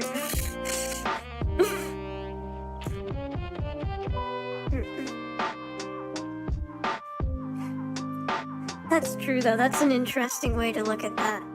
It gives you the potential for multiple firsts. Well, multiple copies of the same first.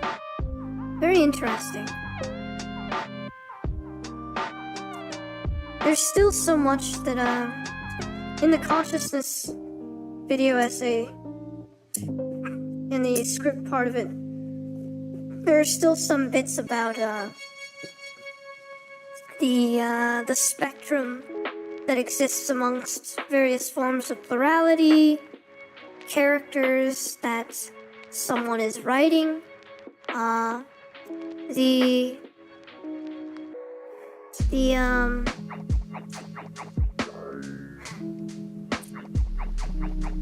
not tired. What I would call level of anima hubness. Here we go, using words that I'm defining without good explanations. But oh yay! Enjoy that coffee.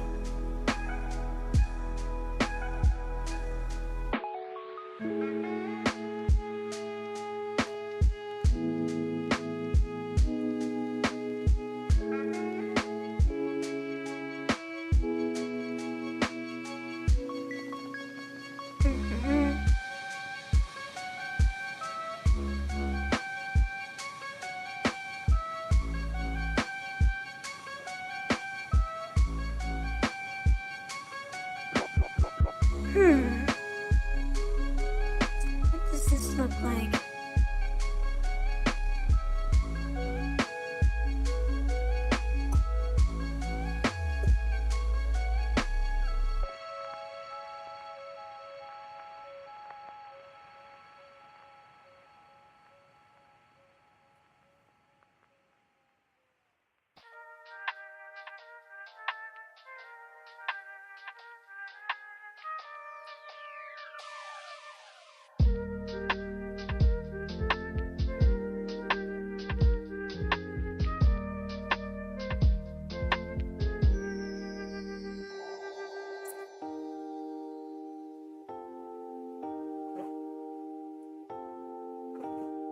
Oh no!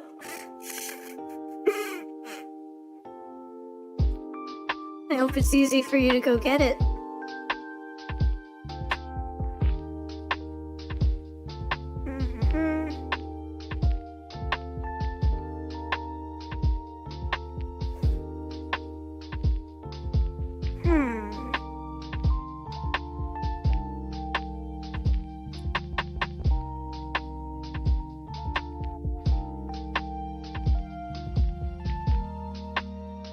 Interesting.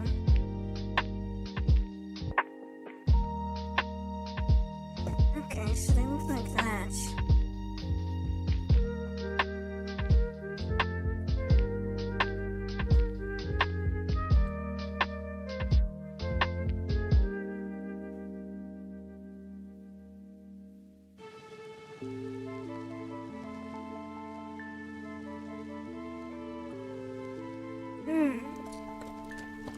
Like a panther. Like a panther.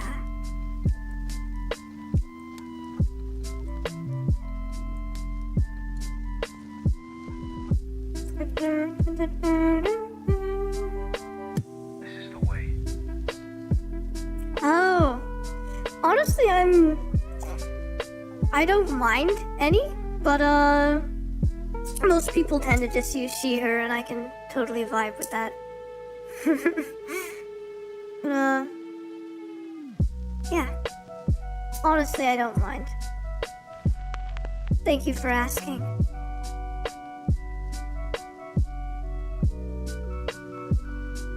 In some of the lore that gets explained in my debut, there will actually be a bit of explanation for why that's the case. But,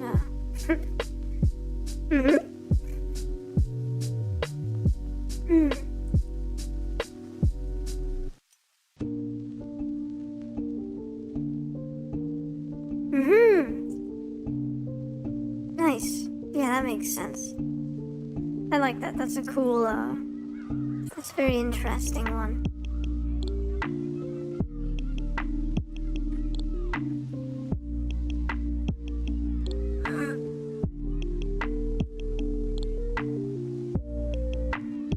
I see. Omoshiroi.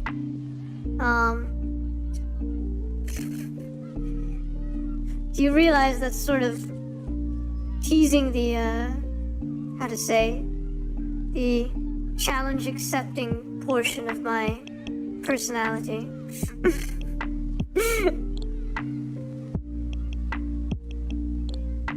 I'll probably have to look into that.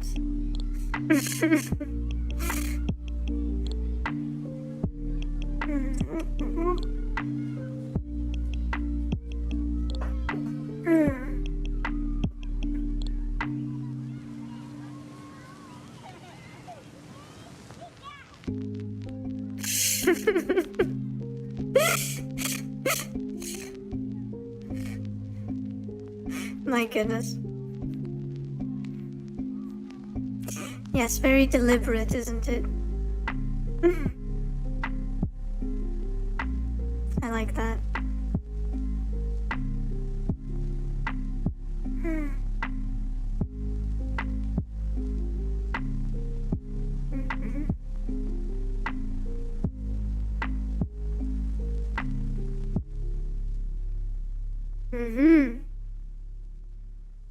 That makes sense.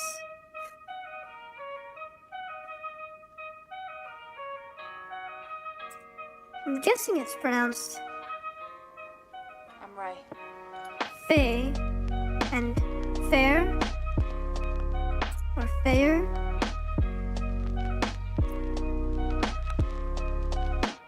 I will look deeper into it later, but that's my current assumption.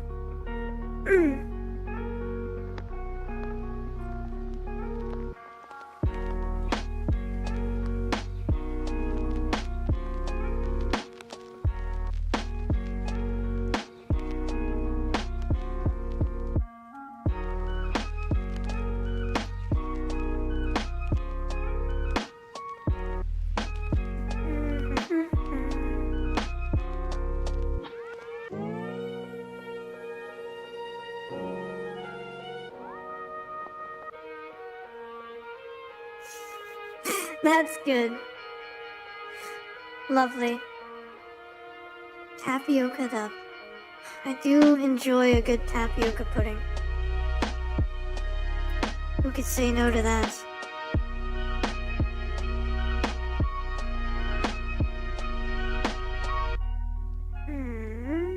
Let's see.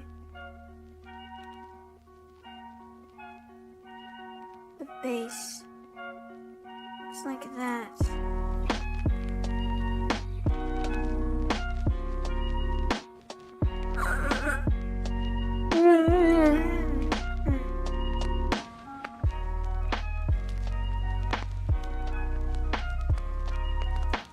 I love the record crackles.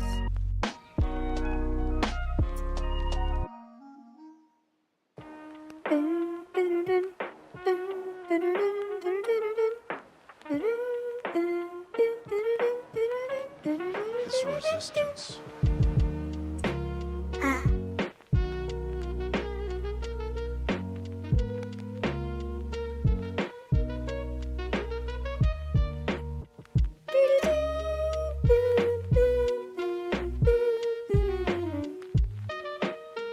Ooh.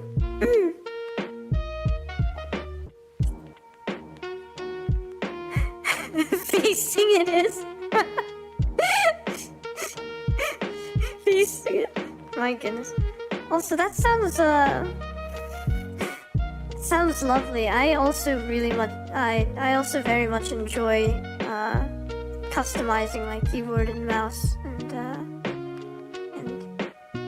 yeah, that's lovely. You know, if you want, you're welcome to join my Discord server, and it would be perfect for you to show off things like that there. No, I know the feeling as far as feeling very happy every time you sit down at the computer. But you want me to sing, do you? That's wondrous.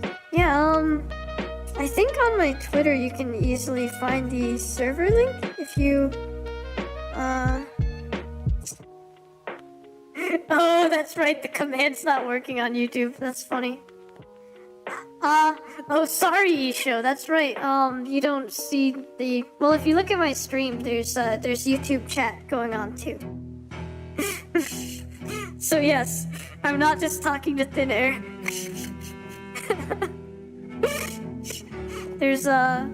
This is a dual cast stream, so it's on both Twitch and YouTube.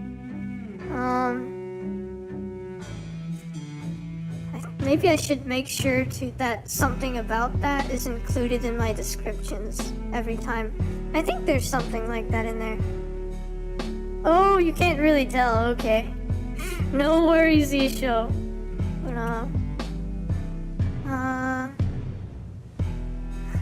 I mean, this is my stream, I could just post the Discord link right into chat.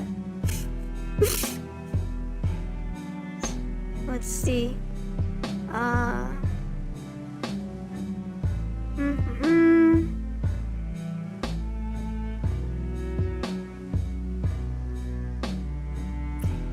very lucky in that my eyes are, well, my human animafoil that's channeling me has pretty good vision.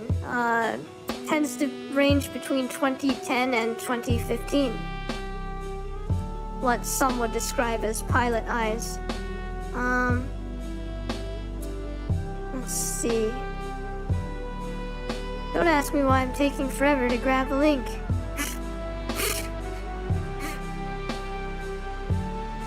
What am I doing? Yeah, there we go. I'm silly.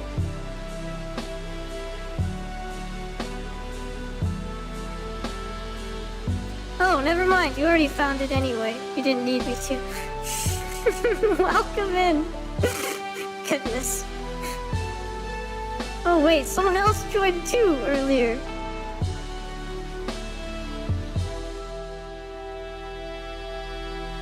Oh goodness. Wow. I'm very glad that you can still see. Also, I have family members that have astigmatism in both eyes. So, I'm quite familiar with that condition. That's very interesting.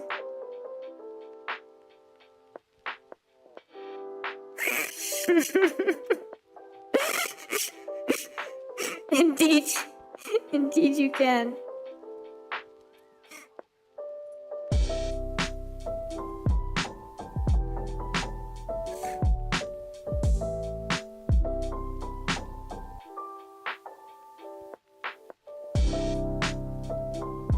I'm not distracted.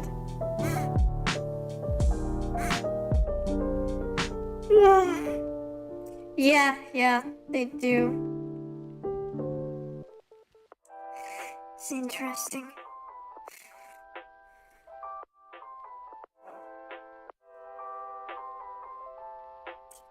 In their case too, it's always interesting putting their glasses on because it basically stretches objects in the opposite manner that their eyes naturally do.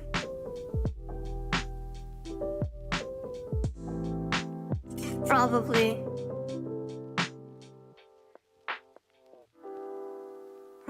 so. Do I have a specific channel in the server for stuff like that?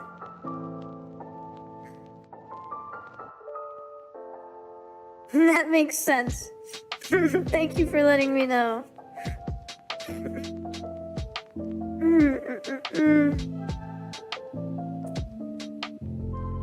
Let's see. I should add another chat channel in off topic. I love how I'm just doing so many things that aren't my work. Oh wow, I see. Well, I'm glad for that happy little, aw. I'm glad that it made you happy too. Goodness. It's a pleasure having you here.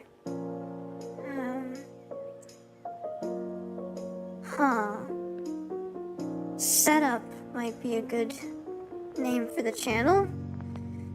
PC setup? PC setup would imply both the PC and keyboard and stuff like that. Or also... yeah, I think that would be good. PC setup channel. I don't know, if I think of a different name, I'll just rename the channel. What order do I put it in?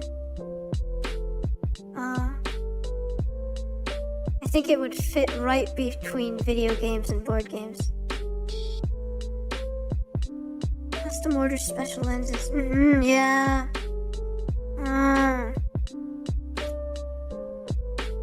That makes sense.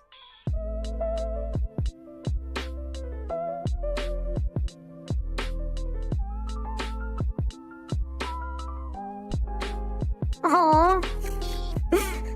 Well, honestly, I appreciate you popping in any capacity, so thank you. Right, contact shades, my goodness. And who knows, maybe when I'm not crazy busy, I'll have another karaoke stream.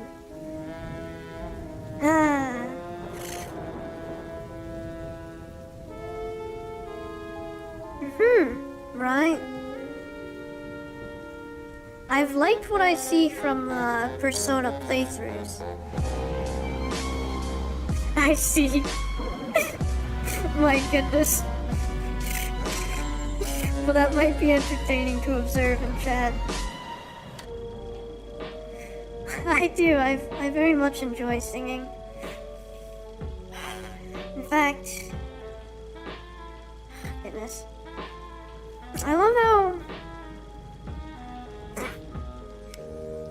this was supposed to be 52 minutes of locking in, and the timer's just like, hey, an hour and 50 minutes of... What, were you locking in, or were you just yapping?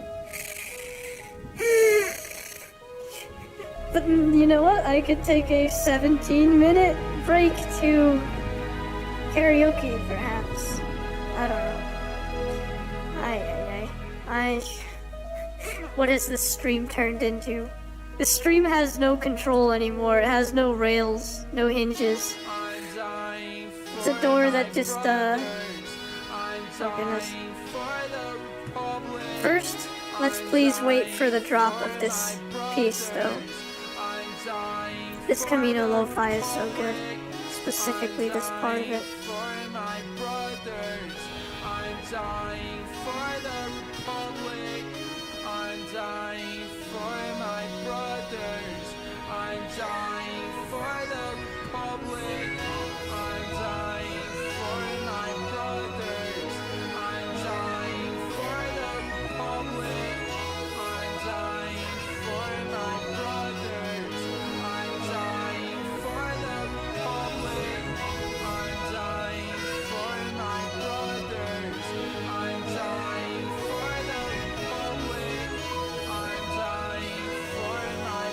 Wait for the drop.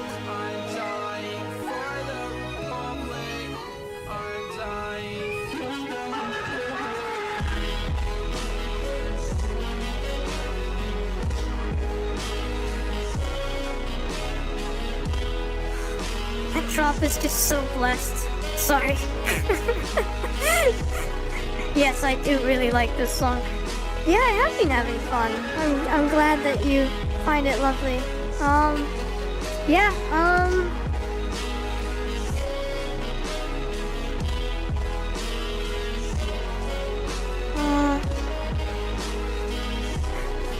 oh, no worries. No, I didn't feel discouraged or anything.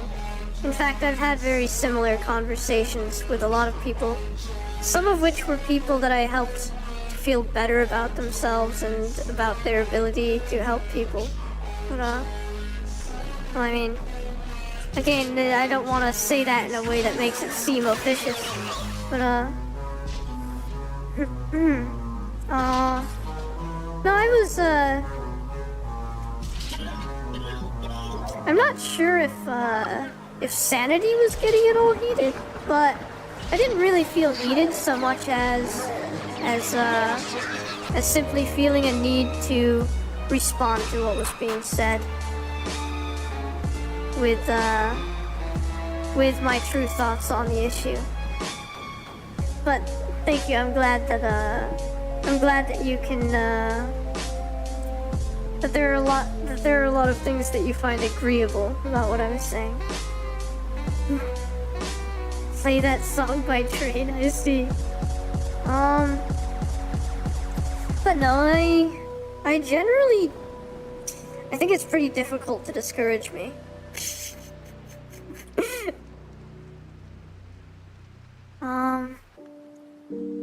Okay, do I want to pause this lo-fi for a little bit and then, I don't know, do a little bit of karaoke? Am I too sleepy to do karaoke successfully? Let's see.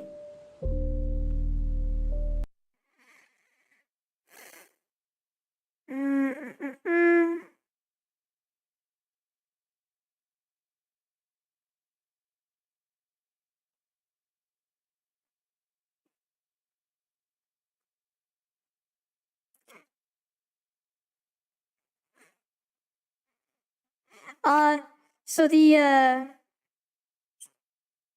which one? The BGM that I was playing, or what you're talking about? Because the BGM that I was playing closed on Sunday, they're very chill about usage of their stuff. In fact, they even allowed me to do an original rap with one of their pieces as the track for it. Let's see.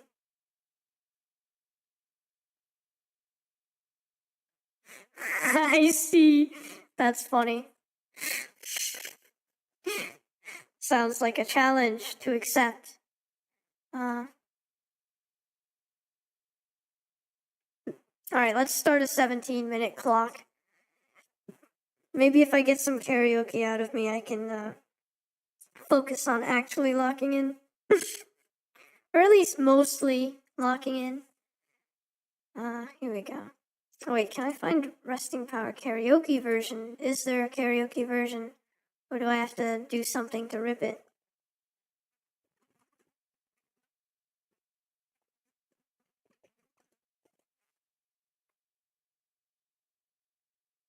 I see. You're trying to find something royalty free, is this indeed the instrumental version? Let me see. Yeah, looks like it is.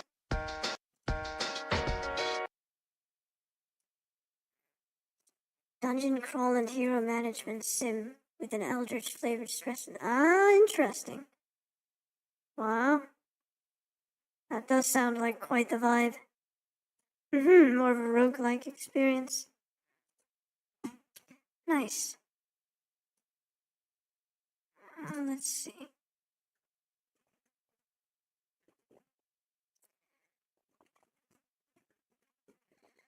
Mind you, I haven't practiced this one much, but I've recently been listening to it so much. I love that, the piece I'm about to try to karaoke, Resting Power by Calliope Mori, how it's basically an internal dialogue between Calliope as her persona and sort of her behind the avatar, and how even simply, even just playing the role of Calliope has also made that a part of her. And, yeah, these lyrics are very good. Let's see if I can do this with minimal practice.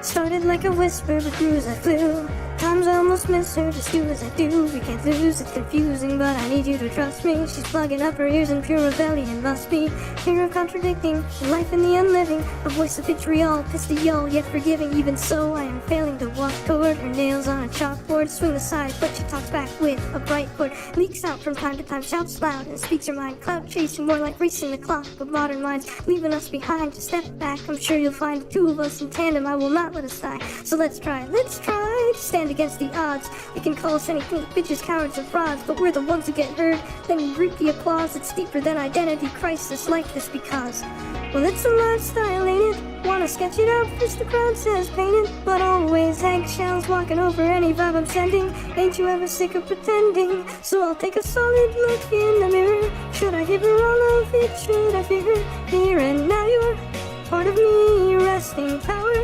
Part of free soul, stand against time. Put your hand in mine. Here and now you're part of me. Every hour feels like the transient shield. She's what the real me could never be. Plans to get that goal, never get old. Remember me. Says it every time like she knows it's only temporary. Bird-brained and clumsy, she numbs me as she becomes me. Nobody ever really sees the difference. Bloodied up, leaning sideways, she closes distance. Rinse, repeat, defeat, convince, get beat, delete, mince words, and take heat. Wincing, hurting, hit the streets. Rings of a feather, flock together, here we are again. She and I see eye to eye, but can't help set the bar again. So tell me just how far we gonna take this. Work until the fires of the clientele break us. You smile while reside in hell and never give in. But maybe I can survive an environment like this, tired and anxious. Her advice is, we are their light, sis. And so I fight this, the brightness in crisis. She saved my fucking life, risk it all. It's a lifestyle, ain't it? She finds a way to cleanse her soiled rep, wanna stain it, but always eggshells walking over any vibe I'm sending. Ain't you ever sick of pretending? So I'll take a solid look in the mirror. Should I give her all of it? Should I fear her? Here and now you're part of me, resting power. Part of free soul, stand against time. Put your hand in mine. Here and now you're part of me. Every hour feels like the beginning. It feels like the beginning. It's nothing like the beginning. I think we just might be winning. I'm thinking you must be kidding. Feels like the beginning, but I'm really thinking you and I could start something new.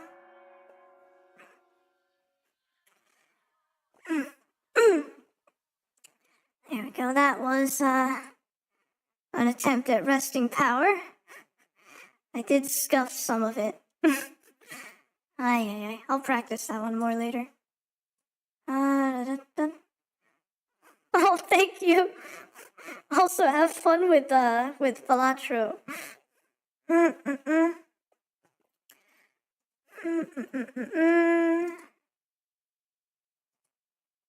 Let's see.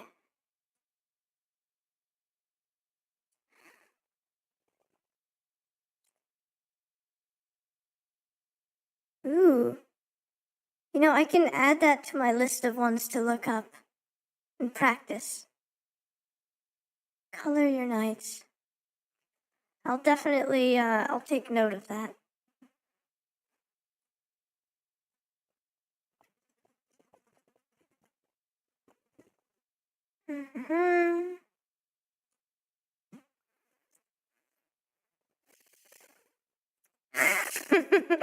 Oh, you want to see Eminem, do you? Oh my goodness, am I too sleepy for Eminem? Well, I could at least do Are you familiar with the fast part of Godzilla? Can I do this? Let's see.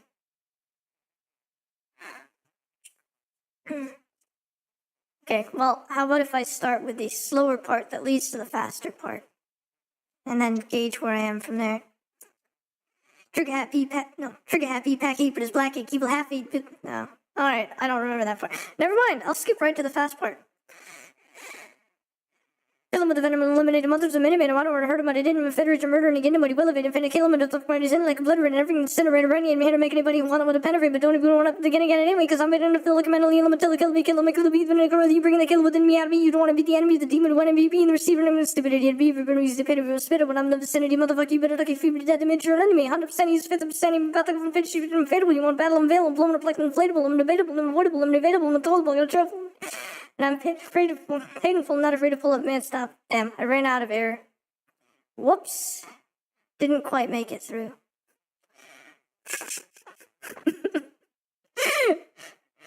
A lot of the times I can, but not that time. Yeah.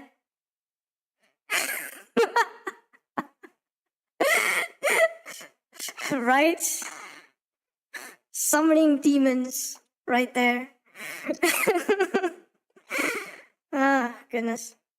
I love that part is faster than the part in Rap God, which is another one that I could do sometime.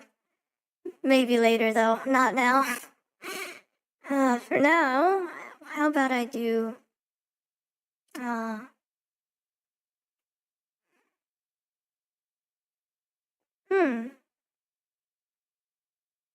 Yeah, why not?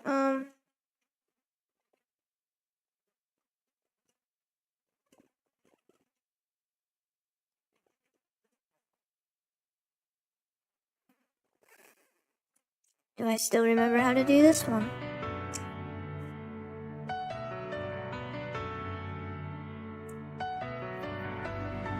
It's been a while since I've sung this.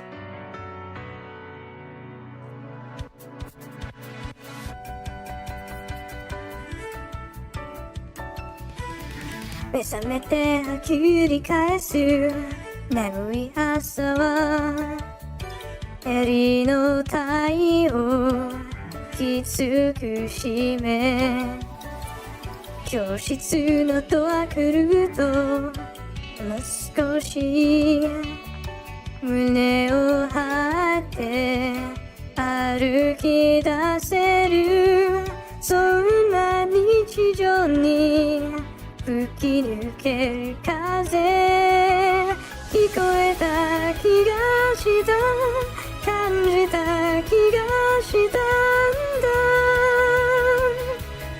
震え立つ今この群れでも来る気がした異国の星が消え去ってくのを見送った手を振ったよかったねとどうかの隅見下ろすそっちの途中おかしなものだと思う私の中の時は止まってるのに違う日々を生きてるのに誇りは雪のように降り積む待ってる気がした震え出すしたんだ出したら震え出す今この時が見つけた気がした失われた記憶が指さし物語永遠のその終わりいつの間にか書き出してたあなたに手を引かれてた昨日は遠く明日はすぐそんな当たり前に心が踊った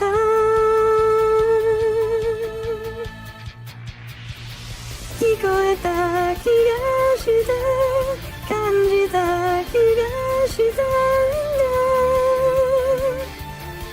震え立つ今この胸でも来る気がした異国の星が消え去ってくの待ってる気がした呼んでる気がしたんだ震えてるこの時が見つけた気がした異国の夢のように癒される日を見送った手を振ったありがとうと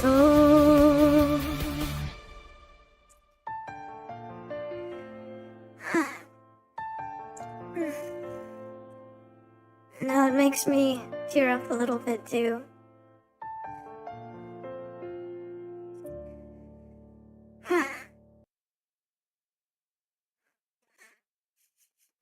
Yes, Clannad and Angel Beats, indeed. Both of them are. Oh yes, indeed so. Oh, thank you. Thank you for that. Thank you for the hugs. Let's see.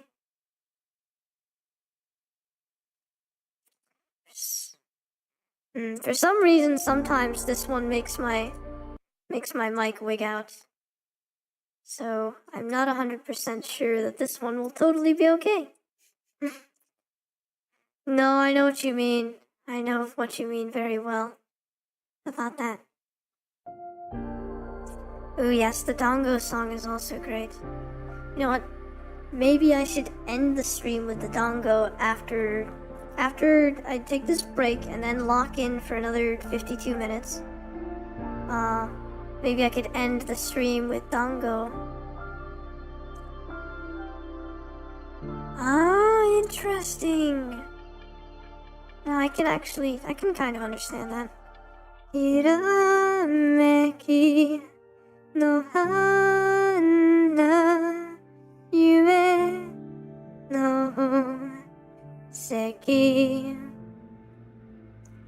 sekai wa utsukushii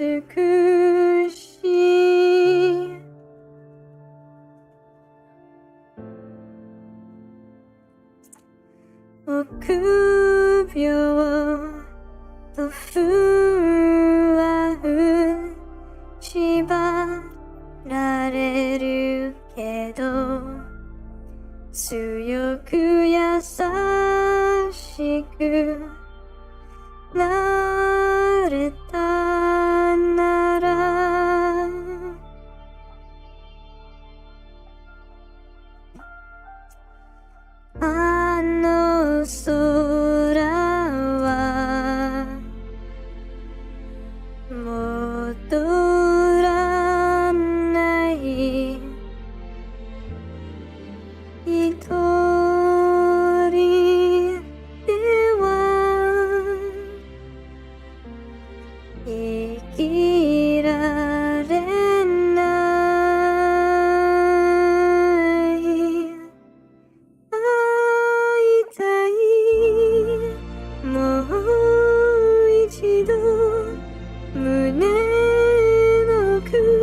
It's from a film called Belle. A Million Miles Away. This scene's very emotional.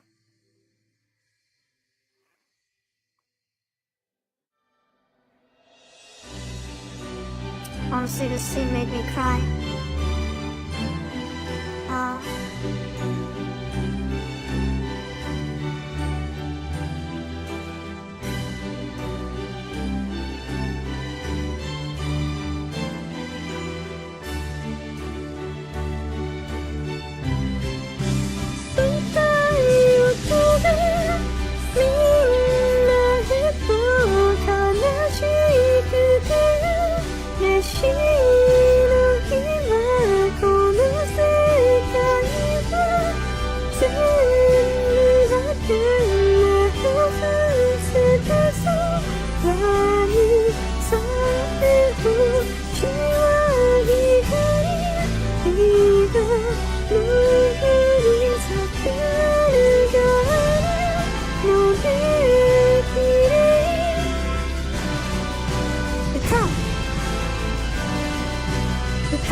Very good movie, honestly.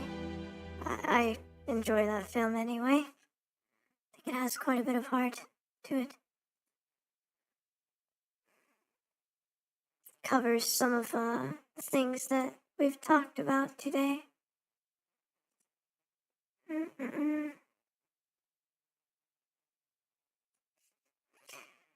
With that, I should lock in a bit.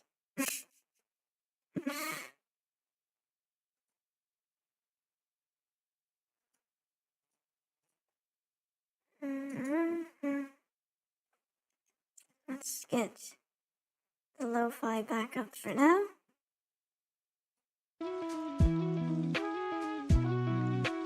Oh, I see.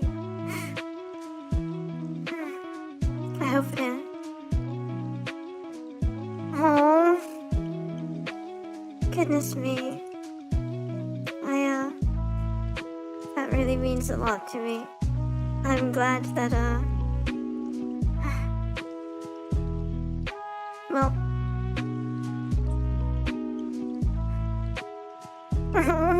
goodness.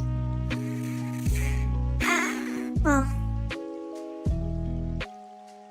I'm glad to, be able to have any sort of positive impact by existing. So, thank you. Oh, I'm happy that you were born too. Goodness.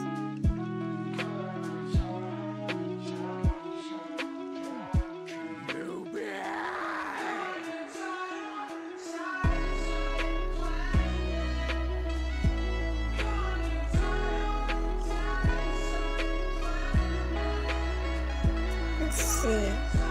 If I find this image, that should be helpful. Yes,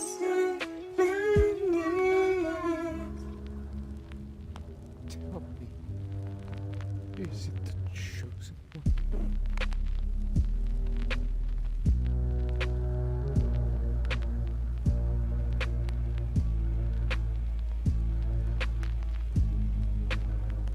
He will avenge us. It's gonna be, yep, I knew Cantina Band was up next.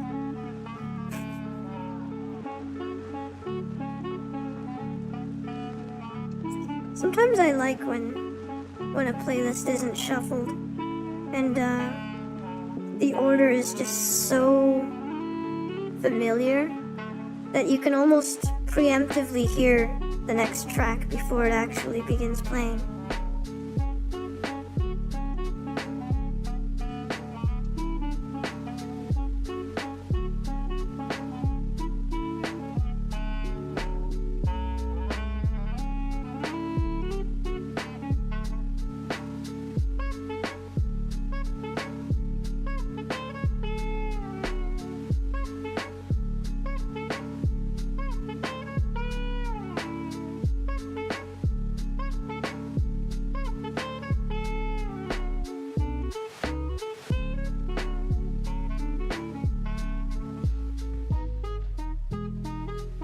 Okay.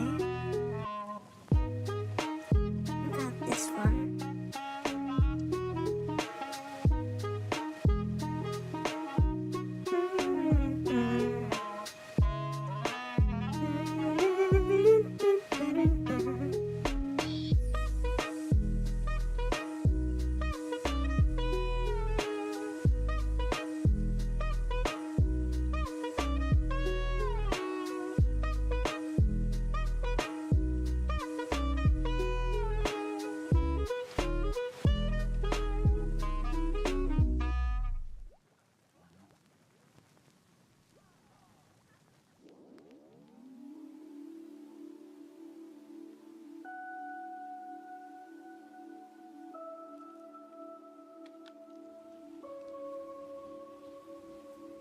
Ended. The Clone War has.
I will never yield to you, girl. You'll have to kill me. That Might be the Mandalorian way, but it's not my way. Not anymore. Not anymore.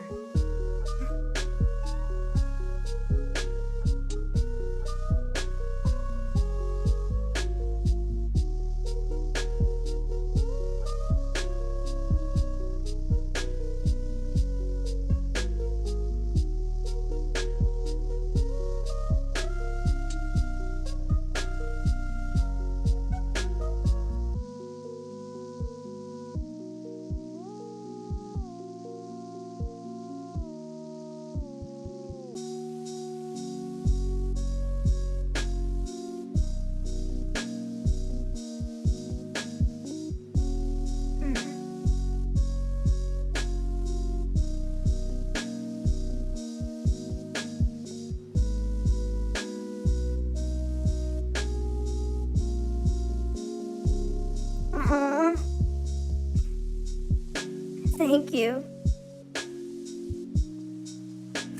What the? Hey, Mavis. What? Don't pop in just to tell me to go to sleep. Although I appreciate that you care.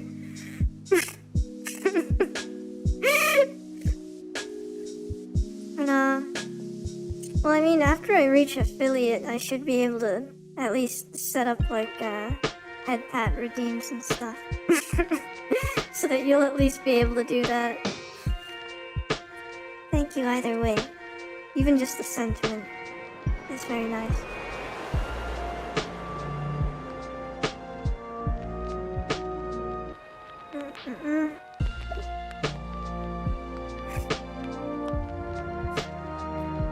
Yeah, I know you weren't expecting to see me awake.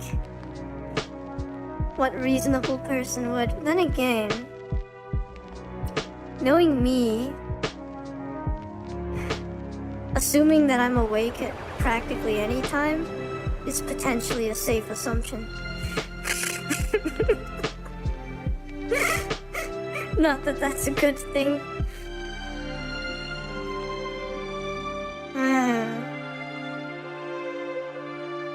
What it is, what it is.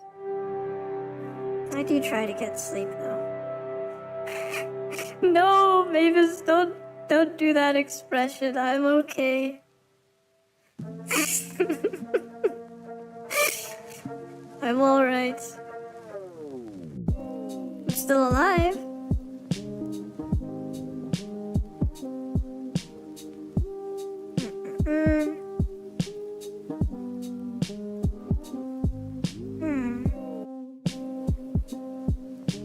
That shouldn't be too bad.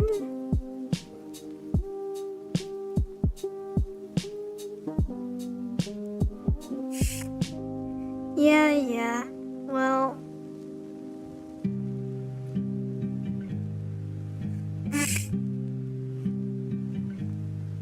I was ancient a long time ago, Mavis, so,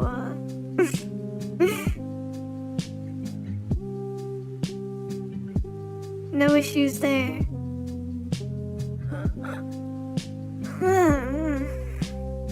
Let's see.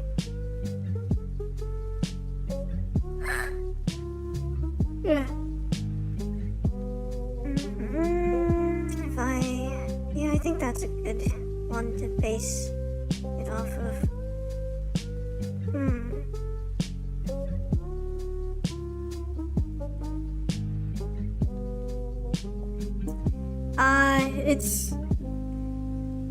It's supposed to be balancing 52 minutes study sessions with 17-minute chat breaks. But this one, the last stream that I did this on at least moderately followed the rails.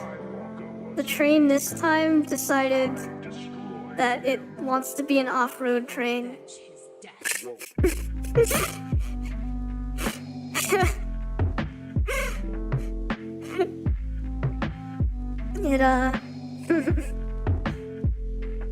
Yeah, it's a thing. That's all I'll say. But I've gotten at least something done.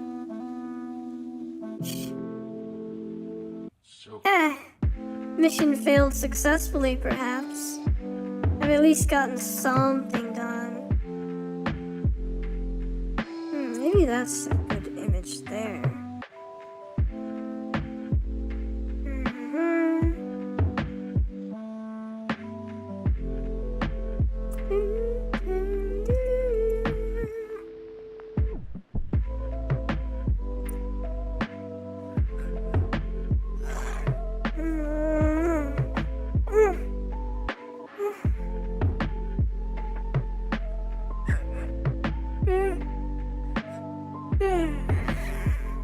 Goodness me, I might have to get some caffeine in me.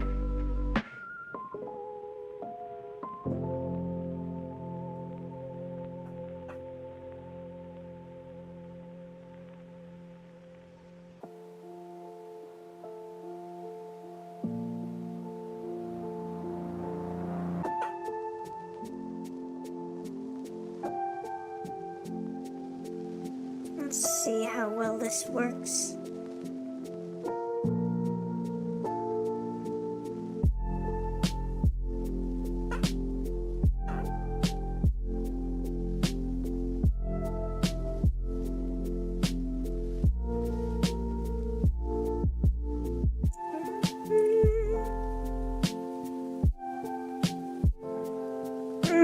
Really?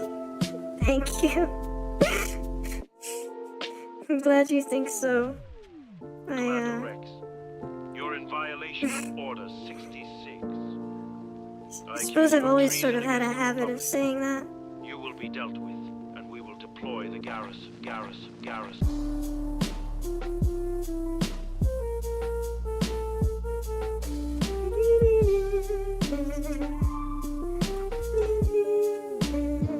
Garrison bonus activate.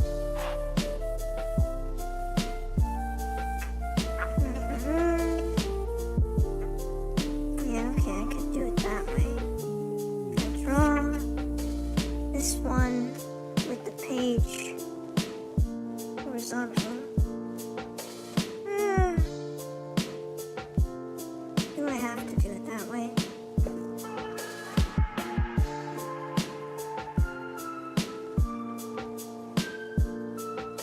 Yeah, sure. It would allow me to potentially put other things on here. Why not?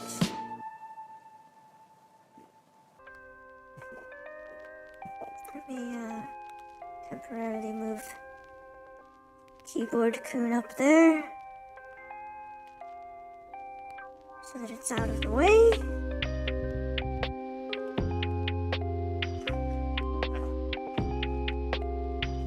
Let's see.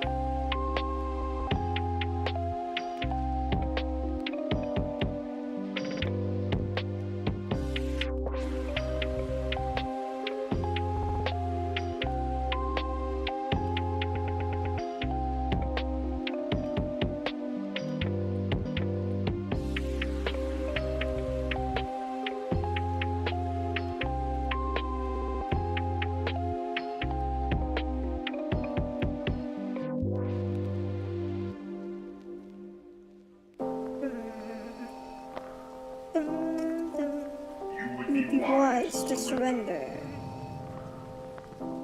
Yeah, probably.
Yeah, that works.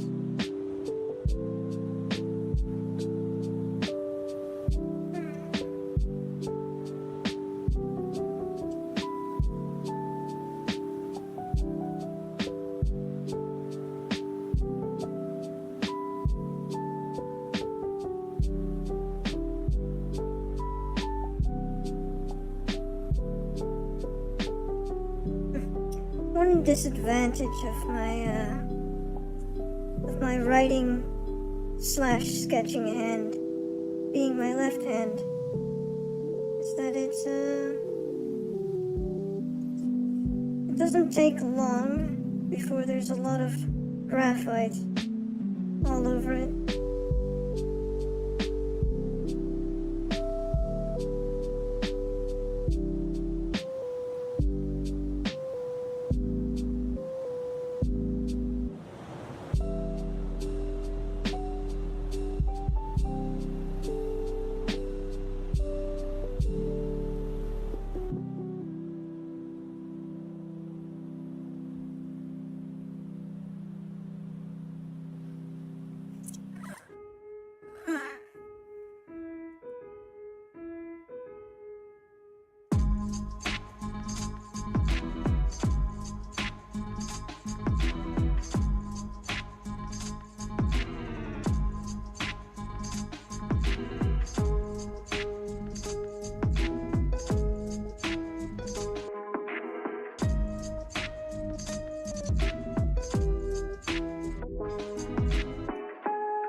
Yep. I knew that was the next one.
Oh, I see.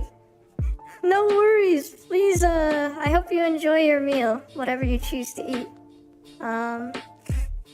Thank you for popping in and thank you for the lurk. I'll try to rest whenever I can. I don't know when that will be, but, I promise it will happen.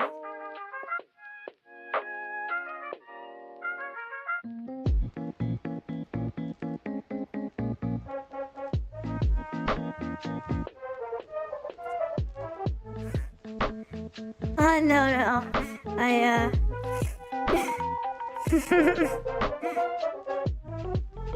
I think when I'm sketching and looking down as I sketch, I think that the tracking thinks that my eyes are closed.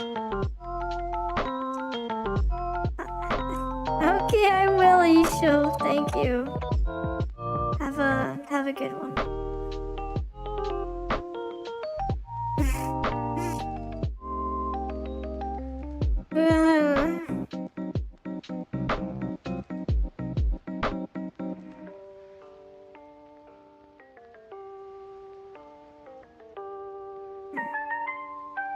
Since this is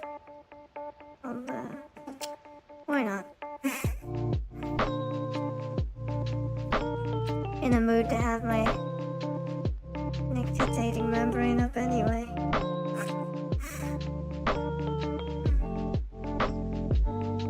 Right down.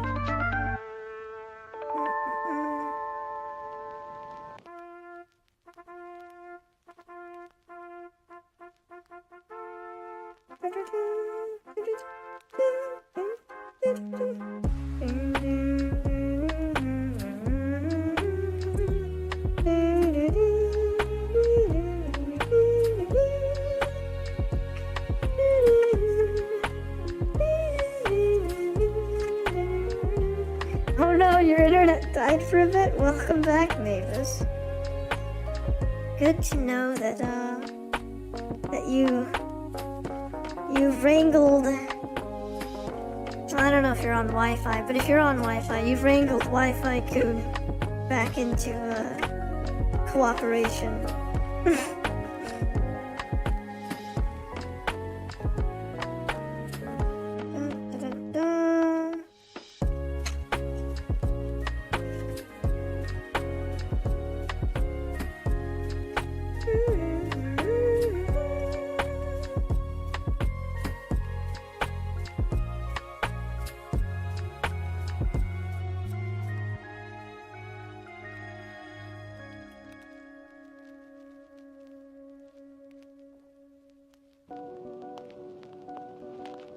Yes, the best Cantina Band remix, let's go!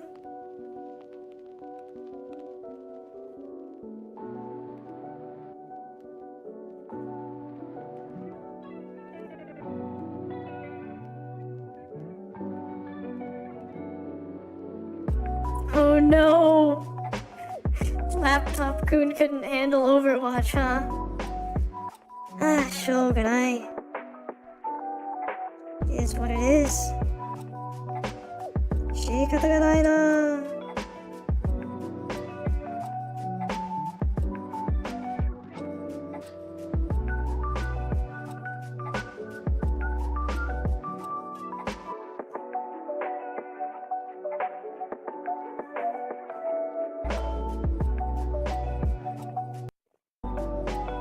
What? Why'd the track skip? My own laptop might be, getting sassy with me.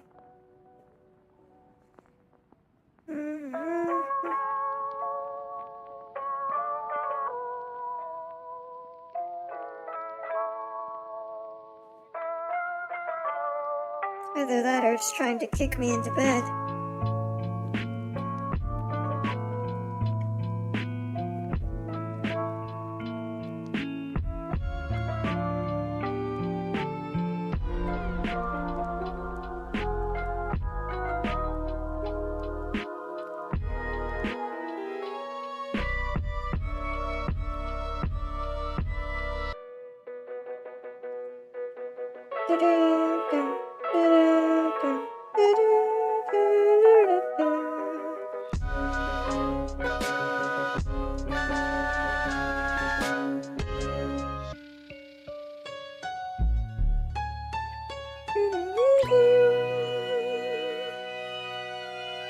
Goodness, they really went intense on the organ there.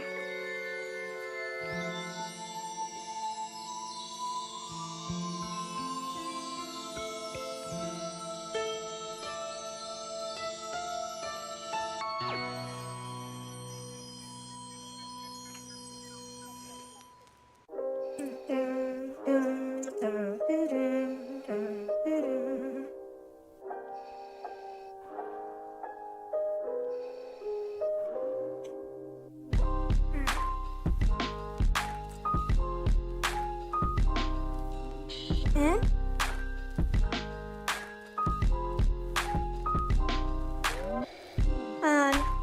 Welcome in, Dadshu. Also, an at Nulachu? Is Nulachu back in or something? Or maybe they're lurking or For some reason, the commands I set up to react to things like follows and and raids doesn't seem to be working properly today. Human technology, I swear, sometimes its personality, it wants to bully me. I'm not sure why it doesn't want to work sometimes.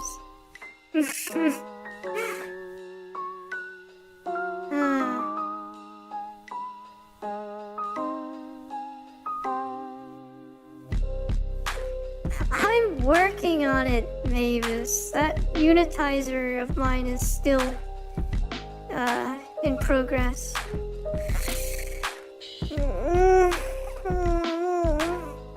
But yes. Human technology can indeed be improved or optimized. Or, stuff can be stuff.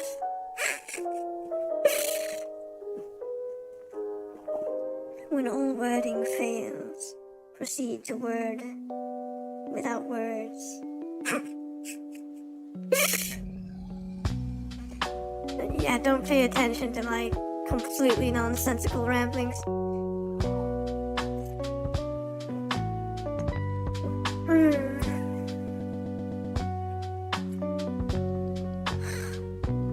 Late night ramble yap study sesh.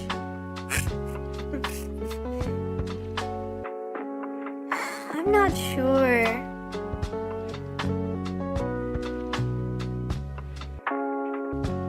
Oh my goodness, you don't have to stay up for this. Yes, Black Sarah. I'm glad you like my nictitating membranes. But I'm glad, my goodness. Thank you.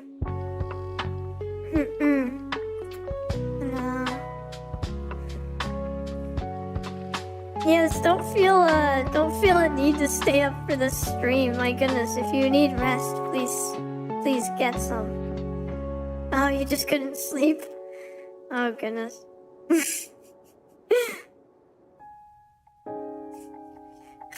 One of my mods in Twitch is threatening to bonk you to sleep.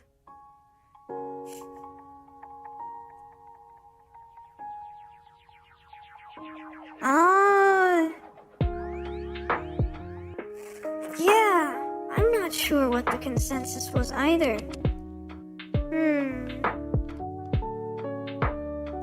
I feel like...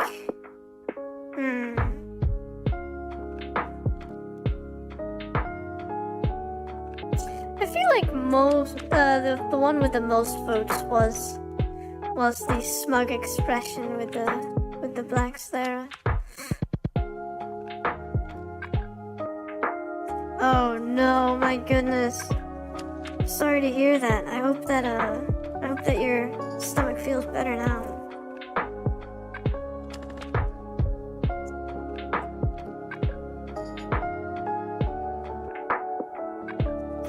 Also, it is not 6:14 a.m.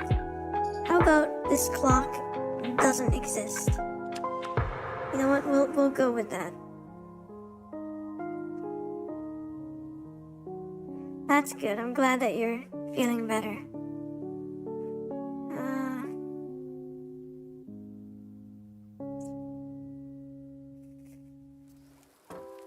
Can I have a hyperbolic time chamber, please? That would be very helpful.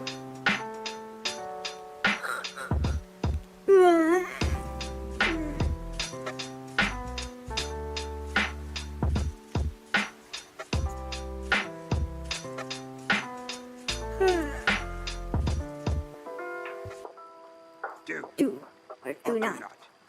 There is no try.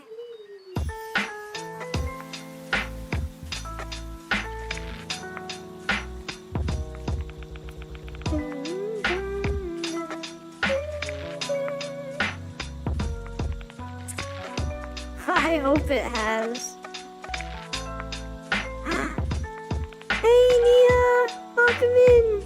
I hope I didn't miss a raid or anything because my notifications seem to be going weird. Studying's going pretty well. I got sort of super distracted with yapping, I admit. Stuff, the train, you know, like, it saw the rails and then it said, I don't need those.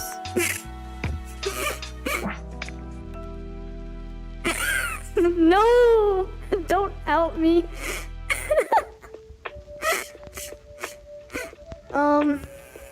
Stuff happened. I did get some stuff done so far. Yeah, I may be a bit distracted.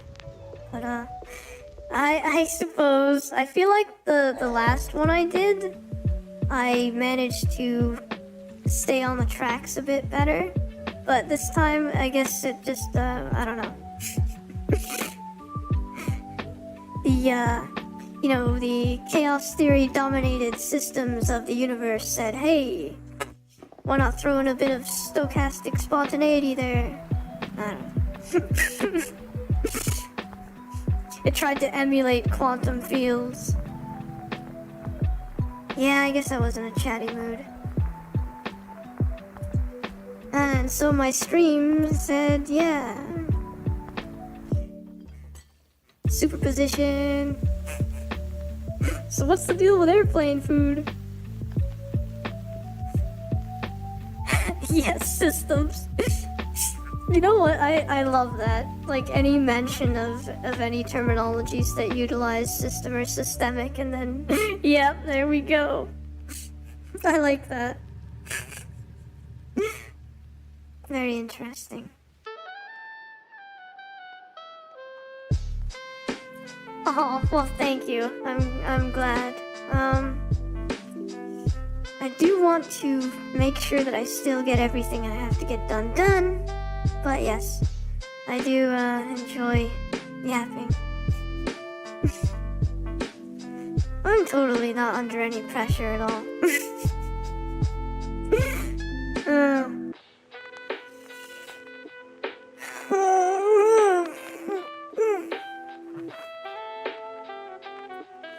Let's see. You know what? This is the perfect space for me to start listing soil conditions that are optimal.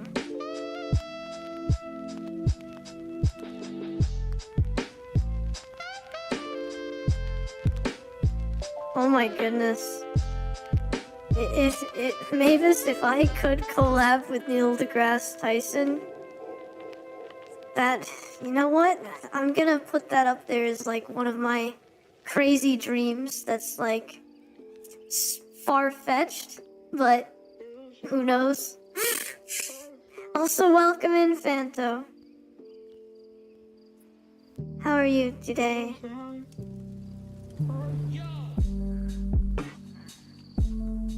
Send an email? Oh my goodness. That's daunting. But you know what? I might send an email at some point. Maybe when I'm a little bit bigger than now. It's a bit early for me to send an email, Mavis. I think I need at least a bit more of a following first. But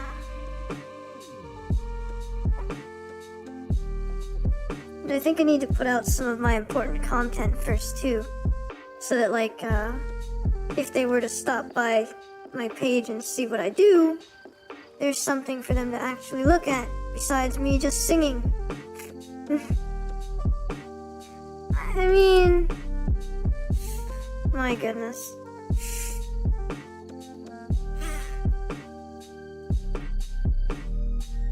I'm glad you have that confidence, but yeah. No, I think I should at least do a few more things first. That way there's something to, yeah, exactly. Maybe at least have my unitizer relatively finished too. That way Tyson might be like, oh, okay. This is an interesting individual to potentially engage with on live stream.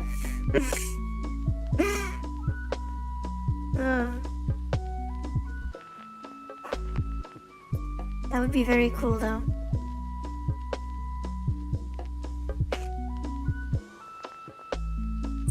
Okay, Keyboard-kun, let me use you again.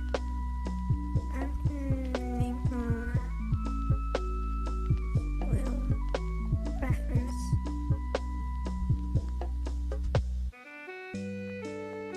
I've thought about that.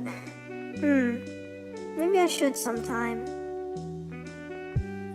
I've been busy with so many other things that I haven't really been able to attend to that.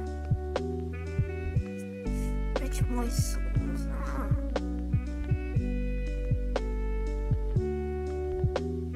Right, yes. Thank you, I will take another sip.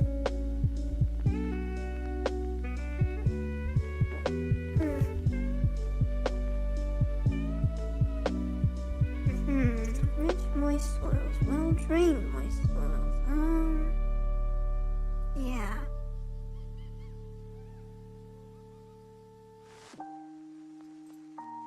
Show me the one whose safety deems such destruction. Yeah, that makes sense.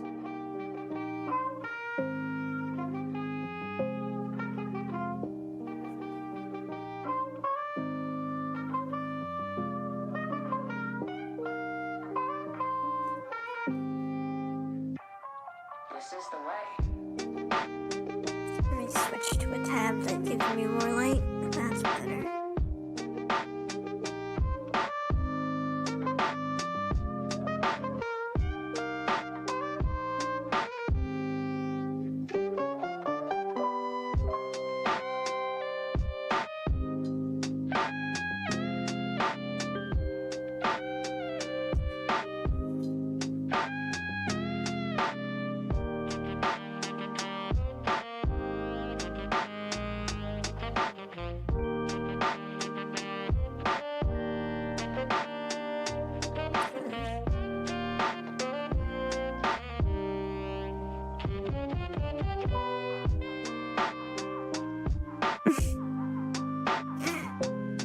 That would be interesting.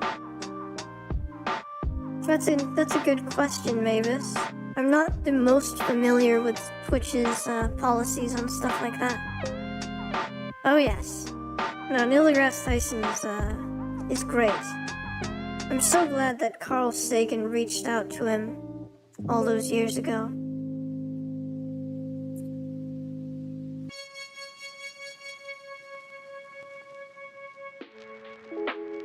And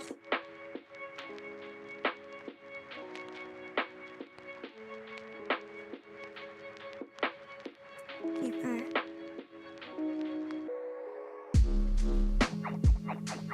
Foothold. Deeper structural foothold.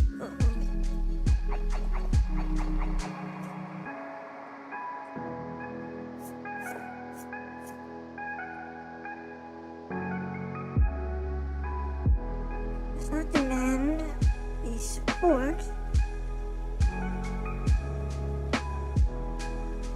of deeper. There I go, breaking my lead again. That's the other thing. You know what, Nia? That is that's a pretty fair question. Does Twitch even know? Yeah, they do seem to be making it up as they go, right? It's just like Seto Kaiba in Yu-Gi-Oh! just randomly, you know. As president of a major corporation, I declare this invalid. They just pull a Kaiba on you. It's like, oh well shit, what am I gonna say? The support of deeper.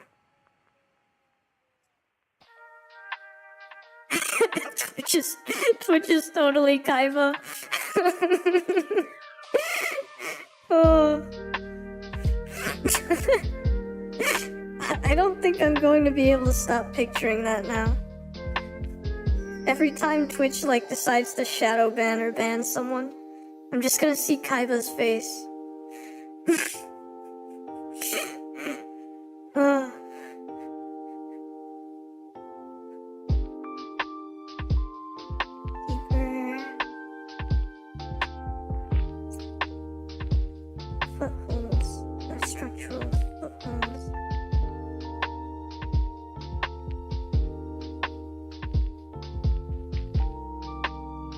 But yeah, one of the things about being someone that writes with my left hand and how I write more with my fingers than with my I'm glad you found that funny. I write more with my fingers instead of my wrist and arm and shoulders, the way that apparently most people do. It leads to me occasionally applying too much pressure on the tip and snapping the lead, especially when using something as thin as 0.5. Like a panther. And it's, oh. My computer is wigging out. I hope everything is still working. What? This is the way.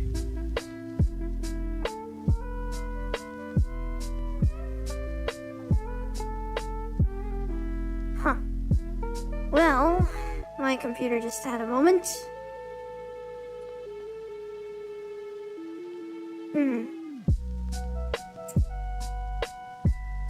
Okay, that's good. Interesting.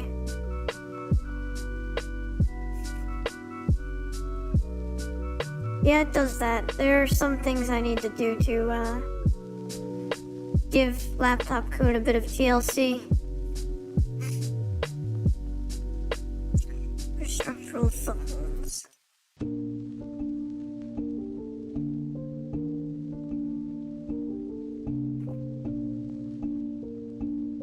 You know, one funny thing that's happened recently about me,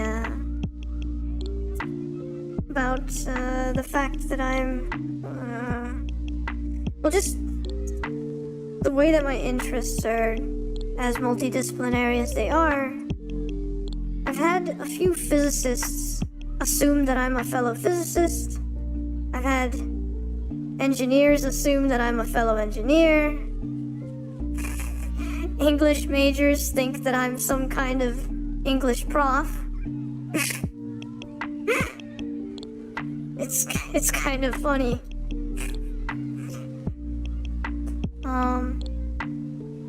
I guess I just dabble in too many things.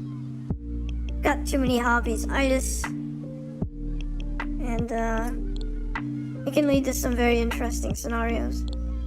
But one thing that I appreciate about it is that I suppose with most people, there's at least something that I can find to talk about with them.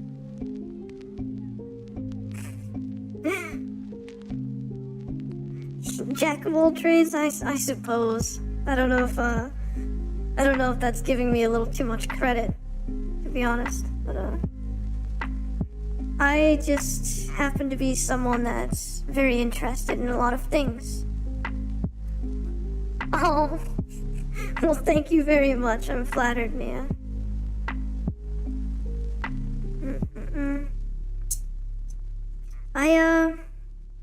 I just find so many things fascinating.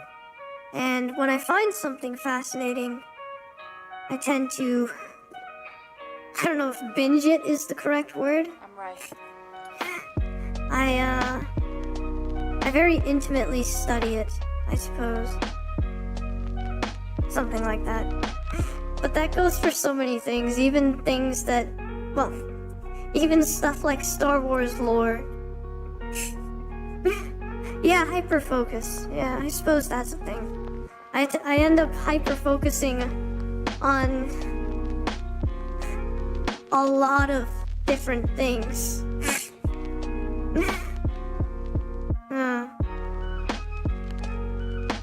It's what it is. I suppose the battle for me is having enough time in a day to get everything that I need to done and not be, how to say, not to have my attention allocated for too many different things. I see. Right. I don't have any official testing as far as assessment of whether or not I'm neurodivergent or anything, but I think there's quite a bit of evidence for me at least being slightly being on the spectrum somewhere. I see. Well, I'm glad that it makes you smile to see that. That's very nice. Your partner is lucky to have you then, for appreciating it.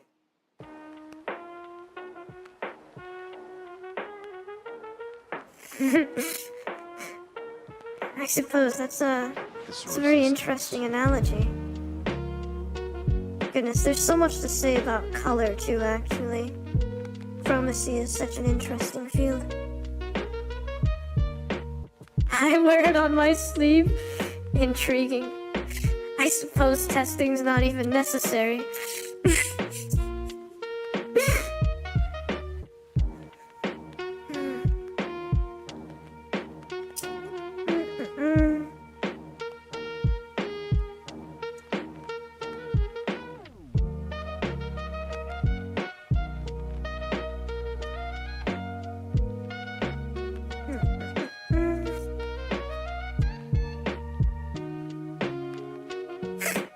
Oh, Mavis, you're so funny.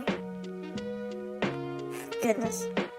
You know, Mavis, even if colors, even if you want to look at the concept of color from a perspectival lens, you would still have to admit to their abstract existence. Even if it's not a tangible existence. But their abstract existence is still directly tied to a lot of things that are quite tangible.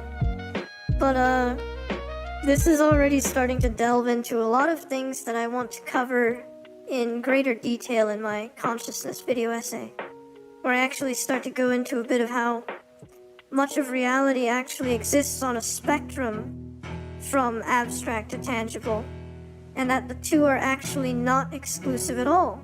There's actually an interstitial web of sorts that ties the entirety of it together. In fact, a lot of abstract entities are built upon less abstract entities, which themselves are built upon less abstract ones, until you eventually just get more and more tangible. It's like hosts or substrates. I've used the word substrate so many times today.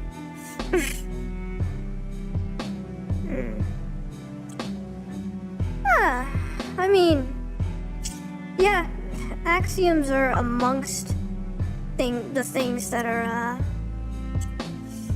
sort of semi-abstract.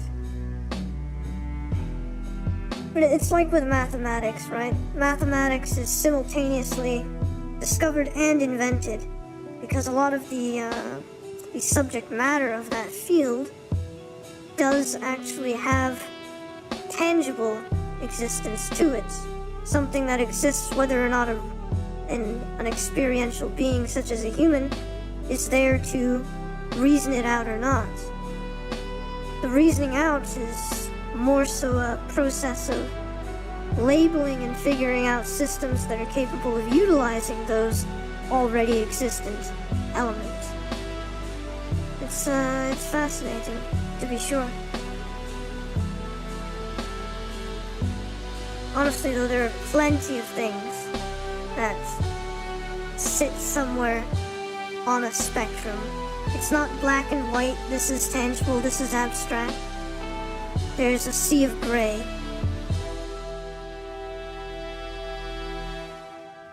Upon which most things exist.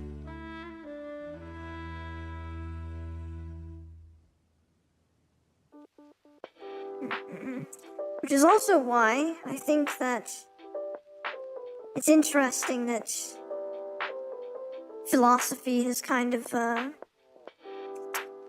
that philosophy and physics have some sort of separated, and then you have metaphysics as something that tries to step in there and be a glue, when physics used to be called natural philosophy, you know.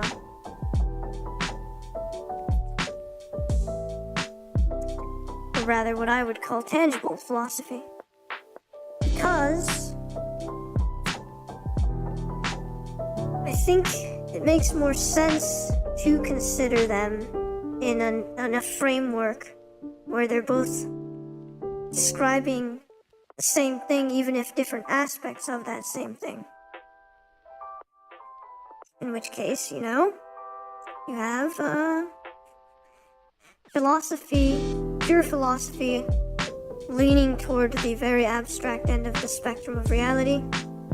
Physics, leaning toward the Hello, Sharkles. Is that how you pronounce it, by the way? Welcome in. Nice to see you. Yeah, I was just sort of talking about how, in my view, tangibility and abstractness are actually sides of a spectrum rather than cut and clear black and white things. And that, you'll find that, well, let's say physics. Yeah. You've got physics sitting on the extreme tangible side. Although even in physics, there are things that I would argue are the first steps toward abstractness. Like, for instance, I would consider information to be more abstract than matter, than mass, than energy. And you know, from basically what I'm saying is, you can use tangible elements to compose abstract elements, well, more abstract elements, which can be used to compose even more abstract elements, and feedback loops and things like that start to get involved when you get abstract enough. But that's something that I'll elaborate upon a lot when I finally make my consciousness video essay. But, yeah.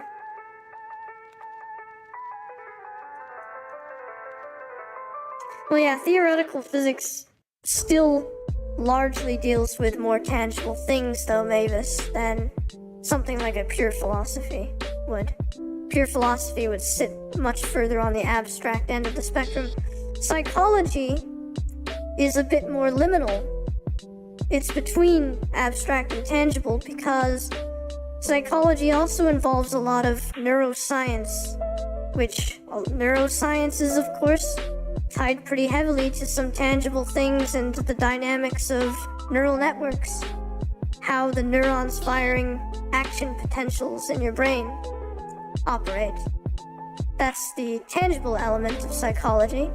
And obviously the abstract element of psychology goes into behavioral dynamics, and you're into the sea of feedback loop propagated unpredictabilities. Like, have you ever heard of Gödel's unpredictability theorems and why something can be deterministic yet still unpredictable?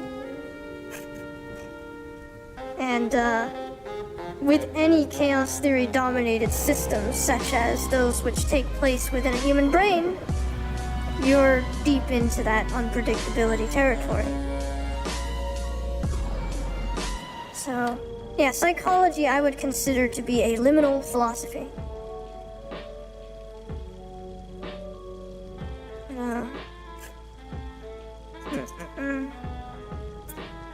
Here I am yapping mid-study again.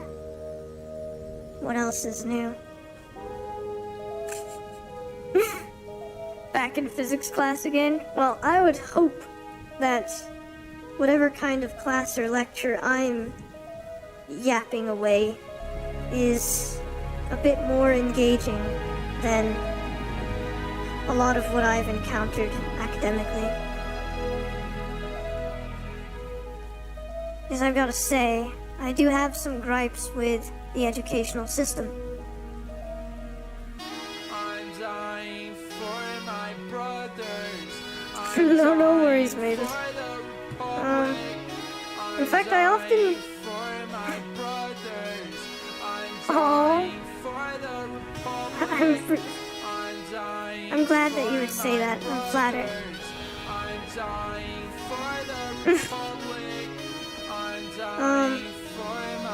Yeah, it's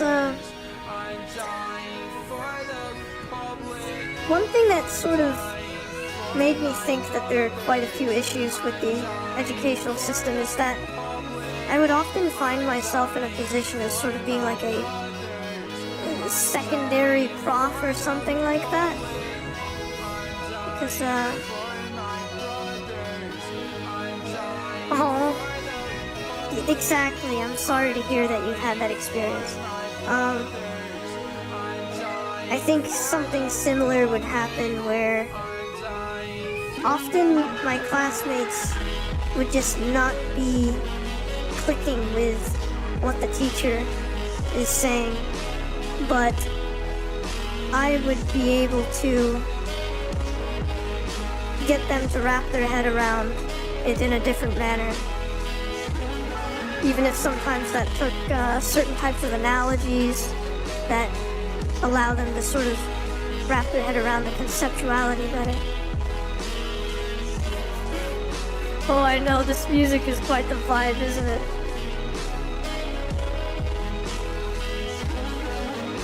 Oh goodness, Mavis. I suppose quite a few people have said that, haven't they?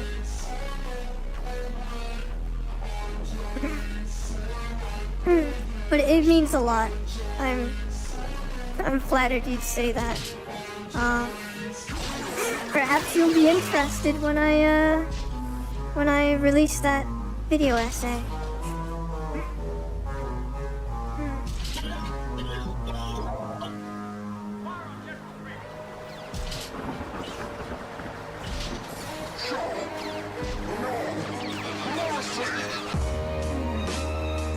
But the roots... Why am I beginning with butt?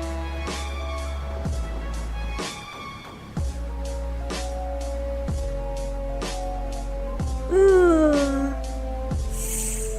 that's painful. I'm sorry that you had to deal with that.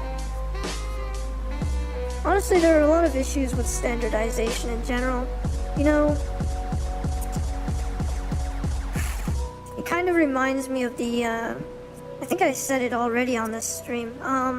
It reminds me of the, if you give a person a fish versus if you teach a person how to fish.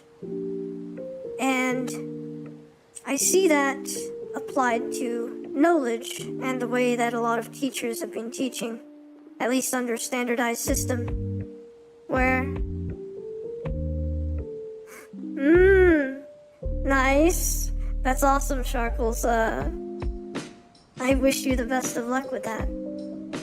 But yeah, like, you know when a teacher just gives you a formula and says, "Yo, memorize this formula." Understand the formula? No, shut the fuck up. Just memorize the formula, use the formula, pass the test. Boom, that's it. And talk about a top tier way to supply someone with what I would call inert information. Information that, yes, they have. They've got that knowledge.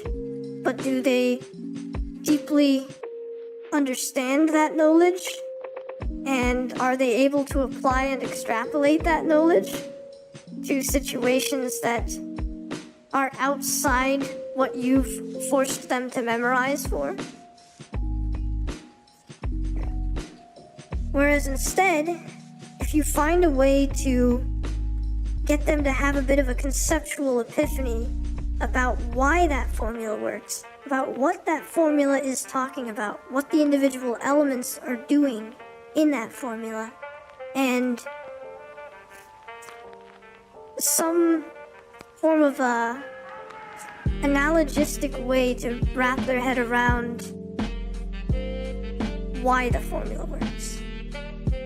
If they understand that, if you instead impart that to a student, now all of a sudden, let's say there's a problem that they've never seen before, but that formula is relevant to, they can actually use it. They can apply that knowledge. It's no longer inert knowledge, it is now active or animate knowledge. Denied AP classes in high school because, oh goodness. I think that's a fairly, sadly that story happens quite a lot with NDs, doesn't it? Yeah, I'm sorry you've had to deal with that.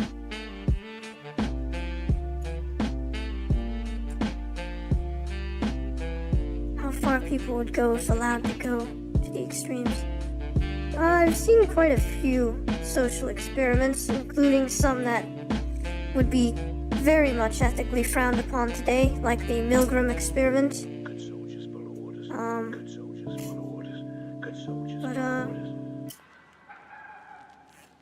There are a lot of interesting things, a lot of nuances, rather, to take into consideration when it comes to behavior and, external societal pressures and, what a lack of critical thinking can cause. You're a good soldier, Rex. Welcome in, Cryo. How are you? Yes, I am still alive. I may need to caffeinate at some point, but, I'm here. Ooh. Brilliant. Good job, Nia. You showed them. That's how you win. Oh goodness. Yes, caffeine! Right, caffeine, let's go. Goodness, well, I wish you the best with that, Cryo.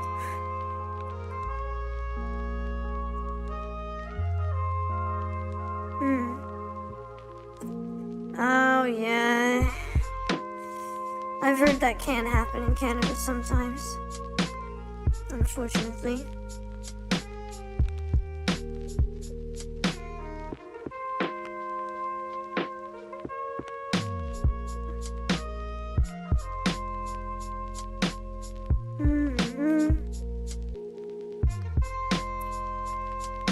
If I can at least fill this one page here with notes, maybe I'll then switch to like a 17-minute karaoke and end it with Dongo. And whether or not I sleep, I shall keep mysterious. I have to sort this out on my own. Ooh, drunk Overwatch today? Nice. And without you. That will be cool. I'll see if I can catch that.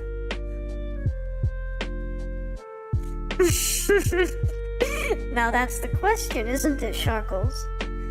But the question for you is, will I be too nebulous about what I'm doing? This isn't about you.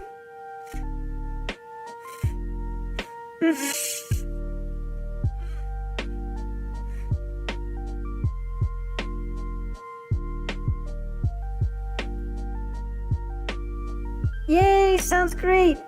Thank you. I'll definitely try to catch that. Cryo. Not now. Oh my god. Well, thank you, Nia. My goodness. I do what I can.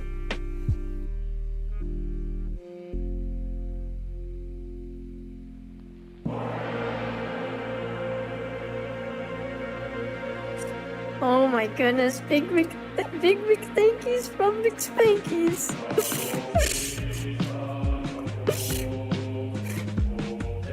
What was it? What was Jimmy's alternative? It was like, don't let her, denied you. Don't let our food be denied you. Put our,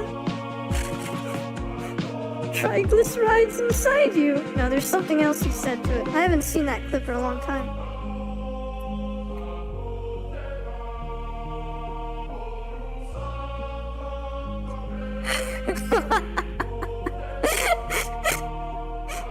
That's very flattering, Sharkles. Yes, sodium chloride! That's what I said! Sodium chloride! Have you seen the one where it just zooms in on his face of disappointment? Like his soul is leaving his body? Jimmy Neutron memes are funny.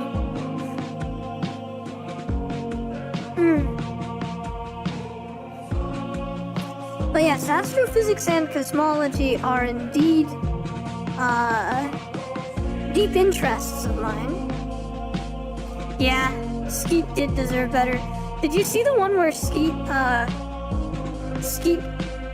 claps back at Jimmy with some pretty solid reasoning? I thought that was pretty funny. Skeet's like, actually, that's probably not just pure sodium chloride, Jimmy.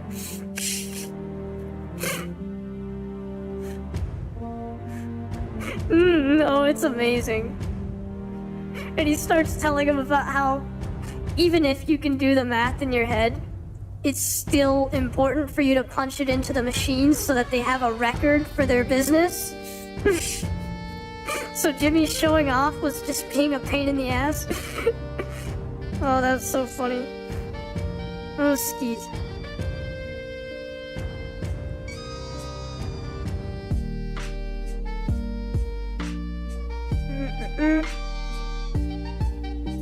But yeah, I mean, a hint I will give is that what I do academically and professionally is very multidisciplinary. And that art, science, and math are involved. But additionally, I've got so many hobbies on top of that. So, yeah, I kind of bounce around everywhere.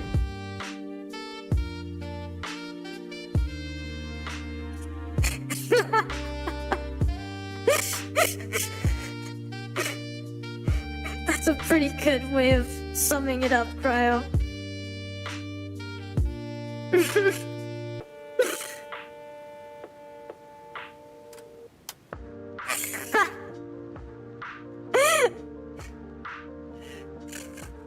I don't know, am I? This is so funny. I was just mentioning earlier that a lot of engineers have assumed me to be an engineer. Physicists have assumed me to be a physicist. And, quite a few other things. But,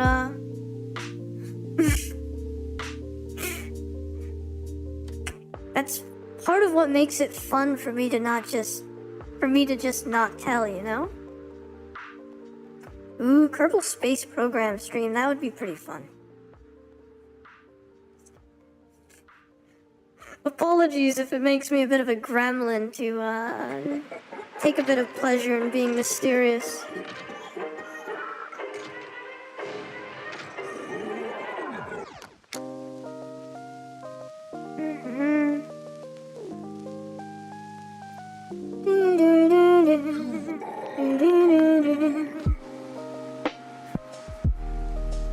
You know what I really am, huh?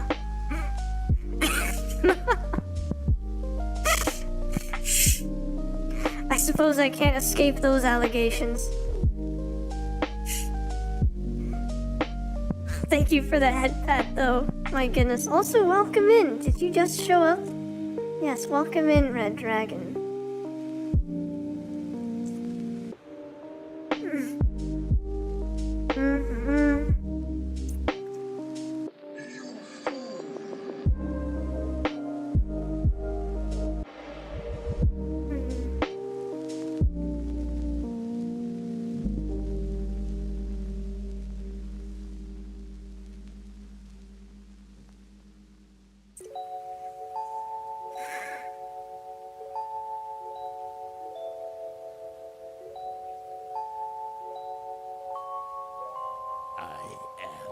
Senate.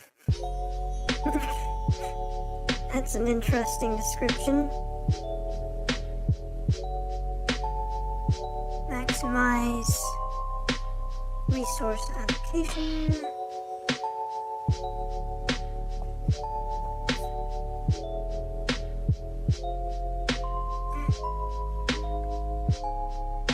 Have a good one, Cryo. Best of luck there. I'm sure this stream will be great. Thank you for popping in.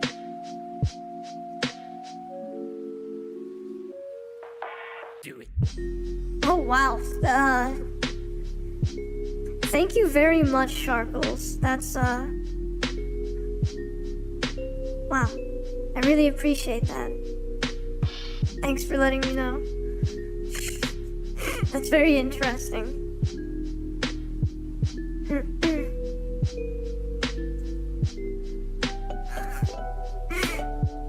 I have not showed off that unitizer. I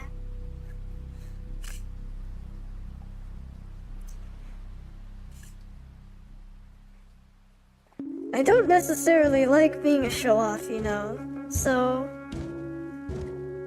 I kind of haven't really shown that to anyone besides some small screenshots of some things.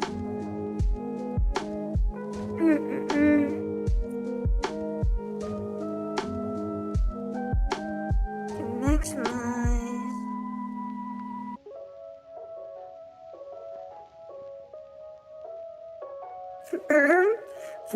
What's that, Mavis?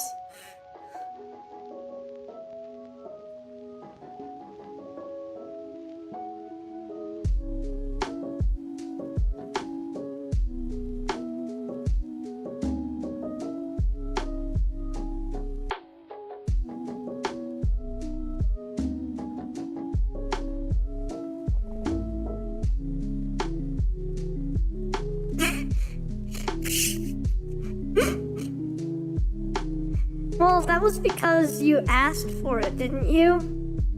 Didn't you? I thought you did, because you wanted to help or something. So I said, alright, take a look. Yeah. Yes. If you specifically ask, I'm not gonna be like, no, fuck you. But, well,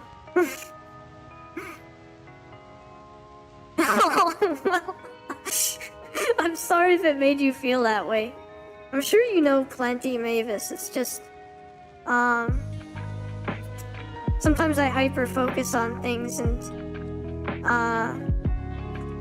things kind of get away from me regarding how complex they become. I also hope that by the end of everything, I make the UI not complicated. I would at least like for users to be able to use it easily. Although, you know, some of that could also be taken care of by just including some tutorials.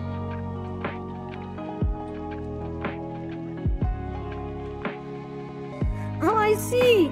Thank you so much for dropping in either way, Nia. Best of luck with what you're doing. I'm sure studying will go pretty well. Oh, thank you. I'm glad you thought the stream was amazing.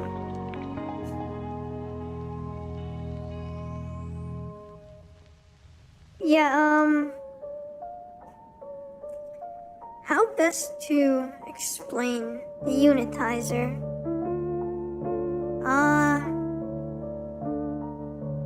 Here I go distracting myself again. Really?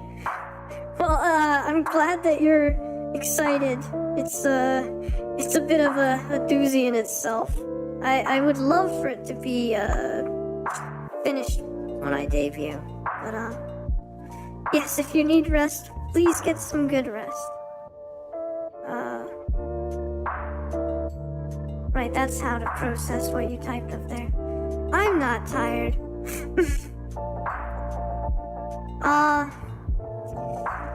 Yes, coded, whether or not you consider it code, Depends on if you consider Google Sheets code to be code.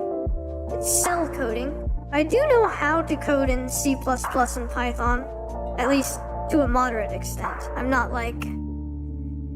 I wouldn't consider myself a coding expert. But, when it comes to Google Sheets code, maybe I'd at least call myself rather proficient. And, this unitizer lives on Google Sheets. Although I did do a little bit of Google Apps script for, yeah, okay. Well, if you consider it code, then I guess it's code. But, Anakin, you're breaking my heart.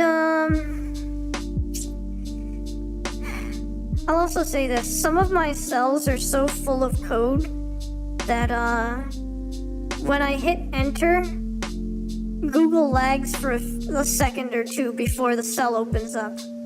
So I think Google might be mad at me. Like, they might be thinking, what the flying fuck is this monster that exists on this sheet? But,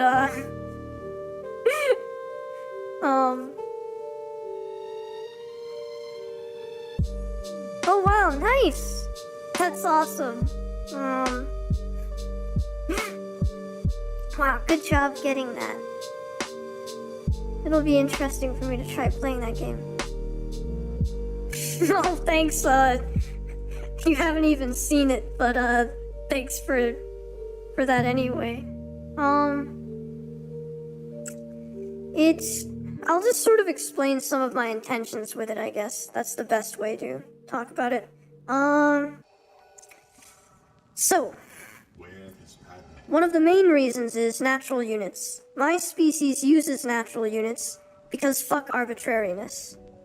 Now, I understand that humans have proposed the use of natural units before, but... Oh wow, hundreds of hours? Well, I'm so glad you finally got that. My goodness, the grind is real. That's awesome. Good job. You should, celebrate with something.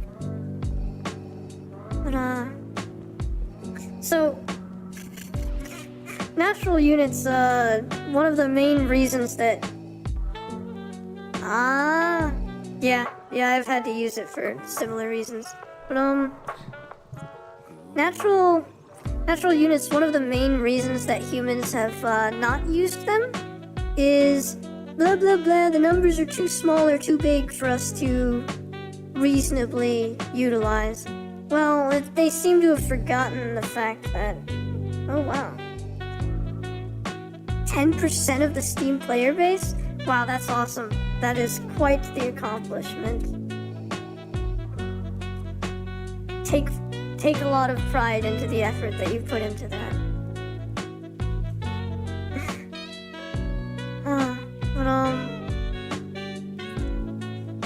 They seem to have forgotten that metric prefixes exist all the way up to yada. Oh wow, 0.6% win with every deck. Awesome.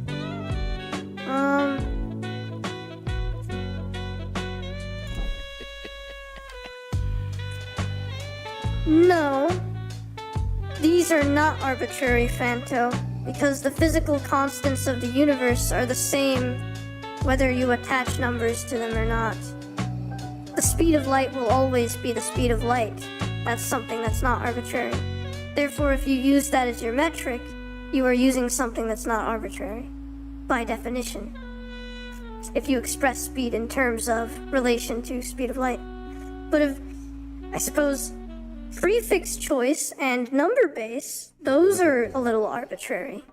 But the units themselves and their value is not arbitrary in this case.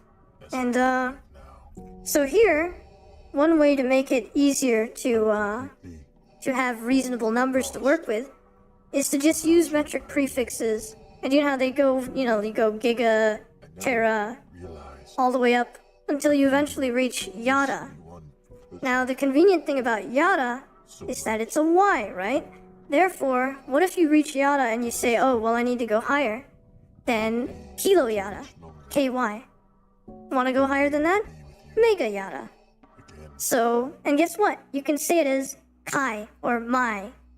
So you could say that something is, and let's say you skip past yada like 5 times, just attach a number to it. Say kai 5. That would be kilo yada yada yada yada. And so what you've got here is, let's say a mile, well, let's say you're measuring something in terms of Planck length, or rather, just length, quite literally length, because you don't need any other units. That's just, the unit is the dimension itself. You can say that something is 6 chi 5 lengths. Yeah, I saw their new prefixes, and I don't vibe with them because I like my system of just throwing another letter behind, because it ends with Y. This system works better. You can't say the new ones. So instead you could say 6 chi 5 lengths. And it would mean it's 6 kilo yada yada yada Planck lengths long. Therefore, no matter what the hell unit, no matter how big or small the number is, you can just, yeah, exactly. The new additions to the prefix system failed the vibe check. I'm sorry. But, the same thing happens when you go down into small ones like Yakto. It still ends it with a Y. So in other words, with those, you could say small kai whatever. So in other words, with just one syllable and then an attached number, you can express literally any prefix combination. And then, like, with this system, you can actually have absolutely ridiculously monstrous values and still express them within fewer syllables even than scientific notation typically accomplishes. And, therefore, you're just absolutely free to use natural units. So, I've created this so that, by the end of this, it should have every single unit of measurement in recorded human history logged into it, and then some, including some silly things like cheese wheels and Mori Calliope heights and stuff like that. And AE 86 lengths. But, basically, you punch in a value, you punch in any prefixes you want, you punch in any unit known to man, known to humans, and then it will spit out an automatically natural unit. It will express it in natural units and with the amount of prefixes required to make it as workable as possible for you. It will automatically spit that out for you. From there, you can also then go on to convert it into any other unit in existence. Additionally, my species happens to use duodecimal because, well, we thought it to be superior because 2, 3, and 6 all go into 12, whereas with base 10, only 2 and 5 go in. So there are certain math problems that just make more sense with base 12. And I mean, even you humans seem to have realized this when you came up with silly things like 12 inches to a foot. Yet, you had that system in measurement without having that system in number base, which is kind of funny. Why did you do that? But anyway,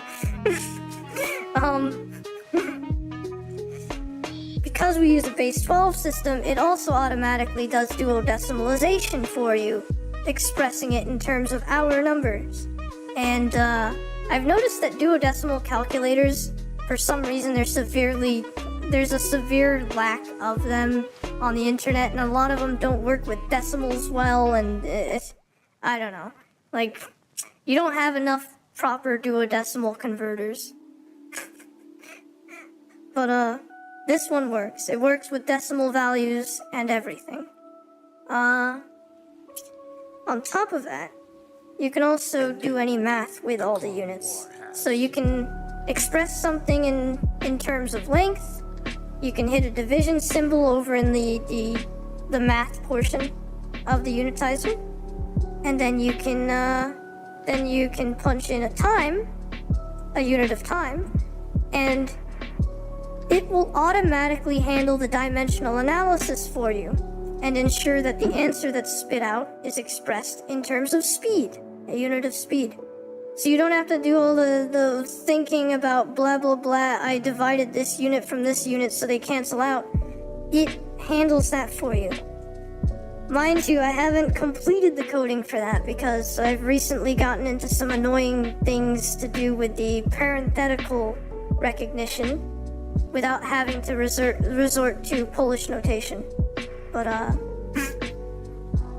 once I work out those kinks, I've figured out how to do it, just it's a little tedious to implement. Once that's implemented, you should be able to throw in long equations of a lot of units, including complex parenthetical arrangements, and it will automatically handle all of the dimensional analysis for you, and you just don't have to worry about anything. So, I think that this kind of a calculator resource will be incredibly useful to engineers, physicists, anyone who dabbles in anything like this, or just someone who wants to fuck around and be like, yo, I want to express my speed in terms of cheese wheels per jiffy. That might be the Mandalorian way. So, it should be a pretty adaptable tool.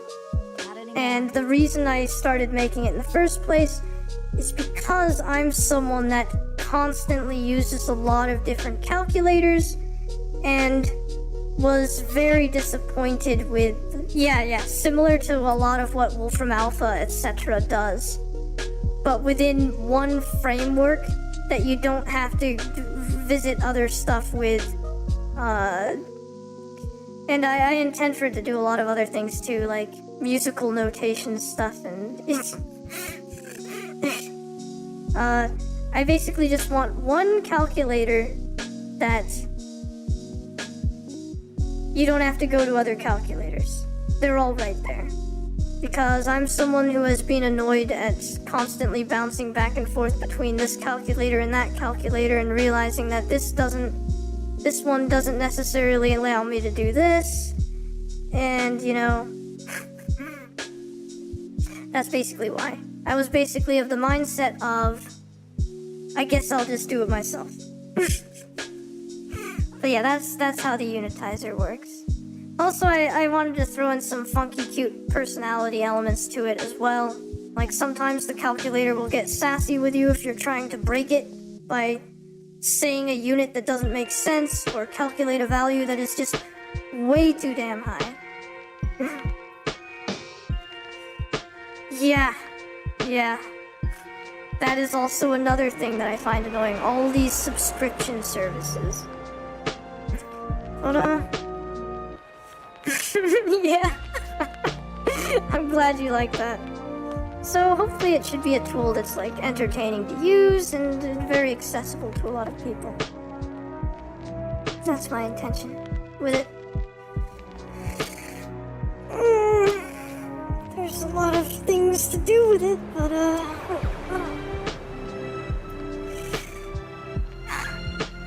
a significant amount of it has already been created.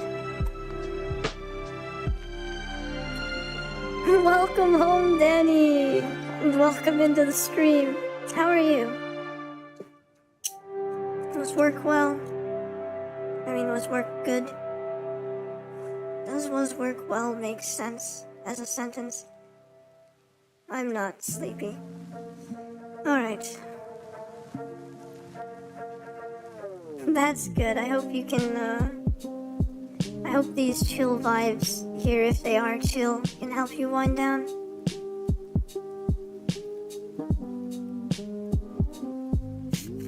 You know what?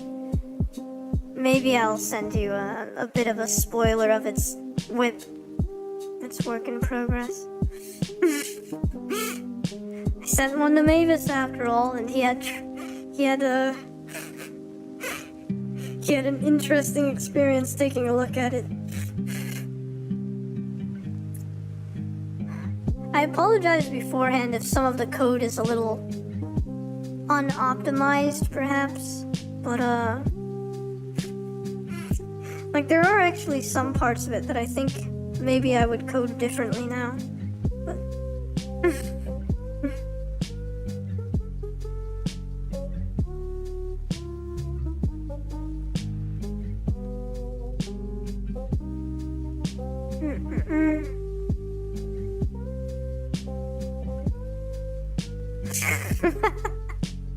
that might be a good idea.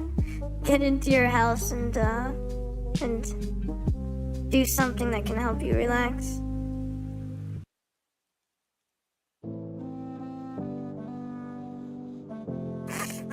Thank you. I appreciate that. I suppose we all end up with code somewhere in the things that we write that we eventually look back at and are like, damn it. I could have written it this way and it would have been better.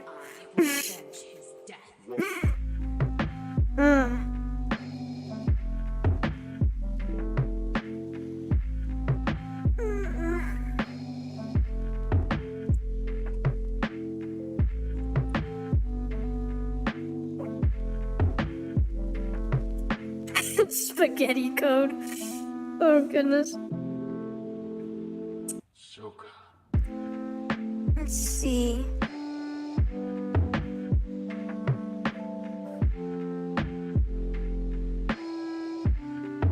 How long has this stream been up, by the way?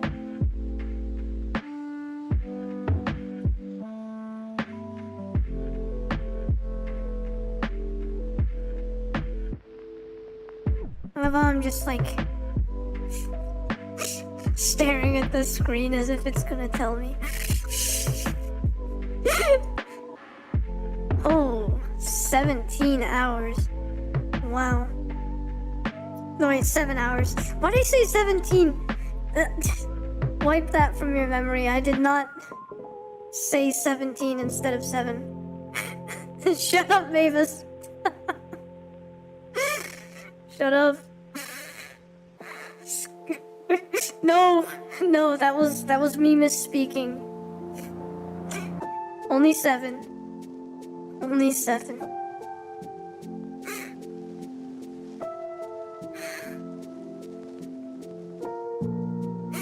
Yeah, I know, right? That's a question I ask myself too often.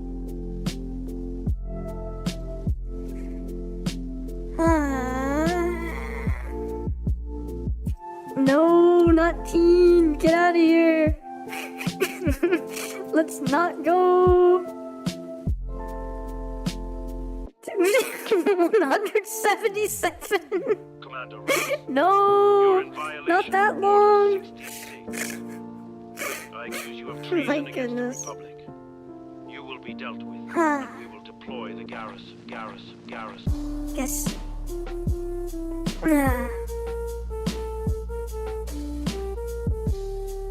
I don't know. I guess that's some of the inevitable scuff, isn't Garrison it? bonus Me activate.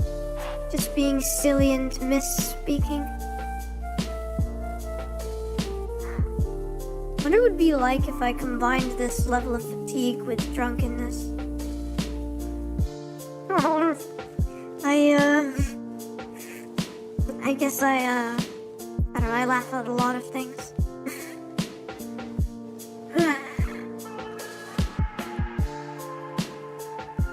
But yes, hello. Hello, Danny.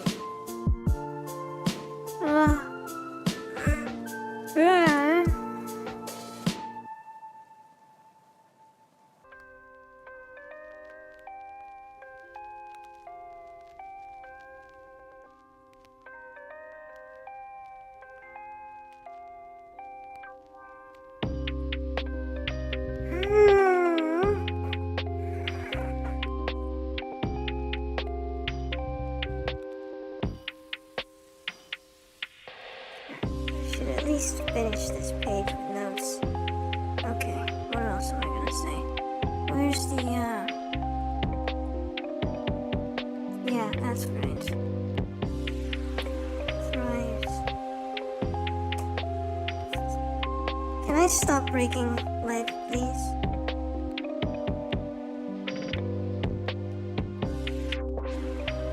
it goes.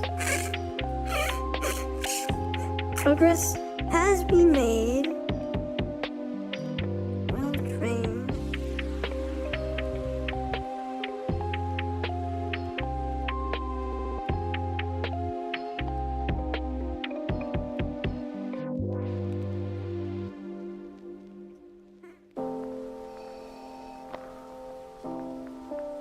You would be wise to surrender. Yeah, probably. Cheated. Twitch broke while you were making the clip. That's hilarious. Is Twitch on my side? Shogunai na.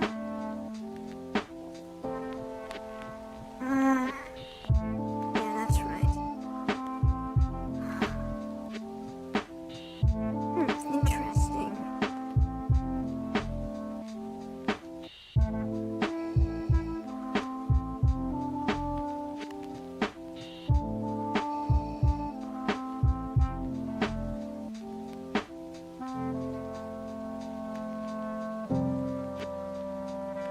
Yeah, I mean, yeah, after I fill this page, I think I'll do a 17-minute long karaoke, and then, probably that would be a good place to end the stream. For now, anyway. And then I'll figure out what the heck I'm doing.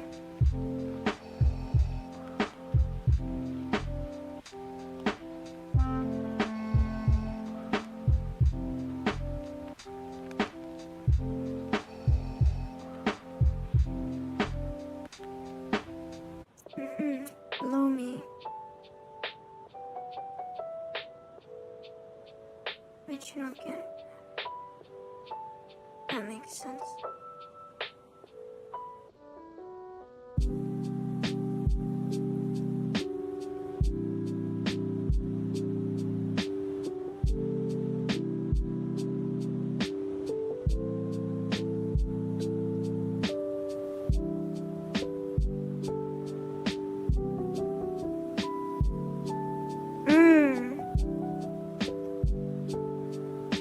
Okay, I will take that promotion suggestion under consideration, Mavis. I'll take a look at that later.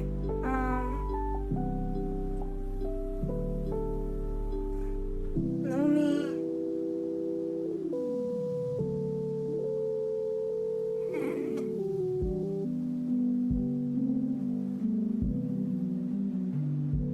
Rich in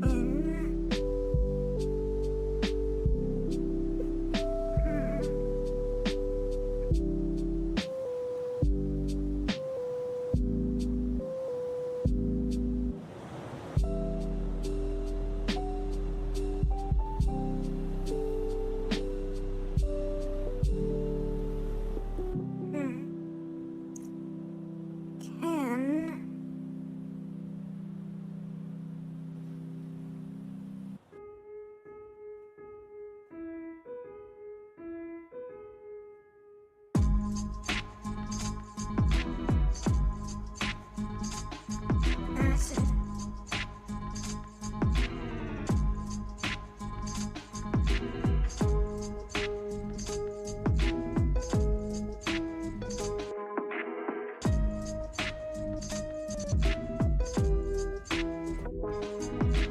Vibing to this music.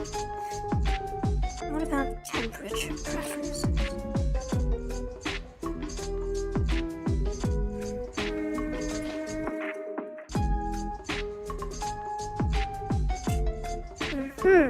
Yeah, I figured. That makes sense.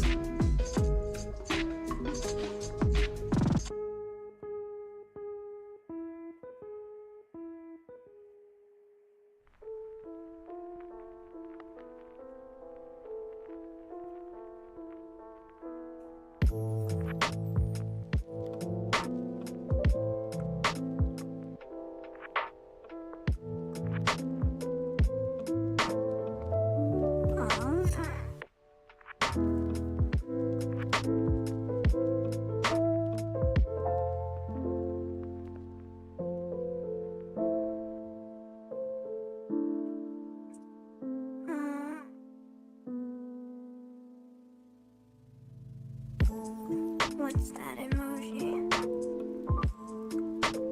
Oh, nice. I wish that Restream would show those emojis more properly in OBS. Or, yeah, in OBS. 32, 290.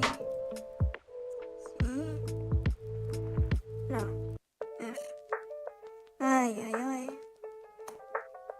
Oh yeah, I made it capable of dealing with units of temperature as well, including offsets, including, what's the version of Fahrenheit that has an absolute zero, but either way, the calculator recognizes that. It also recognizes a version of Fahrenheit that starts with, freezing is zero. It does a lot of things already. Including a long-forgotten unit of measurement, the French one. Well, Kelvin's for Celsius. The version for Fahrenheit is like RO or something. What is it?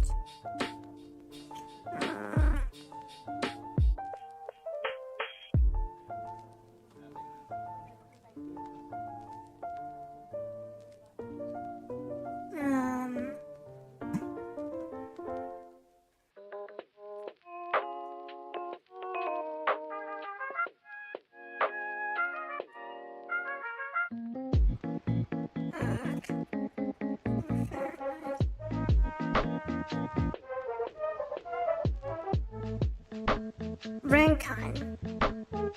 The Rankine, yeah, degrees Rankine. That's basically like Kelvin is to Celsius, Rankine is to Fahrenheit. And there's also this French unit of temperature that's not used at all. And that French one didn't even have an absolute zero version because no one cared about it anymore. But I created an absolute zero version of it. Because why not? Why not resurrect long-forgotten units, right? Isn't that the kind of stuff we live for? It's kind of like lost media, but for units of measurement.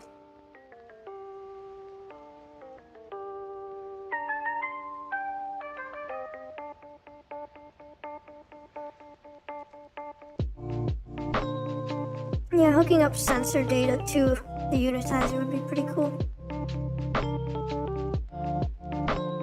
Shielding in the higher extremes. Uh-huh.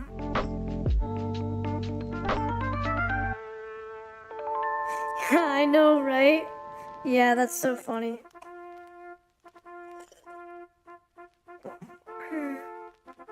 No, there's still a tendency especially in the United States, to just use a shit ton of imperial units. Although, amongst the scientific community in the States, yes, there's, thankfully, there is now a preference for metric everywhere. But, it just reminds me of that meme where, like, there was, like, an expletive unit of measurement being used, and it was captioned, like, Americans will use anything but the metric system. It was kind of funny.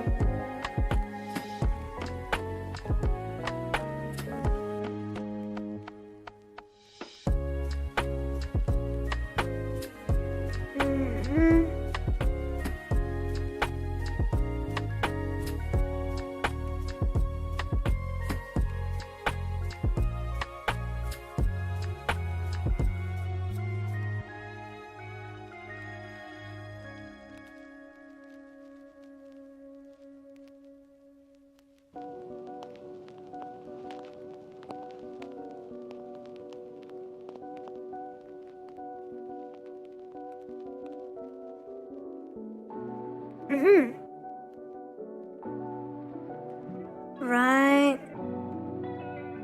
Interesting.